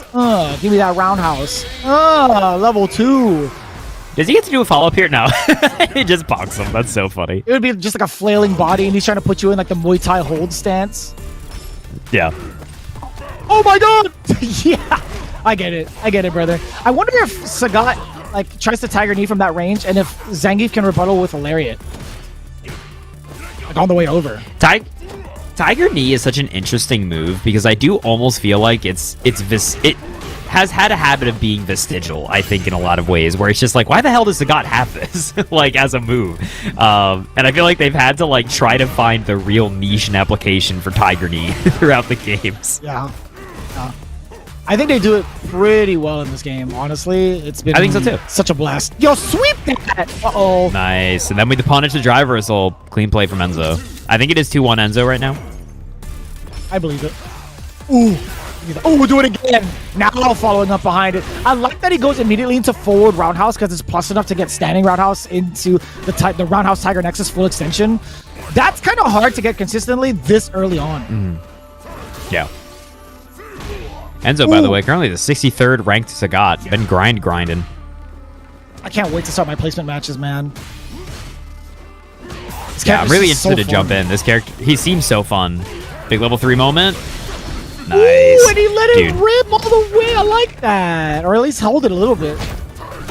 Dude, I'm not gonna lie to you. That super makes me kind of wince away from the screen. I don't know if anyone else feels that way, but seeing like like when you see a character like Kim get her fucking leg caved. Sorry, we're both just cursing. We're both tired from Evo. When you see Kim just get her leg caved in, it's like, jeez, man. Like that's brutal. It reminds me of like one of my favorite lines from Street Fighter 5 that was completely uncalled for and no one talks about it, but if Balrog beats Ibuki in that game, he has a line of dialogue when he beats her where he's like, damn, you're fast, I better paralyze you to make sure you don't move anymore. It's like, Sagat or Balrog, that is a high school girl, what are you doing? You know, he doesn't give a damn as long as he's getting paid. He really don't give a damn about anybody else's well-being. I think Ringe said it the best. Anytime you see that level 3, you could feel your ACL getting torn. Like, you ever try to pick up, I've like hurt my leg that way, or if you try to pick up like something heavy and your leg accidentally kind of like bends inward like that, like it's a really easy way to hurt your leg. That's why, like, if you kick someone that way in your leg, man, yeah, like they're owned. Legs are not supposed to bend that way at all. And he's doing it with a purpose too. He's kicking towards the knee. I feel like that's illegal. Like, you gotta kick towards like the quad or the calf, but like never towards I feel the like knee. every Muay Thai move is illegal, isn't it? They're all like Not like at the Muay Thai elbow ring. and knee. No, that's what I'm saying, but they're all like elbow and knee strikes to joints. Like it's like a brutal style. Yeah, it is definitely quite the workout. I'll tell you what, though. I mean, I want to say like there are certain restrictions or are frowned upon, whether it's like a sanctioned fight or just like a little backyard Thailand brawl. I feel like they'll definitely boo you or try to stab you afterwards or something like that if you try to go for the knees purposely or try to like kill their fighter essentially, or like ruin their dreams. Boo or stab me is a pretty big dynamic. Maybe they should add like a censored version of the level 3 for Sagat, where like he goes to kick you in the leg and then just kind of smiles and then just punches you in the face. It like should, that. It should just be like a sensor bar right at the knee only, but you keep like the skin wave like going. That effect is cool on every character. I'm not being a weirdo about it. I just mean on like on every character. That like physical kick wave on a leg that sends shivers down my spine. I'm like, oh, they did a good job animating the hell out of this. Yeah, no, the level 3s have been sick. Like Akuma's level 3 is super, super cool. I feel like in some ways, some of the original level 3s still look cool, but I think they've been like upping the ante of making them look like cooler and cooler with the DLC characters. Yeah. I kind of wonder if they'll do the route going forward, if they'll actually give them a different, like a character, a different level 3 down the line. Cosmetic perhaps. supers. Yeah. Well, there's going to be like certain utility for them, right? To kind of change the dynamic of the character and the matchups. Hello. Sure. Oh, you mean just giving them a different super in general? Yeah. Just specifically level 3. But hear me out. What if they just added to like cosmetic supers that you could equip to your character? It just changes the animation, doesn't do anything else. That would be actually kind of sick. I'd be super open for that. Like change it over time. I would really be open to that. Yeah. Know the Prodigy, by the way, representing Cammy, as they've been wont to do in the EX. You're going to be able to close it out. I find the way Noah plays Cammy to be so interesting, because it's not... They still go as aggressive as you'd expect Noah to go occasionally, but honestly, I think they tend to be a lot more reserved with Cammy than their Lucas. Oh, he is fishing. He let that line stay forever, waiting for that bait against Irium. So... And I kind of agree with that too. Like there are certain moments where he has like little bursts of explosions because he knows for sure you're kind of timid, but there is some calculation behind it, right? He'll get that info pretty fast and then just run with it. Already in the burnout, already into level 3. Prodigy looking at almost damn near double perfect, but it's gonna be bam. No, not quite. Wow, sliver on him. I was gonna say I didn't want to jinx you. Oh my god. I get it for the crack shoot, just in case. Sure. Yeah, because you can't let yourself get hit with the infinite there. Are you dead here with the full Terry dump? No, just going to level 3. I wonder if level 2 cash out would have killed. I don't know. It's hard to say. Terry combos, I think, are like deceptively difficult to optimize. Oh. I want to say no, but barely. Nice. For the level 2. Yeah. And I mean, it does a lot. Too. Like it does like over 50%, right? Like I'm not crazy. Like it does a tremendous amount of damage. I was just trying to gauge whether or not Noah had like is like just a little bit over halfway that it is for Terry to dunk it out there. Irium maybe switching their characters here. They were in the buff Terry dojo. So maybe they're awaiting some. I don't know if Terry needs any more buffs. I think he's good. Can we let that guy hang out? Can we let him live? I think Terry's pretty damn good right now. He definitely counts in the Shoto category, in my opinion. He's definitely within those ranks of being acknowledged as and also acknowledged within like the current meta. This song is actually, it threw me for a loop. It took me a while to get used to it, but I'm like, you know what? The horns that come in, they're pretty aight. Pretty good. Vicious thinks these horns are aight. Do you think these horns are aight, chat? Let us know in the comments below. Hey, where's the swimsuit? Hold up. I just realized. I don't know. Give me the swimsuit, Noah. What are you doing? You have EWC money. What are you doing over there? Dude, Noah, come on. You can afford it. It's like $8. Get it, Noah. You get 2 of them. You have to get 2 of them. It's the way the pricing works. Boom. Dude, almost burned out here. That was a crap ton of damage for just level 1. I'm not gonna lie to you. I had to think about it. I'm like, wait. When I came back home from Evo and I was trying to play Sagat, I'm like, oh, I don't even have the pass for this. I just finished doing top 8 and I don't have the pass. That's so funny. I realized that too. I got back from Evo. I was like, oh, dang it. I had to buy the new pass. I am really interested in Viper. Oh, dude. Oh, I can't say much. Anyways, that knockdown is pretty cool. True. Spitting. And Noah gonna be able to easily kill here with the level 3. Irium gonna be going down 2-0 here. Yeah. Noah's only got 1 round to take. Man, Noah is speed running this, man. All the way from Lompoc. I've seen where that's at, by the way. I don't know about trenches, but maybe I'm wrong. I feel like there's just like a lack of things to do there. I definitely took a thorough look on Google Maps. I'm like, well, what is there to do in Lompoc? What a stop! What's going on in Lompoc? Not much. Y'all got any, think it's like any local delicacies that we should be aware of? No, dude. There's so many chains there, like that direct area. I'm like, bro, you got everything. You get access to everything. Oop. Dude, the double dash there is so, like, gross to me. That feels like Street Fighter V Oki. It's like, why did you have that much time? It does, doesn't it? Cross up, trying to put on a throw as well.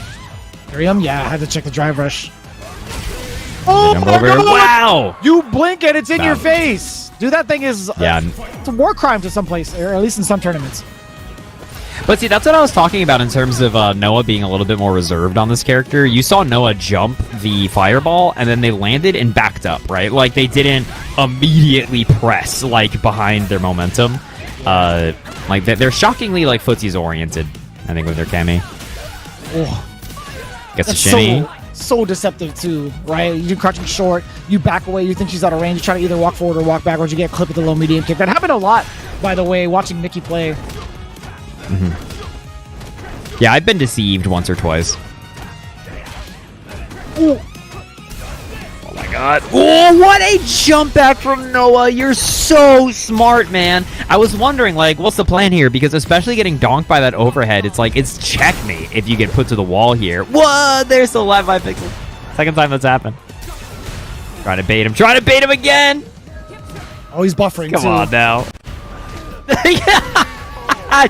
Come on, bro. You can't do him like that. I literally, in the East Coast bracket, I literally saw Idom lose against Punk because they tried to do that.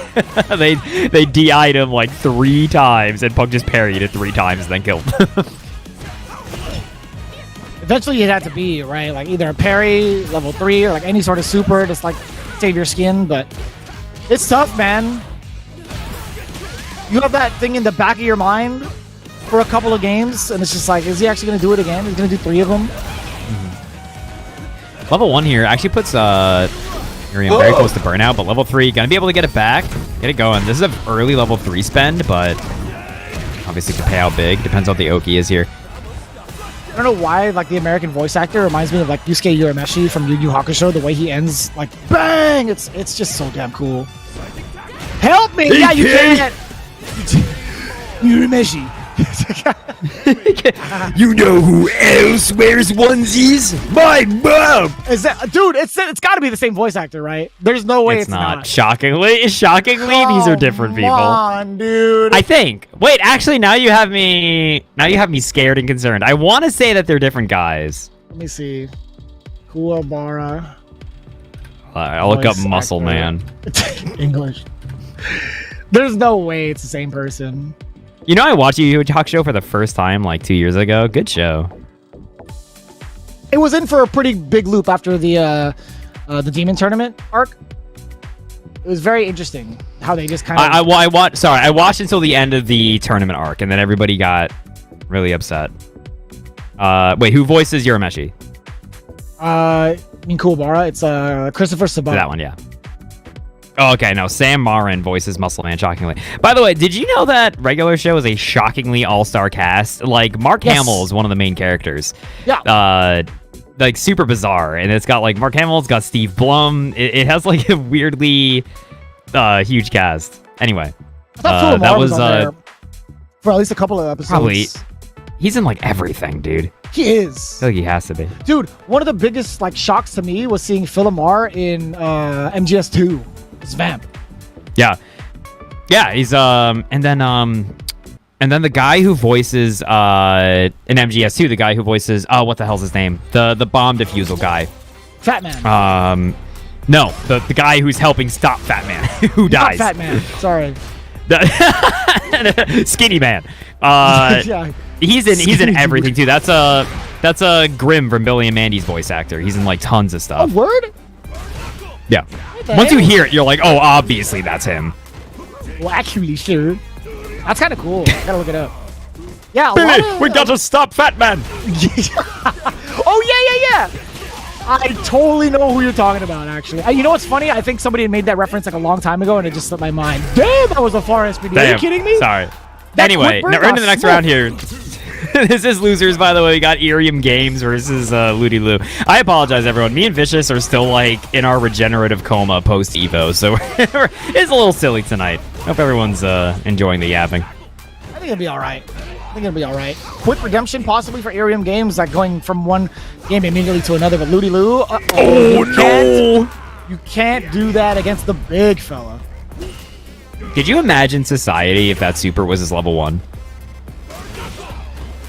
You know, I wouldn't be surprised if they decided to make that as level 1, honestly. I wouldn't be surprised if they just removed his level 1. They were just like, we're so sorry. Oh. Drivers forward. Yeah, you got to make it a little bit more. Oh, my. If he level 1 that bad boy, I would have actually thrown my chair out the window. How many times have we seen that as a replay? Oh, my God. A replay highlight. Level 2 again. That's a classic Zangief round, man. Just using 4 meters. That happens like, I feel like that's like a good Zangief game when that happens. You get to like pretty optimally use your cash, I think. Chat is asking, is anyone else playing Uma while watching? Did any of you see that during Uni, one of the players, as soon as they won, they immediately pointed their phone at the camera and did Uma Musume pulls. They got crap and they just whipped their phone. They spiked their phone into the stage. It was so funny. Oh, I missed it. That's been like the hot topic, like the low-key hot topic outside of like the headlining games. Everybody was like on their phone playing Uma. I almost downloaded it constantly. Everybody was. It was nuts. Dude. Literally between like every set I saw it. Oh my God, the Siberian Express. Help me! Oh. I just think that's the most like animation-wise hardest hitting roundhouse in the game. He swings his entire body upwards, by the way. True. You know, I think it's the hardest hitting roundhouse that I can comprehend. Like, I can't comprehend what it feels like to get hit by Sagat's forward roundhouse. You know what I mean? Like, yes. I could not even put to words what would happen to my body if that hit me. If Terry just looks like it would hit me really hard. Like, some guy on the, like, random guy on the street could actually pull that move off and it would, like, hurt so much. Like, you compare it to, like, an Akuma roundhouse, right? The double strike. Like, that's never, ever going to happen IRL. Oh, Lord. Jesus. Oh, that's a punish counter. Oh, this is going to be one, too. Damn. I can't. Yo, Irium, you be throwing a little bit. Unintentionally. Bones, are you alive? Yes, I am alive. So sorry. I was looking at Street Fighter is supposed to be going into maintenance in like a few hours. Yeah. So yeah. I was trying to make sure that we were gonna hit it. I was like, oh, is that gonna be an issue? Nah, we're like speeding right through. Honestly, we immediately went into like losers round 1. Honestly, if you let the players know that we just have to run through it without breaks, I'm okay with that. Or even like 1 break rather than 2. I'm totally fine with that as long as the tournament gets finished. I wonder, let me see. Maintenance on Battle Hub and custom rooms. Interesting. Okay. Yeah, which is specifically bad for us. True. We'd have to meet up in ranks. Everyone queue up until you find each other. Great DI back here from Ludy Lou. Yeah, I apologize. I was just looking at that to make sure that we weren't gonna die. No worries. I just wanted to make sure like your power didn't go out or something. That's all it was. No, I'm chilling. Ludy Lou is up 2-0. Who won Punk or Idom? It was actually Idom. He got the swimsuit power up. Can you believe that? I can. You got a big Idom immediately sits down and he's just like, Idom sits down and he's like, oh, now this game is good. Oh, before. Wow, what an EX running bear grab. You got a round trip? This economy? Oh, no. Is that the death battle? I don't know what that means, Jack. I genuinely don't know what that means. What does he mean by that? Oh, big perfect parry. There's a person in chat named Death Battle. I don't know what it means either. Oh, I didn't see it. I actually don't. Oh, what a level 2 on reaction. Are you dead? No. Oh my god. Oh my god. That super is a jump scare, man. If that actually is like the Death Battle group. What's up, man? Long time no see. Wild. Hilarious. Oh my god. Okay, keep him in the corner. Ludy Lou obviously only needs to win one more to knock out Irium. Okay, Irium gets the big level 3. Not going to kill, but obviously, I think for Ludy Lou, this round becomes like, maybe I could build some meter. That would be sick. That makes sense, yeah. Oh my god! There it is, kicking the chin out of him. Oh, Damn. perfect? Couldn't build I thought I was some going to trade. That's cool. That was a long perfect, to be honest. Big throw. Ludy Lou approaching level 2 territory. Ludy Lou has been very, very good with their level 2 usage. Oh, Lord. Ooh, the headbutt reset is gross, man. Irium just not blocking, not respecting nothing. Oh, you heard the flash on the tap parry. Perfect. Big perfect parry. Back throw. Oki. No, you just got hit by that. What? Huge damage. That's dead. Should be enough, right? That's hella Should be dead. Man, that EX Lariat into super buff is so nice for Geef, man. Like, it really lets him cash out in so many routes that he just previously could not. Very, very well played. Ludy Lou gonna be able to take in a quick 3-0 against Irium. Thank you for taking that quickly. We are now speedrunning. Welcome everybody to FlyQuest Done Quick.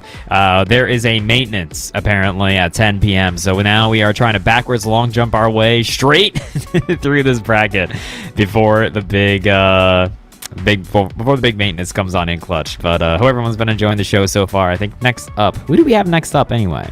Somebody. I'm totally kidding. I mean, it has to be between Zach Boss and Fulcan, if I'm not mistaken. If it's from the loser side, right? But those are going to be off stream. Never mind. We did get that confirmation. Zmetra had made it. They should be facing off against Zach Boss.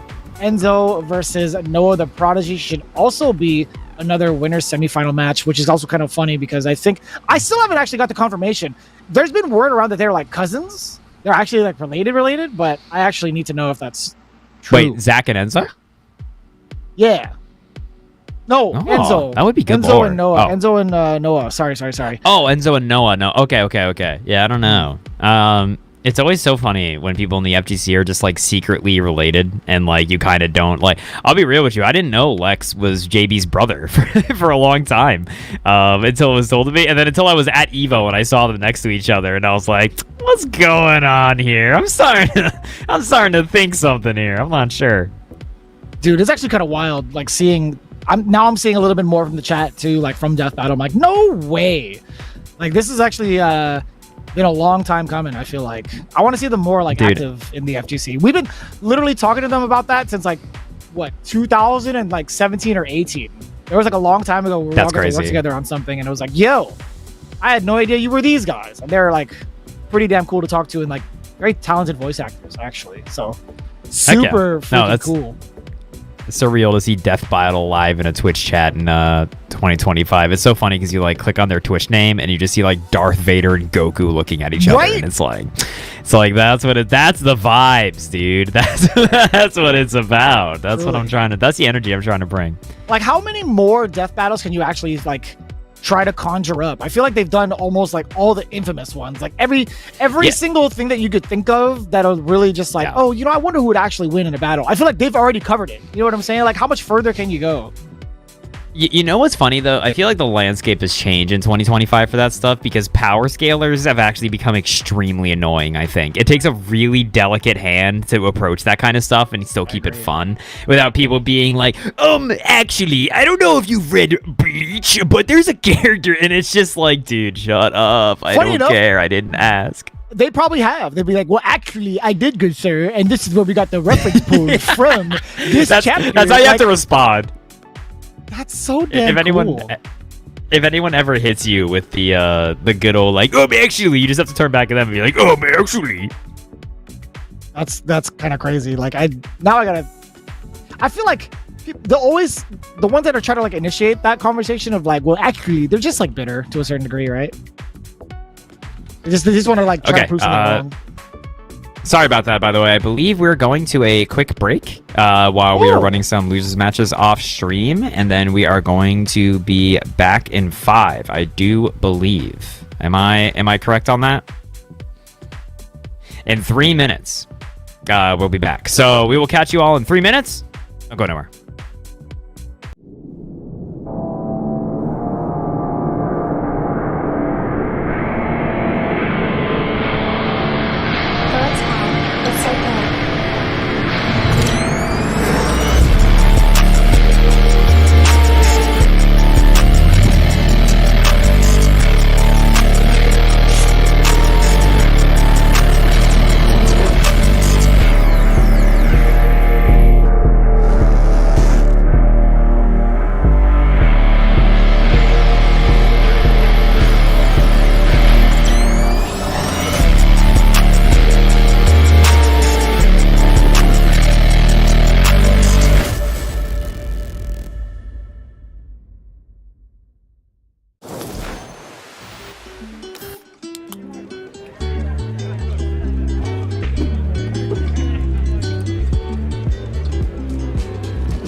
the best of all time, baby.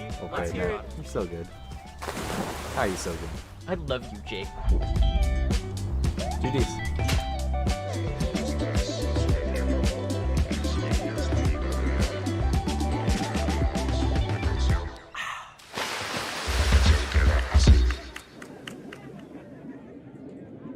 I see you going up against a Minna R&D in the clutch. Explain what's going on with that. You guys got a big rivalry or something going on.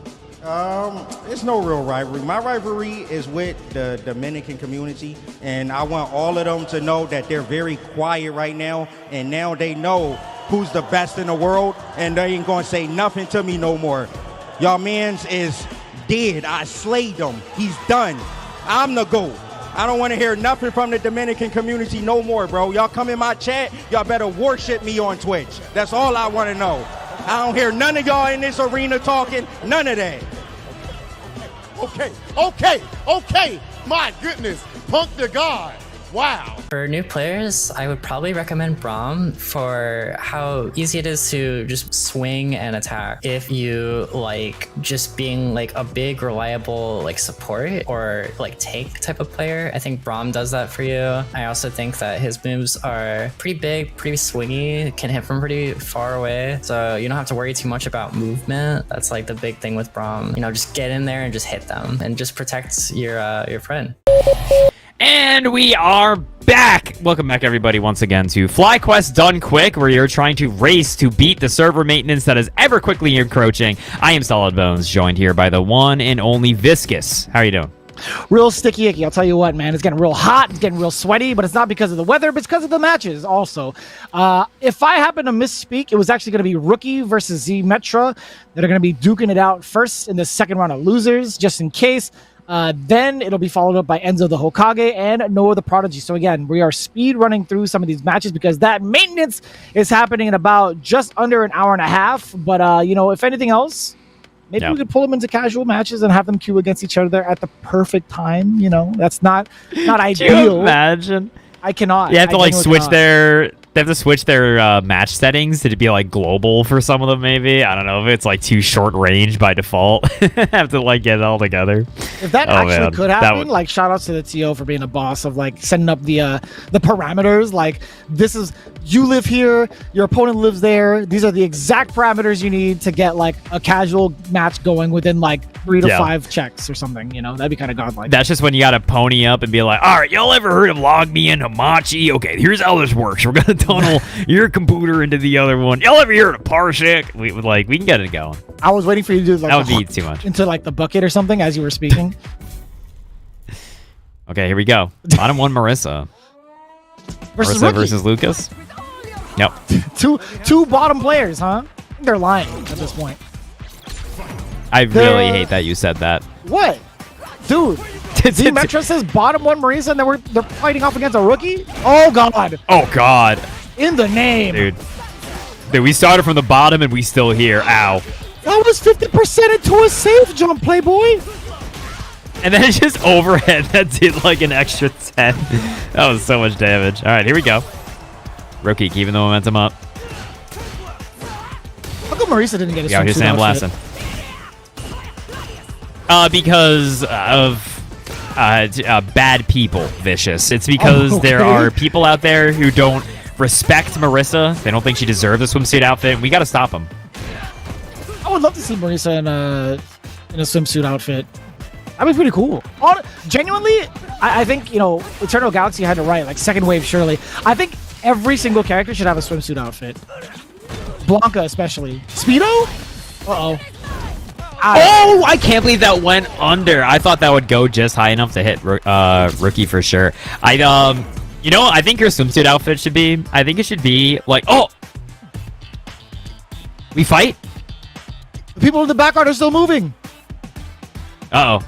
The simulation's being broken. They're about to rush a stage. Watch out. Marissa, Luke, out of the way. Oh!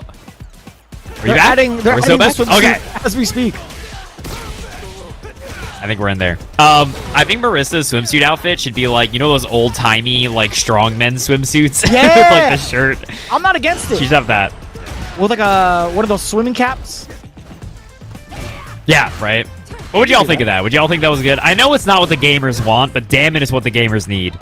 Funny enough, there at least be like a handful of praises coming in from Tasty. He's like, yo, that outfit looks sick, and like he would actually be like super about it. He would actually have a story. No, like, let me tell you that one time my cousin actually went out to the swimming pool on Halloween, actually had that bad boy on. Like he'll go through the whole 9 of actually telling a story. Dude, and it's just for like, sure. oh my god. Okay, so one time I was going through an old family photo album, right? And then it was my uncle Clarence. He was actually wearing one of them shits.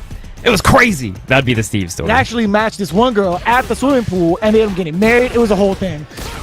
It was a whole thing. Anyway. Zmetra versus Rookie. Big back throw there. Wow. Punish counter. Rookie very low on drive gauge here. You gotta watch out. Yeah, you're getting the hell punched out of you, man. Dude, he's got no more hell. It's been punched straight out of him. Oh, wow. No, you can't do that. Oldest trick in the book, dude. No, but it was guy on scale. wrote He the did it too book. late. I don't know what happened. Wow. It was just way too late. That's crazy. Like that did unbelievable damage. The rest of the flash knuckle actually finished out, and he did level 3 raw, no cancel. Yeah, I guess it was just a really late DI reaction. I'm surprised he had time for that at all, then. That's what I'm saying. That's very strange. He's also dead. Tripping? Like, I'm genuinely Dude, wait, wondering. I don't know if it was just a really late cancel. I'd have to review the tapes. That was weird. I don't know if it was an ultra late cancel and the hit stop just made it look weird, or if he truly finished and then did it. Something very funny, by the way, about Luke being dead, flying through the air, ragdolling, just going, "You're kidding me!" and slamming into a wall. That was very funny. Nice call. Yeah. Nice. Don't throw him. Dunked on the head. Ooh, nice punish on the Gladius. Yeah. Nice. What else were you gonna do about it? Armor up, possibly. No. I feel like that's one of the strongest positions to be against in Marissa in general, is backing up and either holding parry or just ready to drive rush, and you see her go for Gladius, right? Because then she has nothing she can do about it. Like, you're about to drive rush her ass. I'm really loving the way that Rookie's moving too, like kind of leading Zmetra on to a certain space, then letting the low forward rip just in case like Gladius were to be a case, or like a standing medium punch would be a case. Oh, nice Dion. That is that's gotta be scripted. My man turned on the hacks for that one. That was so pinpoint. Sir, turn on my pain inhibitors. I'm going into the mainframe. Big one for Rookie. Get a point on the board, 1-1. Closest, you know what's funny? We've had thus far. Go ahead.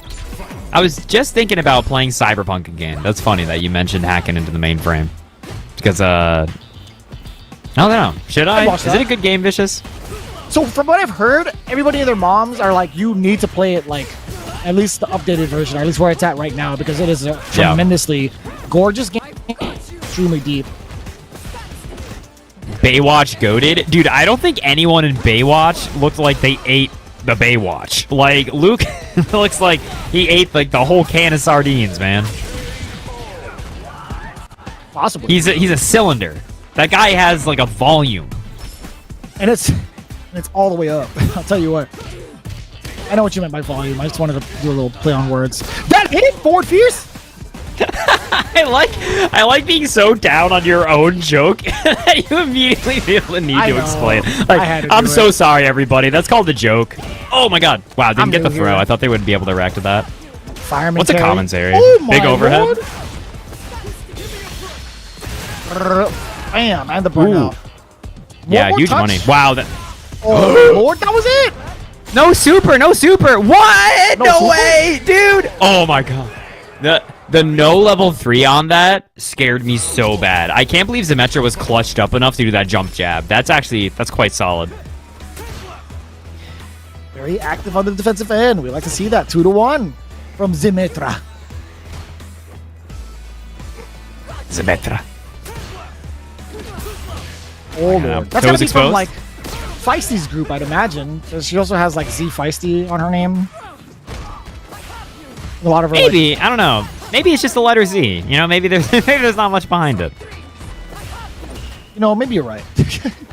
You know what? Ow! Dude, jab! Jump heavy punch. Jump heavy punch is very difficult to air, dude. If they do it high enough, it just spikes you. I think it's just as pretentious as like Manon's jump roundhouse. Just like a pair of scissors coming to the face. Dude, do you see how early? I almost said the F word. You know how early you can press that button and how far it could like hit so early on? That makes it pretentious? To me, it does. it presumes itself. How dare it? You would think. You would honestly. We are whiffing Gladius in these streets, dog. You got to be careful doing that. Like you would think to yourself, it's like a normal roundhouse. No, probably not. No, it's not. Wow. Imagine getting hit like that from Marissa. Just the dash up back throw is unhinged. Rookie, you're after my own heart. That was nuts, man. Oh my lord. Okay, if you came down with something. Yeah. Down the button. Drive reversal, keep the hot momentum up. No! Oh my god, you are so unbelievably cooked. Punching the goofy out of him. That's crazy. Almost there. Dude, this. Oh no! Okay. Wait, yeah. So this isn't gonna kill. This ain't gonna kill from Rookie. Get the throw. He said, you fool, and Rookie immediately out of there. Damn, the armor. Dude, Rookie has left the room as of 0.1 seconds ago. Carry this man back to the beach. This is an escaped Baywatch convict. An escaped Baywatch convict. Isn't that the plot of that show? Probably. How long ago did that show get canceled? I know there was like spin-off movies with The Rock and Zac Efron or something like that.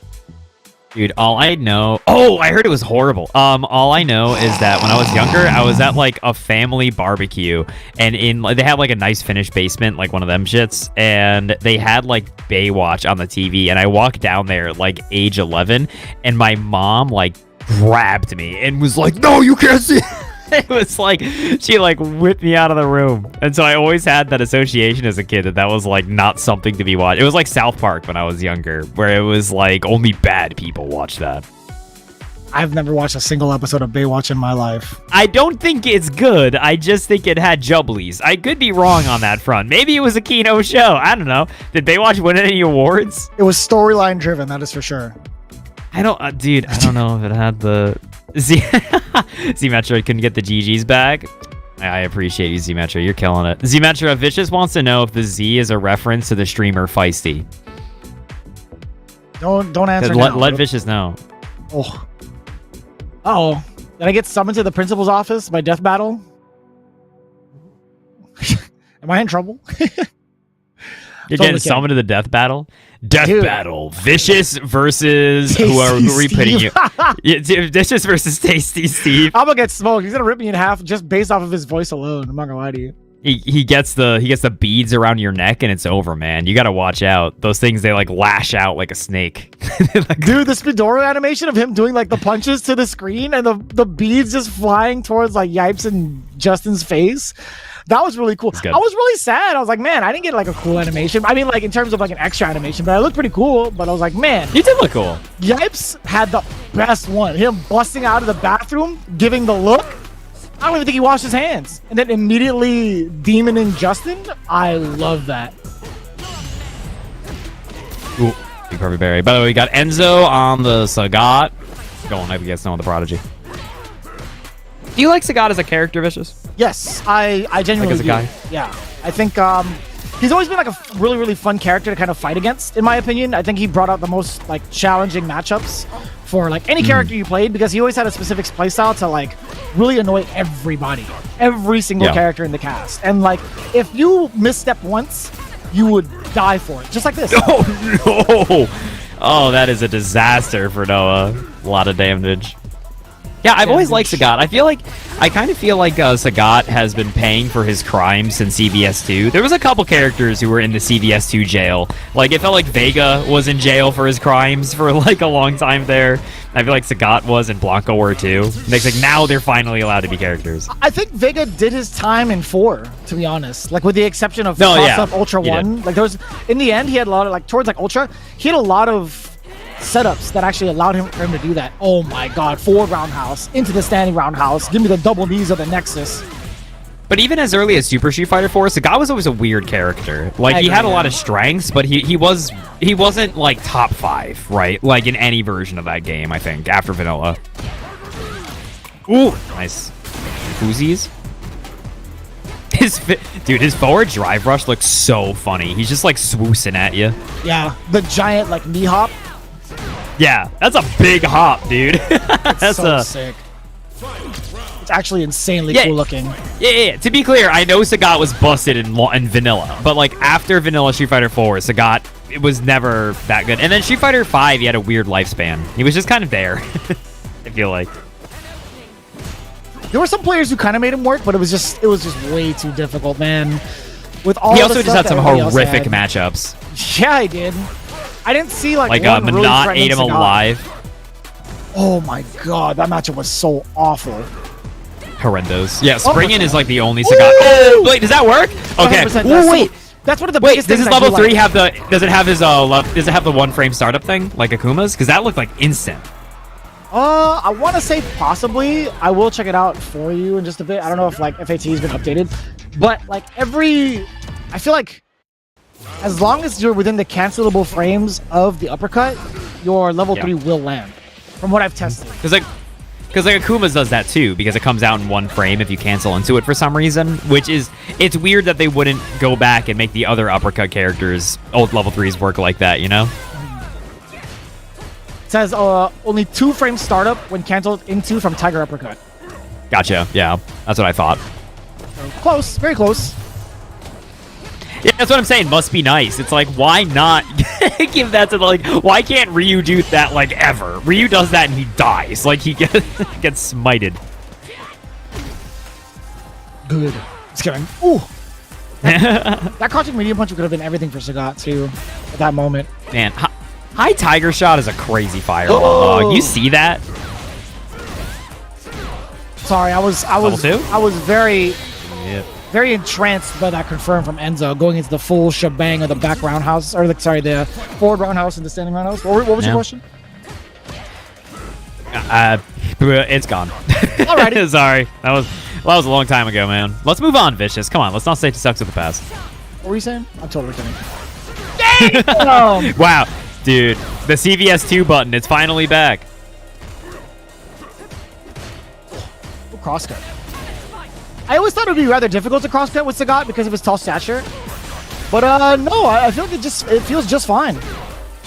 Oh my lordy. And you didn't, okay, I was gonna say, you don't need level 3. Ow. I'd be done. I'd be like, I don't want to fight anymore, man. I would vomit all of my intestines out after that, honestly. You ever really get hit in the gut hard like that? It sucks, man. Yes, I like have. You're out of it. You suddenly understand every movie mook that gets hit in the stomach and just flops over for the rest of the fight. You know what I mean? Yeah. It's like, I get it, dude. The hardest thing is like trying to breathe afterwards because it's so damn painful, but you have to breathe. Like even if you hold your breath, it's just stinging. As soon as you take that breath, you're roasting from the inside. You're actually burning from the inside. It's awful. I've definitely gotten Muay Thai kick to the gut. I've definitely gotten like punch to the gut, in, like spars and stuff, for training, and it's just it's awful. Enzo killing it there. Jeez, huge confirm, level 1. Enzo trying to pack this away against Noah super convincingly in this winter semis. Ooh. Timing against Noah. OD uppercut. I'm so glad she stays in the corner after that. I remember seeing that in the very beginning, and I'm like, dude, this is going to be such a problem. She gets such a high reward in comparison to the cast. Yeah. It reminds me of like Ken back throw in Street Fighter 5, where it's like, why does she like no move should be individually that much more messed up than other characters? True. Damn, Muay Thai. Wow. True Muay Thai right there. I've been yelling out like even in the middle of the night when I'm playing Sagat. Every time I land a medium kick into the target combo, I actually go Muay Thai every single time. It'll be the middle of the night for no reason, no stream, no nothing, lights off, Muay Thai every single time. Muay Thai. Why does he go for the elbow at the end and then stop? Does he just see that they're actually done? Like, or is he like Satsuo no Hado stuff? Like, I really don't know. Like, is he about to kill him? And he's like, no, I'm a good guy now. Like, I have no idea what's going through his mind. I have to go back to the village and support my tiger. Does he still have that same tiger? The tiger should come out and like put his paw on his like shoulder and go like, "Nah, man." Remember, and Sagat's like, "You're right." Hits him with the Lion King. Remember who you are. James Earl Jones. Animal. Oh yeah, You're right. R.I.P. I shouldn't. Dude, but now he could say it. He could be like, Sagat, remember. Remember who you are. Dude, Scott's so damn cool. I feel awesome. like this timeline is so much happier with this character because it just tells you it's like, all right, we're now finally chugging along into season 3. We're starting to see a lot more communication and like development with the game. Like the devs are doing a fantastic job of not only pumping out these characters, they're telling us what's happening with them, with their blogs, and also the swimsuits, just costumes in general, right? I feel like it took a long time just to get a hint of a costume, and now it's just like, oh, guess what? Evo revealed. Yeah. Dude, sorry, that was a huge eye roll for me. That was genuinely, I think, a super frustrating time of like you really need to put more costumes in this game because costumes just make it a bit more fun, right? Maybe not as extreme as like, I'll be real with you. People always talk about how crazy the Street Fighter V costumes were, but it was kind of like centered on a few characters, specifically like Chun-Li. The Street Fighter 4 costumes got like too weird. The Street Fighter 4 costumes were like the animal costumes. They were so bad. They were like gross for the most part. And then like the only good ones were like, haha, she has dog ears. And like that was the whole costume. But like there were so many where it was like, what is this, dude? The Halloween ones made people look like freaks. All right, here we go. Noah going with Bipson this time against Fulcan's Guile. Not sticking with the Cammy. I'm not against the Halloween ones, honestly. I thought that was really, really cool. I just can't get over the whole like evil wolf from like Evil Ryu's costume. I'm like, what is this, dude? And like Yun and Yang being like chicken or something like that. I think there was something like that. Rooster and chicken. I'm like, dude, come on, man. There was a bunch that were insane. By the way, I love this bison color because it's like his, I think it's an ST color, right? If I'm not mistaken. It looks very similar to it and has such a classical feel to me. That is 100% correct. Yes. I think it's like Light Kick on Super Turbo. I might be wrong. Either Light Kick or Heavy Punch. One of those two. Dude, Blanca mascot, like the Blanca-chan outfit will forever be like goated as one of the best costumes. I'm honestly surprised they didn't just make it as default in a way. It's like, I feel like it's such a good rebrand. Wow, I can't believe Noah burned himself out and instantly died. Like that combo drop was a disaster for Noah. Do you know if he played Luke during Evo? I actually didn't get to find any of his matches. I didn't see him at all. I'm so sorry. Damn. No idea. Oh my god! Oh, that's disgusting! I can't believe that Fulcan let that happen. Honestly, I'm surprised Fulcan let that happen because they've been so squirrely, you know? Like, they haven't been holding nothing. They've been, like, flash kicking and level 1-ing. I'm surprised they just let that overhead happen.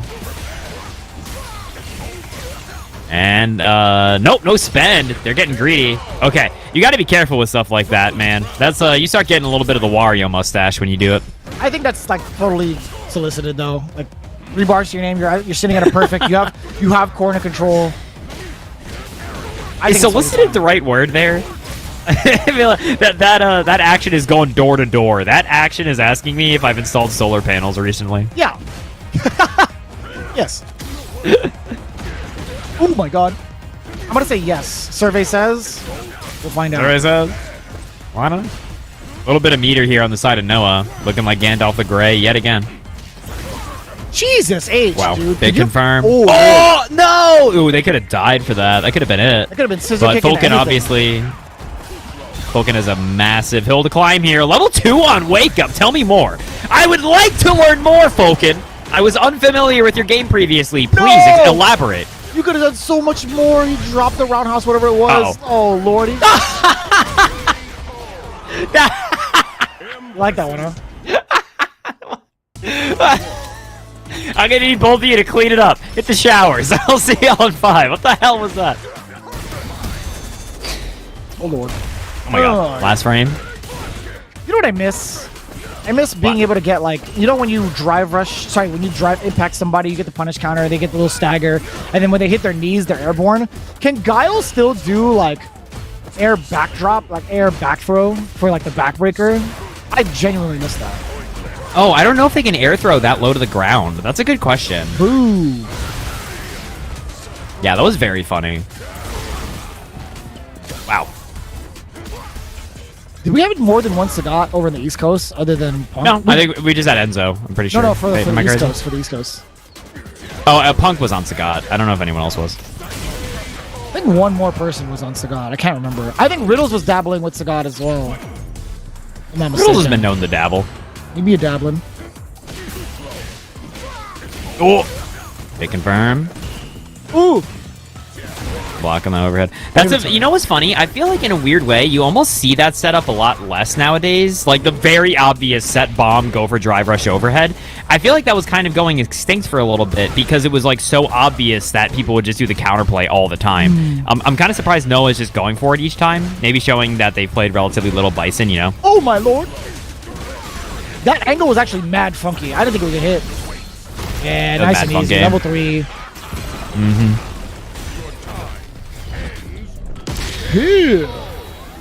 Also one of the most brutal animations. There's got to be a tier of this, right? Of like, I honestly don't think that it's not that brutal because I don't know what getting hit by Psycho Power feels like, dog.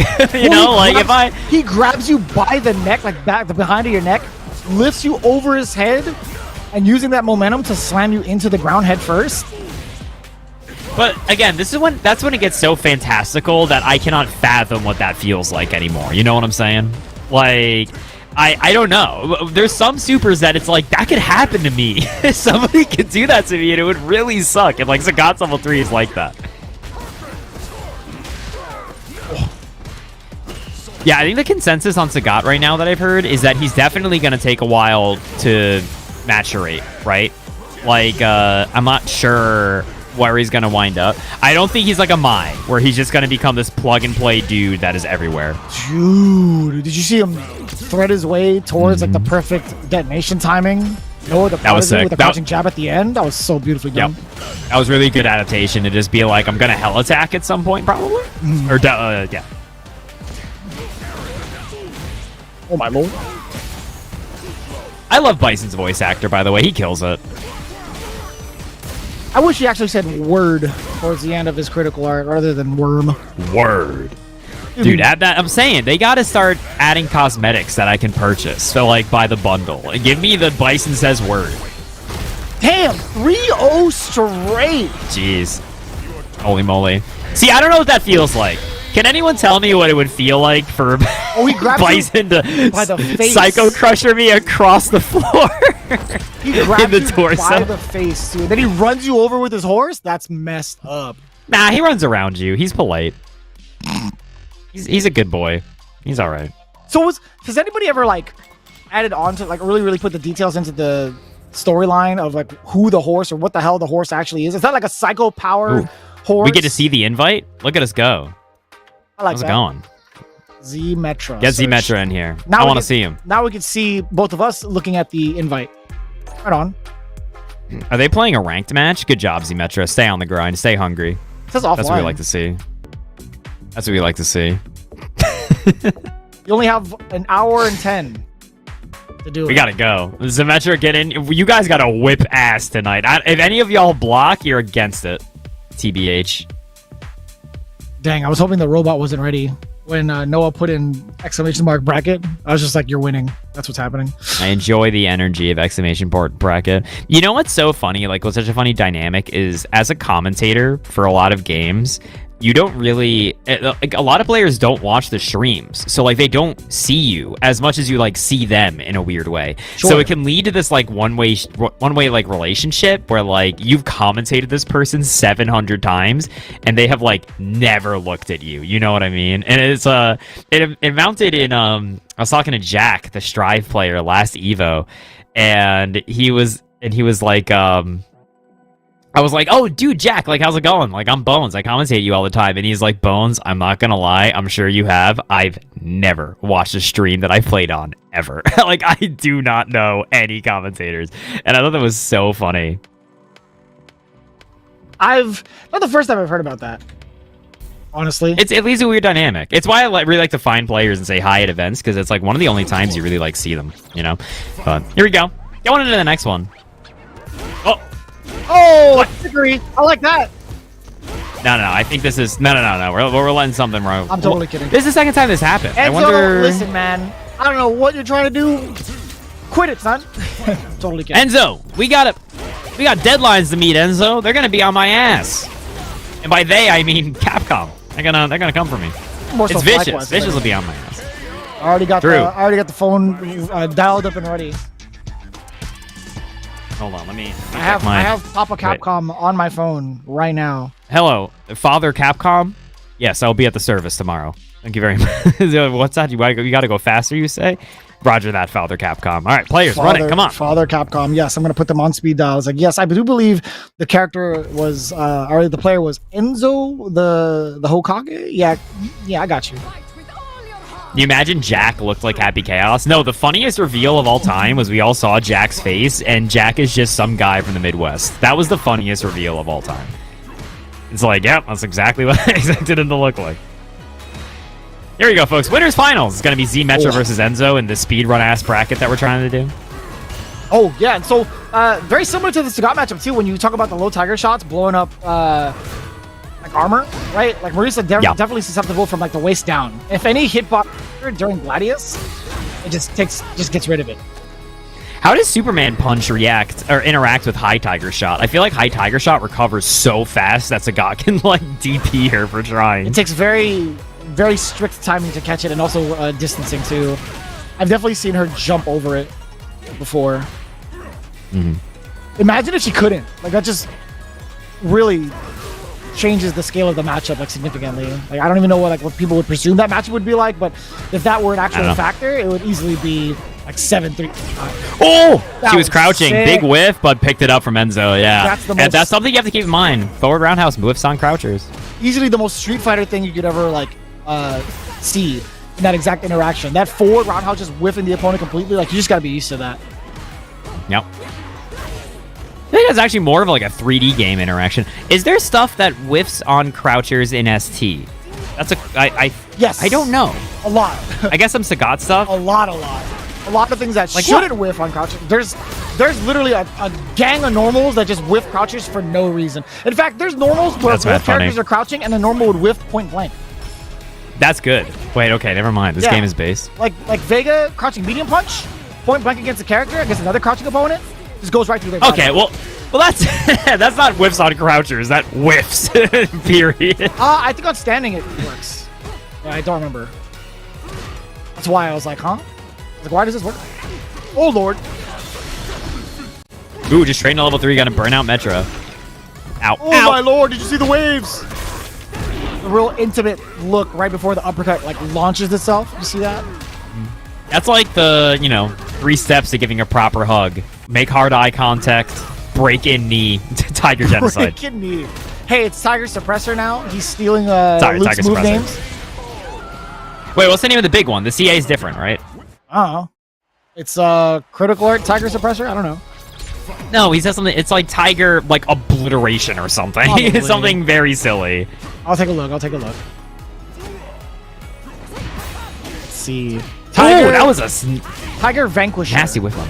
Tiger Vanquisher. That's what it is. That's what I was thinking of. They're both called Vanquisher. Who lied to me? Someone said it was Suppressor. Someone's gonna have to pay. I thought so. I thought you were lying. Wait, does he have Tiger Genocide in this game? He does, right? It's like a follow-up to level 2, I think. Let me see. So he has Savage Tiger, which is level 2. The neutral version is Tiger Raid, which is something we've seen like plenty of times before. Yep. Savage Tiger Zenith is the launcher, and then Pendulum is the side swap. He does not have a single formerly known as whatever it was called before, but it's Tiger Cannon, Savage Tiger, and then Tiger Vanquisher. Gotcha. Cool names. Sagat's always had cool names for his moves. Ow. I feel like this is the first game, if this makes sense, that Tiger, I just called him Tiger. Good old Tiger over here. I feel like it's the first game that he's looked tall. Like, it's the first game where these are, like, kind of realistic proportions for somebody that is that large. You know what I mean? Yeah. I love how they had to tone him down animation-wise for, like, Jamie's level 2 to make him look mid-sized sedan.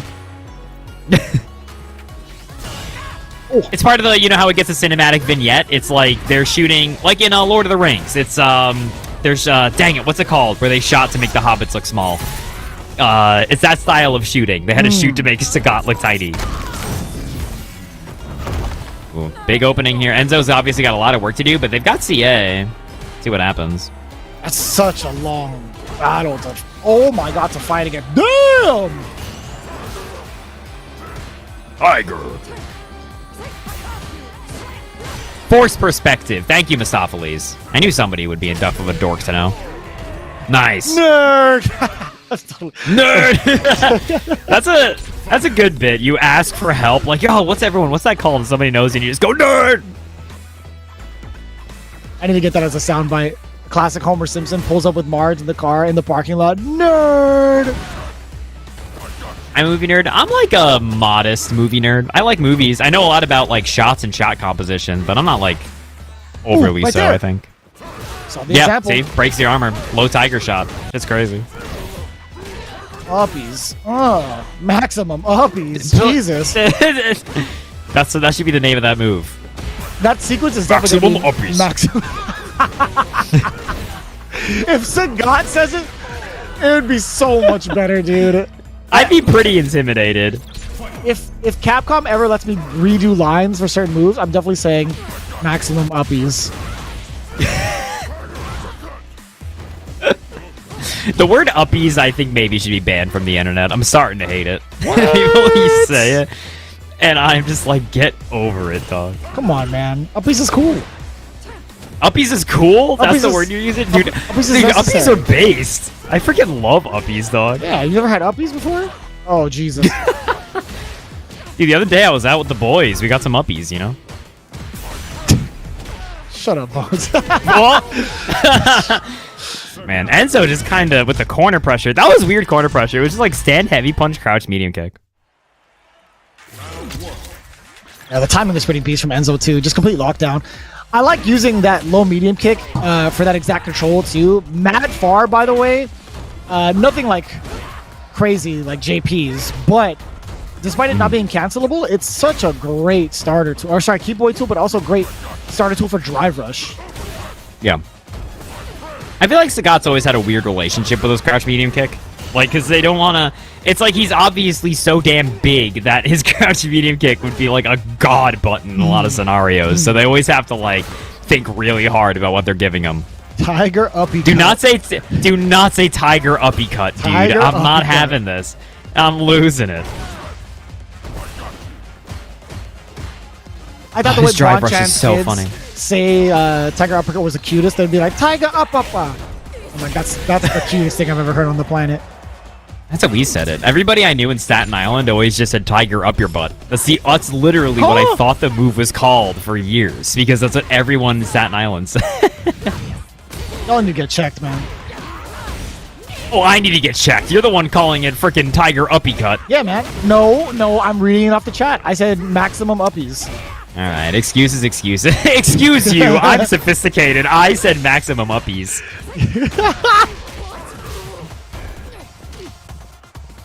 He's going Nothing nuts right behind now. Oh my god! Dude, I cannot believe it. I think Enzo actually backdashed there because Sagat's slow as hell. I don't think he could have walked away from that. No, I don't think so either. You might be right. No way you're That's gonna carry crazy. him. There's no way. Damn, she's buff. How heavy is Sagat? 500 pounds. No, he's like 330. I think he's genuinely like 330.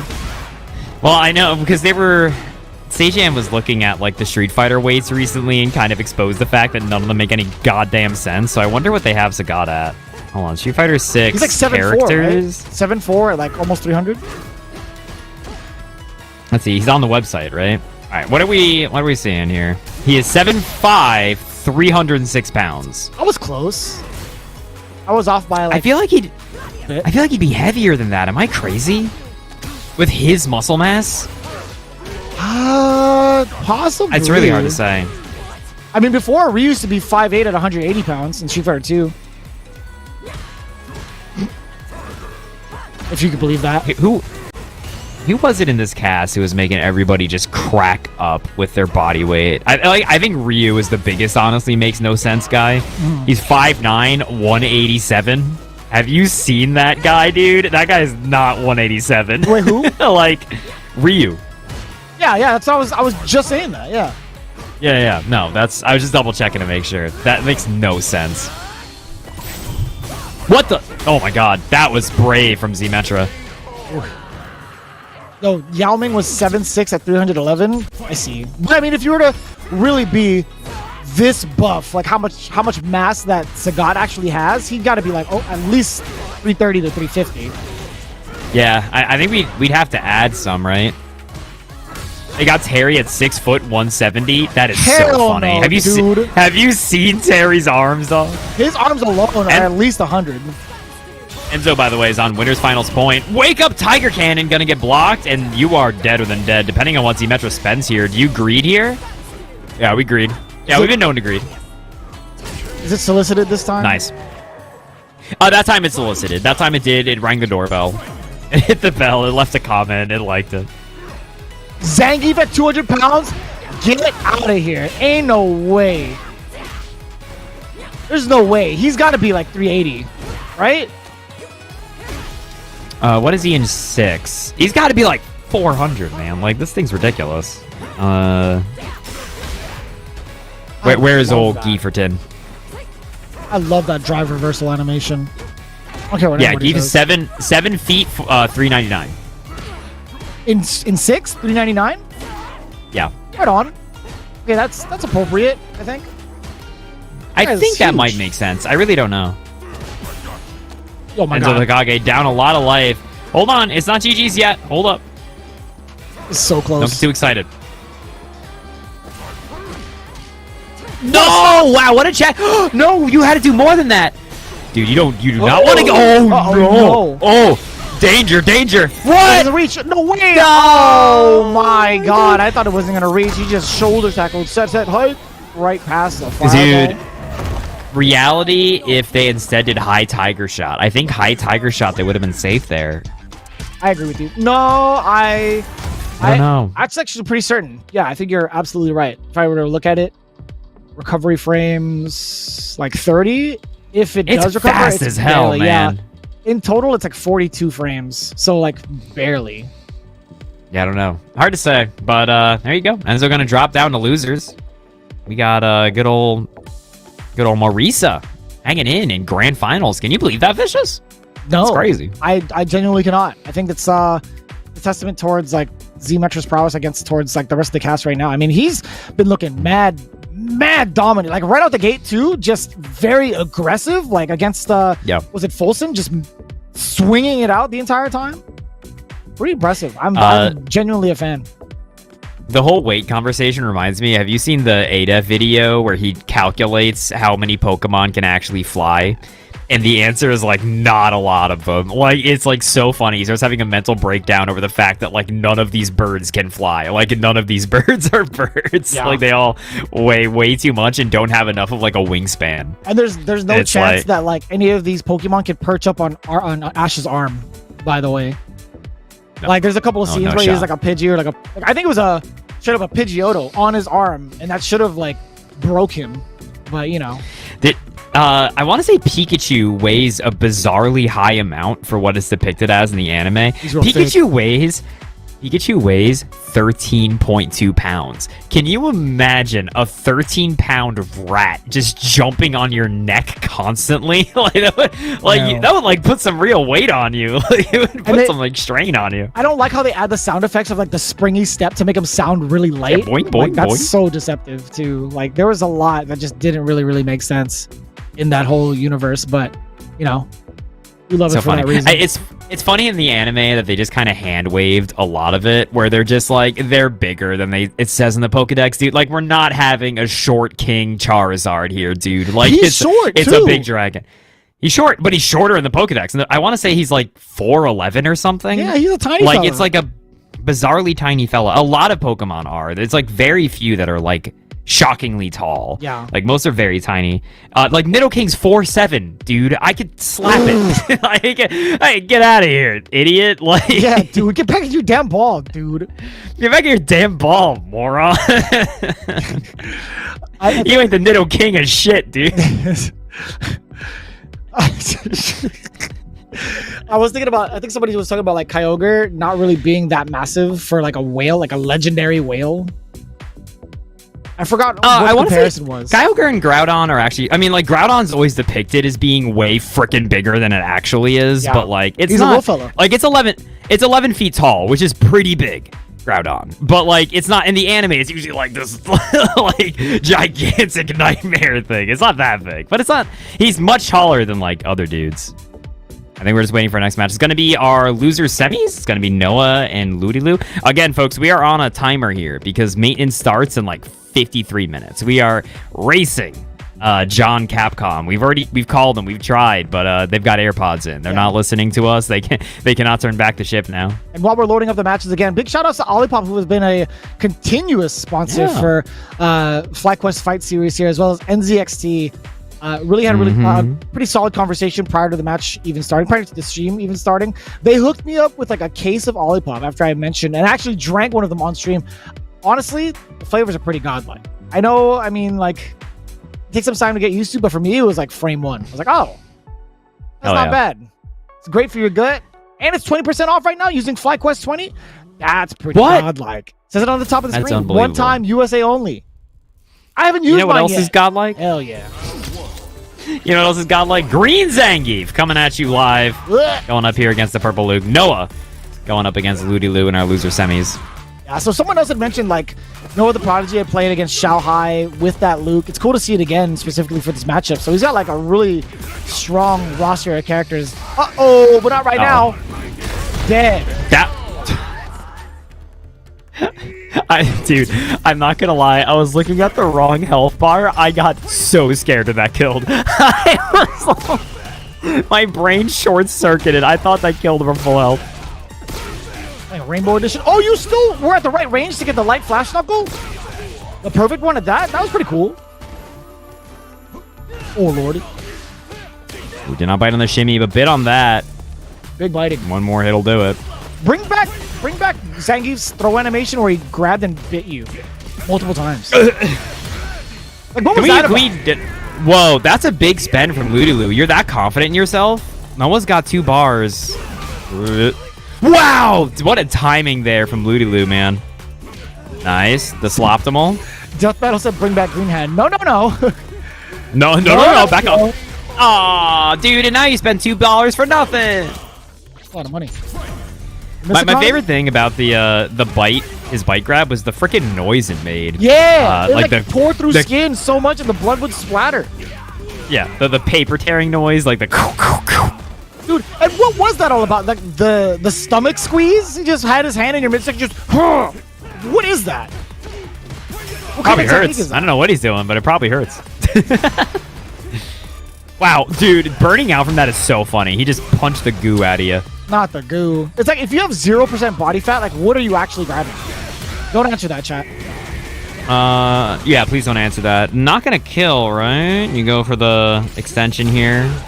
I like the frame kill and the stomp. Real wrestling like stomping them when they're down. We all love frame kills, don't we? They're so cool. Really do, yeah. It just makes life so much easier. Scary. Wasn't that Balrog's grab? No, he headbutt the hell out of you. Ooh. Nice backdash from Ludy Lou. Got the old crouch, like it. Yeah, Balrog did the headbutts. That one I understand. Although, now that you think about it, Balrog could have definitely had at least an ear bite. You know, it's funny he didn't. Wait, had that happened yet? What? Stupid question. Had the ear bite happened yet? In reality? I don't think so. No. Yeah, so that's probably why, right? Maybe, I mean, it could have been added in, like, EX version, that would have been weird if they just added that. A little bit too close. I feel like at that point they were trying to... They realized how popular their game had gone. I think at that point they tried to, like, remove the obvious, like, references, but... I think it's funny that he didn't even know it was, like, a reference to him. Like, Mike Tyson had no idea that character was actually, like, based off of him. That's surprising. You know what I always find surprising? If you talk to like a random person and you say like yeah, I work with like fighting games or I commentate fighting games or whatever, I find a lot of people when you say fighting games, they go like, oh, like UFC, and I have to be like, no. And then every time I've said like Street Fighter, like a lot of times people still look at me like I don't know what I'm talking about, and then I say Mortal Kombat and they go, oh. Like I'm always surprised at how few ultra normies know about Street Fighter in a way. You know what I mean? Yeah. I think it's pretty typical, like, nowadays. A lot of people definitely know about, like, Mortal Kombat more than Street Fighter, which is kind of wild. Yeah. It is weird. I tended to say more like Mortal Kombat now, like, because people tend to know what I'm talking about. Yeah. Every Uber driver that I had in Vegas was definitely, like, referencing that instead. Like, fighting games, like Mortal Kombat. That was sick. That was actually sick. My man was escaping death. Every single route that was open to him, he's like, got it. He was trying to find the booth in the Matrix. Zangief turned into like an I want to be the guy boss. He was just like a hitbox. Just moving along the ground. That was so funny. Oh my god. Jesus. What a beatdown, too. The bite.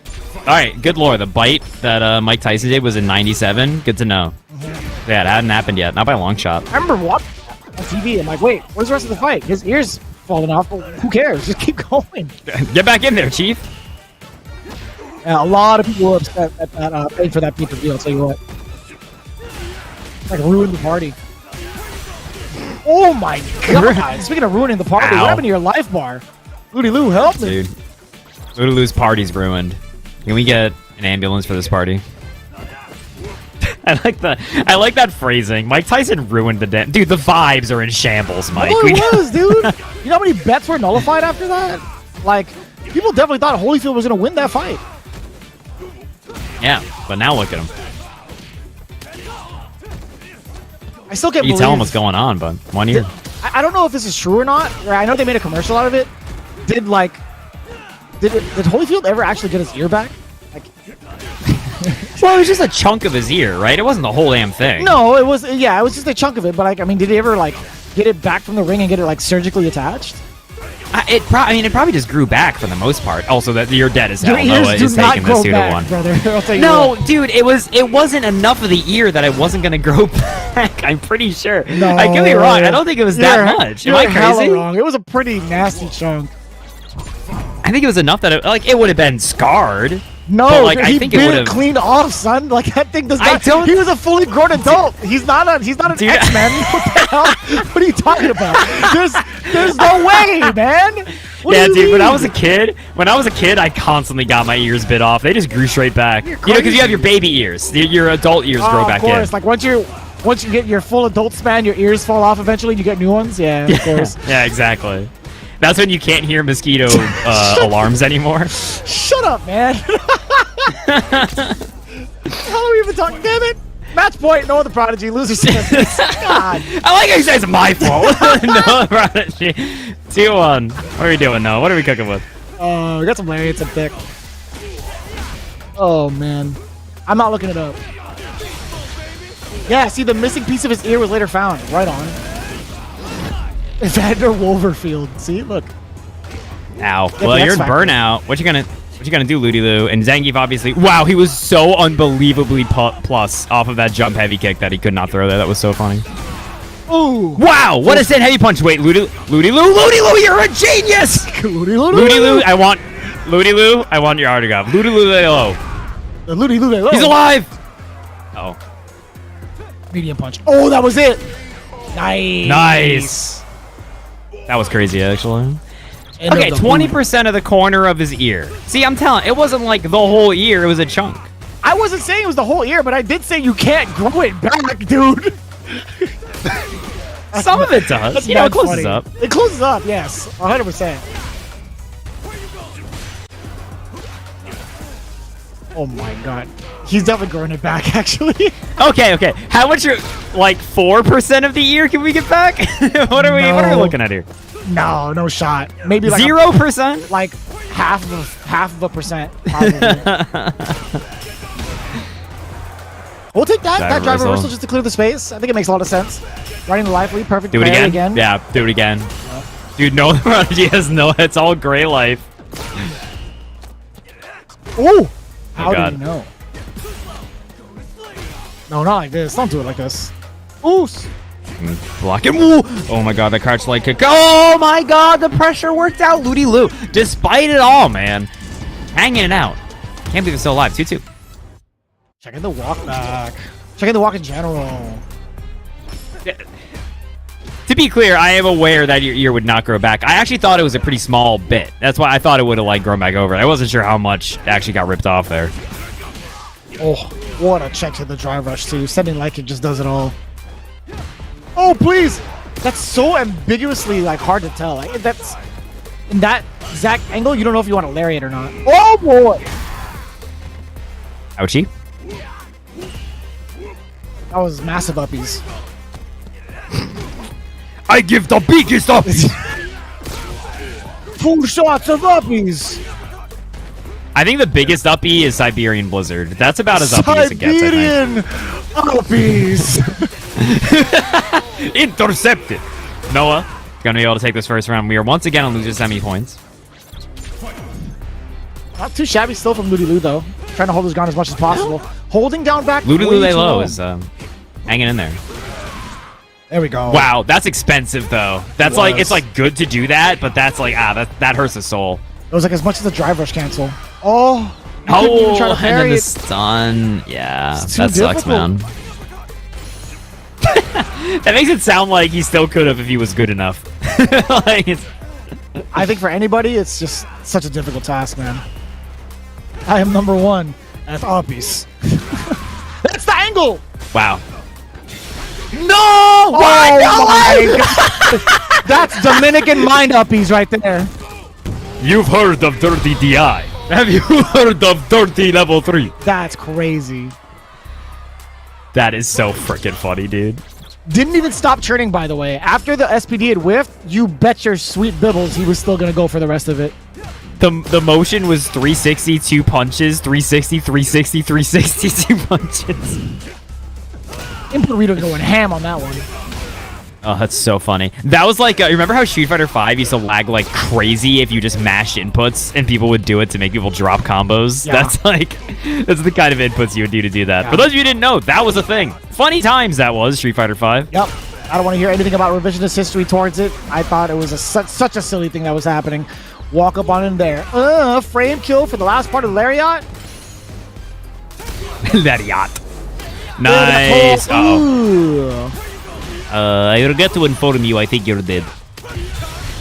Yeah, keeping it real, Shrimple. No, the Prodigy gonna take it over Ludy Lou, but let's give it up for Ludy Lou a little bit. That was a very entertaining series of games. Ludy Lou was really holding it together. They're great. Very, very impressive. That was so funny. With puke green Zangief. If your puke looks like that, go to the doctor. Yeah. No, you know what? Go to a priest. Actually, we gotta figure this shit out, man. It's like cartoon puke. I don't know. Kind of, sorta, you know? Why did they? Why did they make it green, like in like early cartoons and stuff? Like, why was that? Because that's like a fun gross color. You don't want to make it like a real gross color. Like green is like the doesn't really happen in nature funny color. If you made it, I don't know. There's a lot of like other colors you can make it that would be super gross. No, but you need it to be like the Ed and Eddie, like fun stuff. Then it's all right. But GG's to Ludy Lou. You're great. Thanks very much for playing tonight. And next up, I believe, because again, we're speed running this bracket. We got things to do, man. The maintenance is coming up. We got to keep going. I believe next up is going to be Enzo versus Noah in our losers finals. This is for the right to fight a Marissa in grand finals. I thought it was going to go through like, am I tripping? Who was it in winners finals earlier? It was Enzo and the Marissa player. I'm so sorry. Zmetra. Yeah, Zmetra. Right. Zmetra. So now it has to be Noah versus Zmetra. Enzo, right? I see. That's I what see. I just wanted said. to make sure. I'm just saying it out loud. I didn't say you were wrong. I just wanted to be back on track, baby. Listen, I was just growing my brain cells back after losing him a couple over at Evo Vegas. Okay. Oh, those grow back? Did you get them bitten off? Yes. Yes, I did. Yeah. Yes. Got her straight munched on. Can you grow back brain cells? I'm pretty sure that's like the whole point is that you can't. You can, right? No, I'm pretty sure you're boned if that happens. I think you got to be careful. Are you sure? I don't know. Maybe like 0.5%. Maybe 20%. Too much. I think like more percentage than like 0.5%. an ear being bitten off, perhaps. Okay. Can you computer? Can you grow back more of your brain or your ear? This is the question of the night. I mean, our producer says mine hella grow back, so I don't know what you're talking about, Bones. True. See, I believe it. Anything Mine don't. Iggy Every says time. goes. Anytime I see a funny interaction in a fighting game, I feel like I lose one, and I think I only have like 10 left. Like I'm running out. I laugh too hard. Yeah, that's where I'm at right now. So, any crazy thing that happened over at Evo, it's just like paying a lot more, like a little bit of dividends there. I don't gain anything. It's the opposite of dividends, actually. I'm not gaining anything. I'm just losing. Chat, please pour one out for your local commentators. They put a lot on the line when they get up there on the mic and they start laughing. It's costing them brain cells every day. It's like, is the money worth it? It's brutal. No. That's why they burn out so fast. Bray becomes entirely smooth by the end of an average commentary block. No, the Prodigy's on the reel. Funny enough, I haven't seen this matchup thoroughly yet. I don't know if these two have ever fought in lore, so I mean, you know, this is a fun fantasy matchup. Death battle right here. There you go. Dude, death battle. Let's get Sagat versus Ryu. It's never happened. It's new lore. I wonder why they gave Sagat that big scar. Yeah, dude. Where'd he get it? I think it's from a tiger. That's where we became friends. Wow, huge damage here. Dude, both these characters hit each other so hard. I hope nobody in the chat actually takes us seriously for that one. I swear to God. Oh my God, nice parries from Enzo, and then the counter confirm. Do you have to spend here to kill? I think you do, right? Because you're woefully meter. Those. No, you don't. You get that forward and kick extension. That's crazy. And he wasn't even done yet. That's actually phenomenal damage from Sagat. Do you think canonically Ryu's like said sorry to Sagat at some point? Yeah, 100%. Like, did he say it like immediately? Like hey man, I'm really sorry about that. I think Sagat also has been like, yeah, it's cool. Like he's genuinely like they squashed the beef. Now they're just like eternal rivals. Like they want to beat each other up, like for the glory. Like that scar. I know that wasn't you. That's fine. That was from a dark place. Just make sure if you're gonna tap into your power, like it's true and honest to what you want. You know what I'm saying? Well, I feel like Street Fighter V kind of muddled the story between them a bit because it was more about Sagat trying not to be evil or whatever than it was like about Ryu. So I don't know. I want to see the world tour image and then like getting a beer together. I think that's a possibility. I think it's a high possibility. I mean, like Akuma kind of gets down with the rest of the cast if he's not trying to kill them. True, and failing. True. All of them have survived so far. All of them survived. The only character that truly died in like Street Fighter lore, I feel like, is Dan's dad. Dan's dad, yeah. Dan's dad, and that wasn't Akuma. It's the funniest thing that he failed to kill Gen. Like, of all people, dude. Gen was like asking for it and terminally ill already. You couldn't put that nail in the coffin, dog. Yeah. In the Third Strike comics, they made it feel like Gen died in that rooftop battle versus Akuma. And the twins, like, they found their power. That's when they unlocked, like, Seiya and Buu and Agent. It was pretty cool. But yeah, Gen survived cool. that. I just feel like they're scared to kill anybody, which I get. Oh, no, mate. That DP. Totally wrong way. Did not get the crosscut into the level 2. Ha-boom! Ha-boom? Ha-boomkin? Wait, hold on. I think Noah was expecting that to have a little more zest to it. Oh get the my tumble. God! No, it dropped! It dropped! Oh my God. Plus. Noah's gonna get back first. Oh God. You have to just Hail Mary the CA or something, dog. Tiger? Watch out for the chip! Yeah! Oh man. I feel like you could have... Maybe the option there was to hang out at like mid-screen and just wait for a fireball to try to level 2 into it. Because that goes shockingly far. It's not a bad idea considering it's quarter circle back, right? Like, yeah, kind of like walking back, creating space, or maybe blocking a standing normal. Oh my lord! Also, I find it mad funny to imagine either of these characters drinking like a beer because it's like, would they drink just a Corona Light? Like, I don't know. I think there's definitely been like artwork of like Ryu engaging in alcoholic beverage in Japan. And he was very but it's like it's like usually sake. It won't be like a Budweiser. You know what I mean? It might be an Asahi, perhaps. You know, maybe sake makes a lot of super sense. dry. Yeah, that's Ryu. Hi everybody, I'm Ryu from. Oh no, the knee neutral jump. Say it ain't so. It's the classic. No, it's gonna. Oh boy. Wait, hold on. Yeah. I'm saying High Tiger Shot is really good for stuff like that. I'm telling you, people are being down about his fireballs for some reason, but I think High Tiger Shot has like a very unique profile as a projectile that nobody else really fulfills, you know? That was saucy. I love how the song on the stage kind of just like tones down to a more like somber, chill beat. Somber, chill beats to study to? Yeah. She graduated. The lo-fi girl? Who? Oh, good for her. Yeah, man. Lo-fi beats to study and chill to? She finally graduated, yo. I'm so happy for her. Oh no, Henzo. I think they could have. All right, maybe they wanted to hold all of it. I feel like there was a way to route into level 1 there, but the character literally just came out, obviously.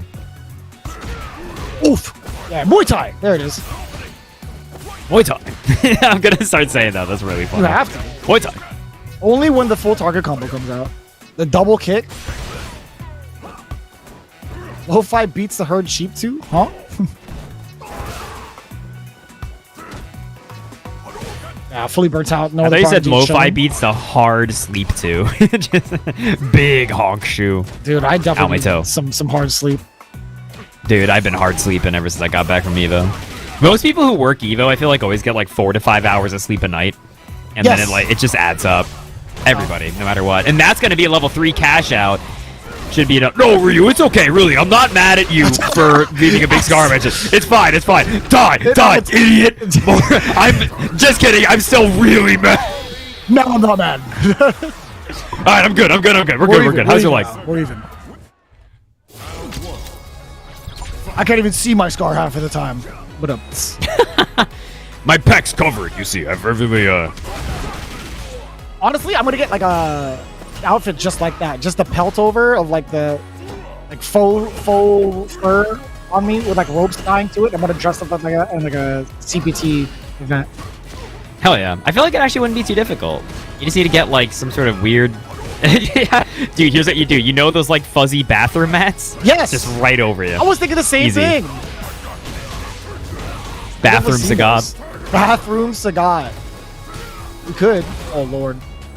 Don't get thrown. And he thought the same exact thing. Enzo the Hokage. Damn. Cleaning it up. You got hit, man.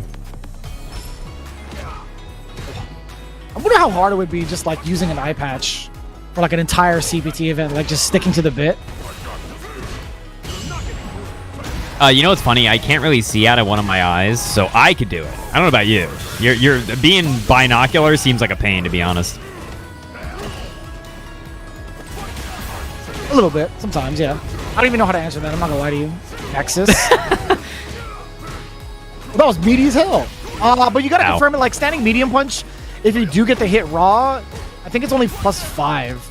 So you can only get like a stand jab or a crouching jab. You can't go into another sequence of mediums. But on counter hit, you get like the bee's knees. That was sick from Enzo. Dude, check out these bee's knees. No, that was not the route. That was not the route at all. I'm calling the police. Enzo, no. That sucks. All you had to do was, you could have just tacked on level 2 at the end there instead of knee, right? And that would have been it. You could have done like whatever route, like back heavy punch, medium tiger shot, level 1. It would have been enough damage. I think the pop-up from the forward roundhouse also allows you to get level 1 as well.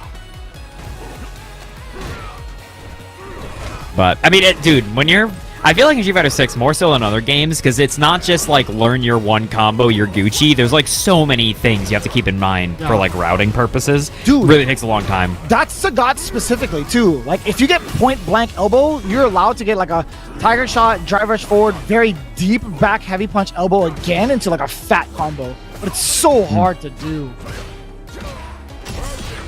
Ooh. Man, did you see that, by the way? His crouch jab really stops him. That is a hard break out of drive rush. He had, like, no slide momentum off that. That was just like, I think there's, like, another really hard combo that he has off of, like, a point-blank punish counter of a forward roundhouse. You get a micro step forward, back heavy punch, and then if it's close enough and you time it correctly, you can get another back heavy punch off of a drive rush.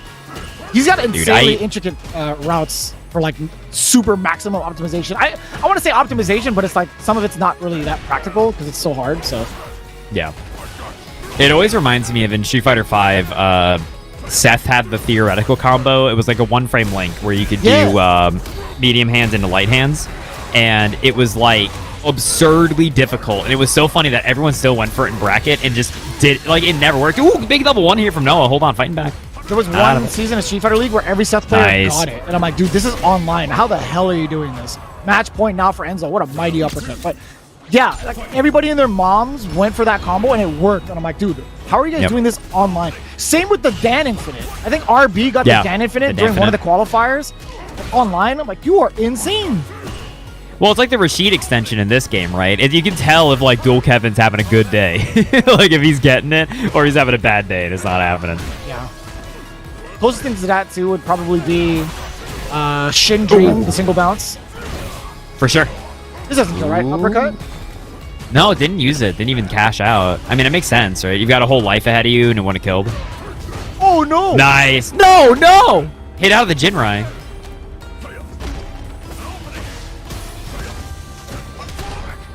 Swinging. Oh! Oh, he was still in burnout.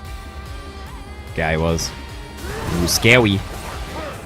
Again, I feel like as Enzo here, you can kind of hang out. No, the whiffy diffy, dude. That's crazy. But there's still a whole round left. Damn, Shin wait, he's not even dead. Nope. I thought he was gonna die. Do not say Shin Shori uppies. Are you high? Oh, nice. Don't kill! Ship! Oh my god.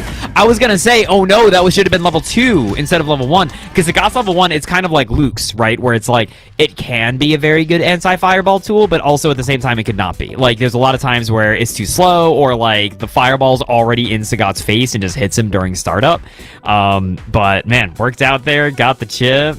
Well done. Enzo gonna move on to the rematch here against Zmetra. Damn, at the very last bit of the fireball to do that chunk of damage, I thought it was going to live, genuinely.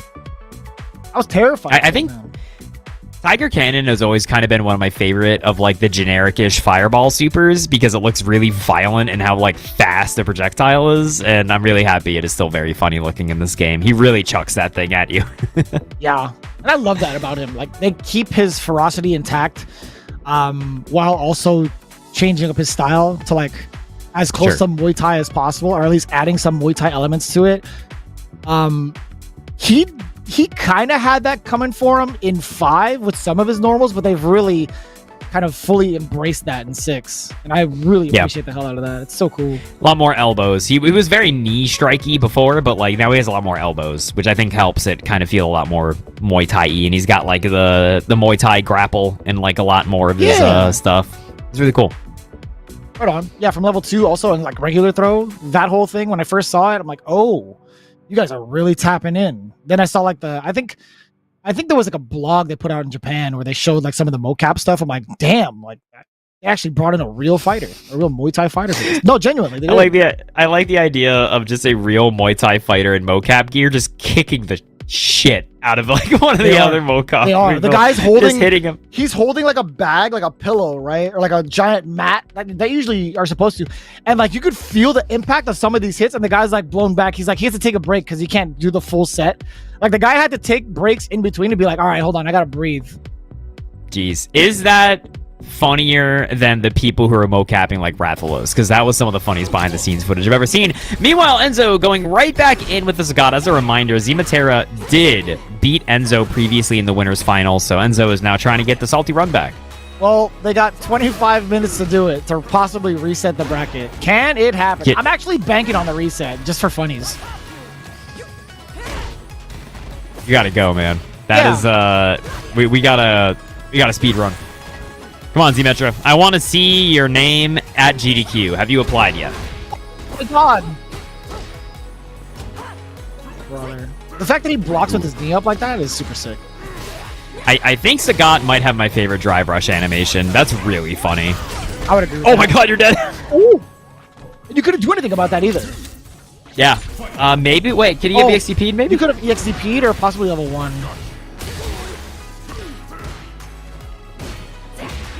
Oh. Nice block on the overhead. Oh no! Oh, that was as bad as it gets, man. Don't do that. Get off of me. That's so cool. I can't tell if he puts out one fist or 2. I think it's both. Oh, nice! Good reaction. Which one are we doing? Pendulum? Yeah, side switch. Big plus frames. Uh-oh. Still plus. Nothing. Wow, the throw is enough. Wow, yeah. I think for Zmetra, it's hard. It's a hard call, right? Do you even try to go for like a level 1 or anything? You really don't. Oh my lord. Muay Thai. Muay Thai.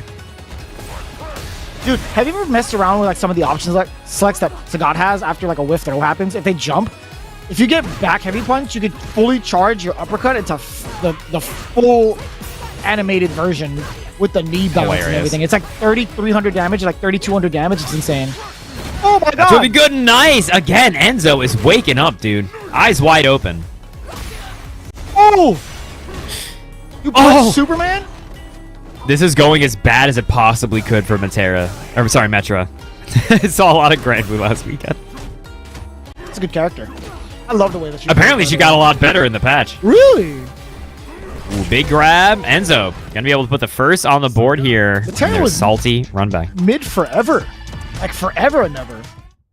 It felt like. Yeah, I want to say this patch, not to talk about random anime game that I'm sure none of you care about, but I want to say in this patch they accidentally made one of her moves like 5 frames faster and didn't realize it lets her have like loops like really easily and just leads to a billion damage. But yeah, she's always been pretty good. Anyway, Enzo up 1. Enzo up 1. Enzi and his uppies, huh? Good old Enzi and his uppies, dude. I've been saying that for years. Oh! Ryu, That hit? Did you Ryu, see I that? still remember. I did not see that. What happened? Like, so the armor was out, but I guess low medium punch hits below? Makes sense to me. Interesting. Oh lord. Ryu, I remember when you gave me the biggest uppie of all. I'll never forget. It's on my scar. Uppies is the one. We all saw that coming. OD uppies. Sagat, how's your uppie scar doing? Ryu, I swear to God. Help me. The Zoomers have corrupted you. You've been hanging around Ken for too long. Oh. I can't wait for it. I wish like Sagat could like roundhouse the hell out of a Superman punch some of these days. If somebody had the reactions to do so. Oh god! Yeah, just forward heavy camp. Nice. Oh, it didn't get the full converge. Is Sagat like 70? I don't think he's that old. Yeah, like technically he should be, but no. But in the same way that like Chun-Li is, right? Like big conversion, level 3. Do you use it? Yeah, you just spend it. Makes sense. Cash it out for the round. But Enzo is going into this next round. That's worth. Let's see. On the Street Fighter website, how old did it say Sagat is? When's his birthday? And we got the chargies and the uppies, huh? Zmetra. Chargies and the uppies. Shut up, dude. Oh wait. Muay Thai. Wait, we don't have ages, do we? We have no idea how old he is, I think. Oh, no conversion off of the safe jumpies. Damn it, Jeremy! Shut up! I had to stop myself. Save jumpsies. Big plus frames. Do we cash out now to get some drive gauge back? No, we're hanging on to it. You had time for forward heavy kick into the uppies. There was time now. Time for my uppies. Outstanding mini kicks. No. Yeah, that'll beat the hell out of that, won't it? Yeah, there are some. That's crazy. There are some combos he isn't maximizing on, but it's totally fine. He had full health anyway. The perfect to bring us to 2-0. We are gonna get that reset. I'm telling you. We got 20 minutes. He's 67. He's 67? That's hell? mad funny. Looks good for 67. You think? Muay Thai. I hope I look like him when I'm 67, and by that I mean I hope I become 7'4". There's surgeries for that. You can't grow your ear back, but you can grow your legs. Damn! Oh! Very comedic how little damage this is doing. Oh, he's 70. Okay, cool. Yeah, I was like, wait. I wasn't gonna to math it out, but you know, you got it. Watch out for the Muay Thai. Oh, dude, that's the second time that's happened. I think Tiger Knee is actually going to be really good at beating other neutral special moves. You know what I mean? Like beating like a power dunk, I think would get obliterated by that move. There's a lot of those like Dragon Lash moves that like have longer startup before their hitbox, and he is just like active. Like he's just like going at you. He just zooms across the screen, and if you block it incorrectly or you're at the right space, it's plus. Like that's pretty good. Just like that. Yeah, I think intentionally they don't want to say what year it is in Street Fighter 5. It could be 1987. What if it's like the next day? Like Street Fighter 2 just happened. Yeah, I can believe that. Yo, kill him. Kill him. Enzo, There reset it the bracket. is. Enzo, we got 18 minutes on delay. There's maintenance is coming.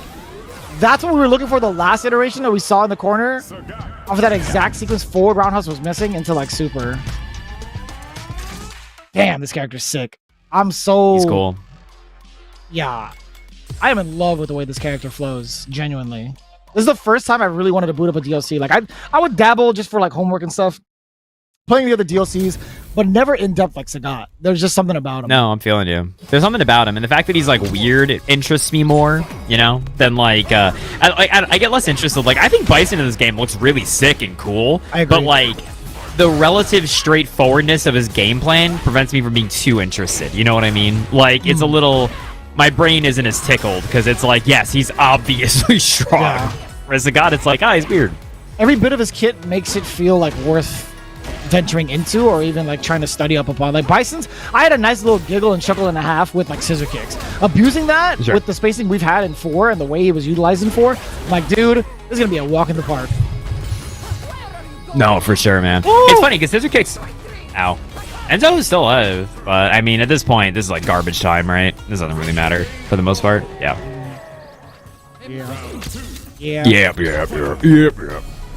I'm shocked they still never shot scissors harder, you know? Like, yeah, I thought they would have nerfed scissors like a little bit harder than they had at any point. They just never hit it. I feel like I wonder how Scissors and Tiger Knee interact, because Scissors doesn't really hit high up. I wonder if Sagat actually hops over it. It's weird. The hitbox on Scissors is kind of like higher up, so sometimes it trades. Just sometimes. I haven't seen Weird. like max distance or like ways where like Tiger Knee would actually go over the Scissors, honestly. Oh! Nice. Dude, Enzo's been so clean with that. I think Enzo actually really took that last lost the heart. They really thought about, like, what was I getting chewed up by? The 2 hits! That, I didn't even consider that vicious. That is so much worse for Marissa. Because that means that, like, it's unscaled. Both hits just bump. Like, that's it. That hurts so bad. Damn. Yeah, that might be a huge difference maker in what the matchup was supposedly supposed to look like for a lot of the players that were talking about it on the internets. So, oh my lord! Yeah, ouchie. Gotta watch out. Enzo's got level 2 here. Oh, didn't get the crosscut. Just got the good old turn around crouch jab. Been there. God, what happened to your drive gauge? That's what I was saying. I'm shocked he didn't try to parry any of that. Muay Thai! No, didn't use level 2? I think he could have killed. I didn't see a sequence where he could because he ran out of drive gauge. I thought he was going to drive rush like crouch heavy punch into straight level 2. Oh, he wasn't ready! You might actually be dead. Wait, are you dead? This is Marissa we're talking about. Hold on. No. He's alive. I think Zmetra was trying to walk forward to build as much bar as he can for at least like a drive rush or something, but I'm not too sure what else you could have done. They didn't have a lot of drive gauge. They burned out, right? Yeah, it was just one bar left. Uppercut! So true, dude. Oh, man. That's exactly what Enzo wanted. You love it when a plan comes together. Because in those moments when it gets really stressful, I feel like it is hard to keep both options in mind. You kind of have to be like, I think they're going to jump. Like when you're trying to react there. And you saw they shoot the X Fireball and just waited. They were just like, I want to give the uppies, dude. You're not going to like it. Oh, please. There's definitely a realm where Sagat can consistently punish that Gladius punch with forward roundhouse, by the way. And it's so damaging because you get to step forward again. Like, forward roundhouse and the forward roundhouse crouching medium punch is fat damage, but also closes the gap really well. Uh-oh! I feel like, oh god. Well, this round's over, I think. I feel like forward roundhouse. I think forward roundhouse from Sagat would be a really good Tekken button. You know what I mean? Yes, I agree. Tracking, by the way. Yeah, tracking, high. Maybe would you have to like sidestep it to the left or like into the foreground rather than the background? It depends on what version we're Tekken talking about. Oh, okay. I think the current version of Tekken, current version might not be steppable. Damn. I feel like Lee has a kick like that too. Enzo, what has happened to this game, by the way? Okay, we're clawing back. Oh, plus! Uh-oh. What? I still can't tell his throw animation if it's forward or back. They look very similar. Drive reversal. Oh, no way! He's done that last time. Yeah, that's how Zmetra got him before. Okay, Zmetra tying it up here. You can't even like Tiger Knee that either. If they're just like churning as they're on the floor. You don't want to do anything meaty. Like, there's nothing that he would get off of like a throw that allows you to keep continuously pursue pressure if someone has super. He's just to back away and hold it. Yeah, let's talk about the reactions from both these players, man. They're both really awake in this grand final. Damn, that's still reached? Oh man, stealing turns. Oh, uppercut. Oh no! Well, I have no idea what input got crossed up there to make that happen. Nice call. It was immediate drive rush jab. Check the armor. Yep. Oh no! Nice. Jesus. Enzo is sailing through this. At least game 3, excuse me. Good. No Muay Thai for you on that one. No whiff punish. Slugging. I think Enzo was surprised that none of their little counter pokes there have actually hit. Oh, no conversion. That was Muay Thai. That's not plus. Not plus. Not plus. But Marissa has some really clunky normals though, right? I would describe her normals as clunky, personally. I don't know about you. Burned out. Oh, nice. Yeah, I feel like when you're in a burnout situation like that, the Tiger Knee is just so unreasonable to deal with. Like, it's so good against so many mashing options. True. Yeah, I'm trying to look at it. Like, the most she could probably do is like crouching jab, perhaps, to get like a counter hit, or at least her turn back against Tiger Knee. Maybe a punish, right? Because there are certain instances where Tiger Knee is definitely not going to be plus. Maybe negative, but there's still attempts. Oh, that's a cool with punish. Nice work. Zmetra. Zmetra, I love how you whiff punish. It's not like Triumph the comic dog. Whatever the thing is. What? Oh my god. That's what it sounded like. That was a knife whiff punish. For me to poop on. Exactly. I haven't thought about that guy in like 15 years. What it sounds like to me. Dude, we have Death Battle in chat. You're talking about Triumph the fucking... What was his name? Triumph the comic dog or something like that? I forgot what it's called.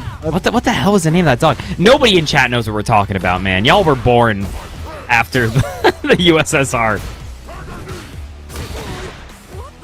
Oh, it's Triumph the insult comic dog. Yeah, I was right. Triumph. Thank you. Okay, there we go. We got there.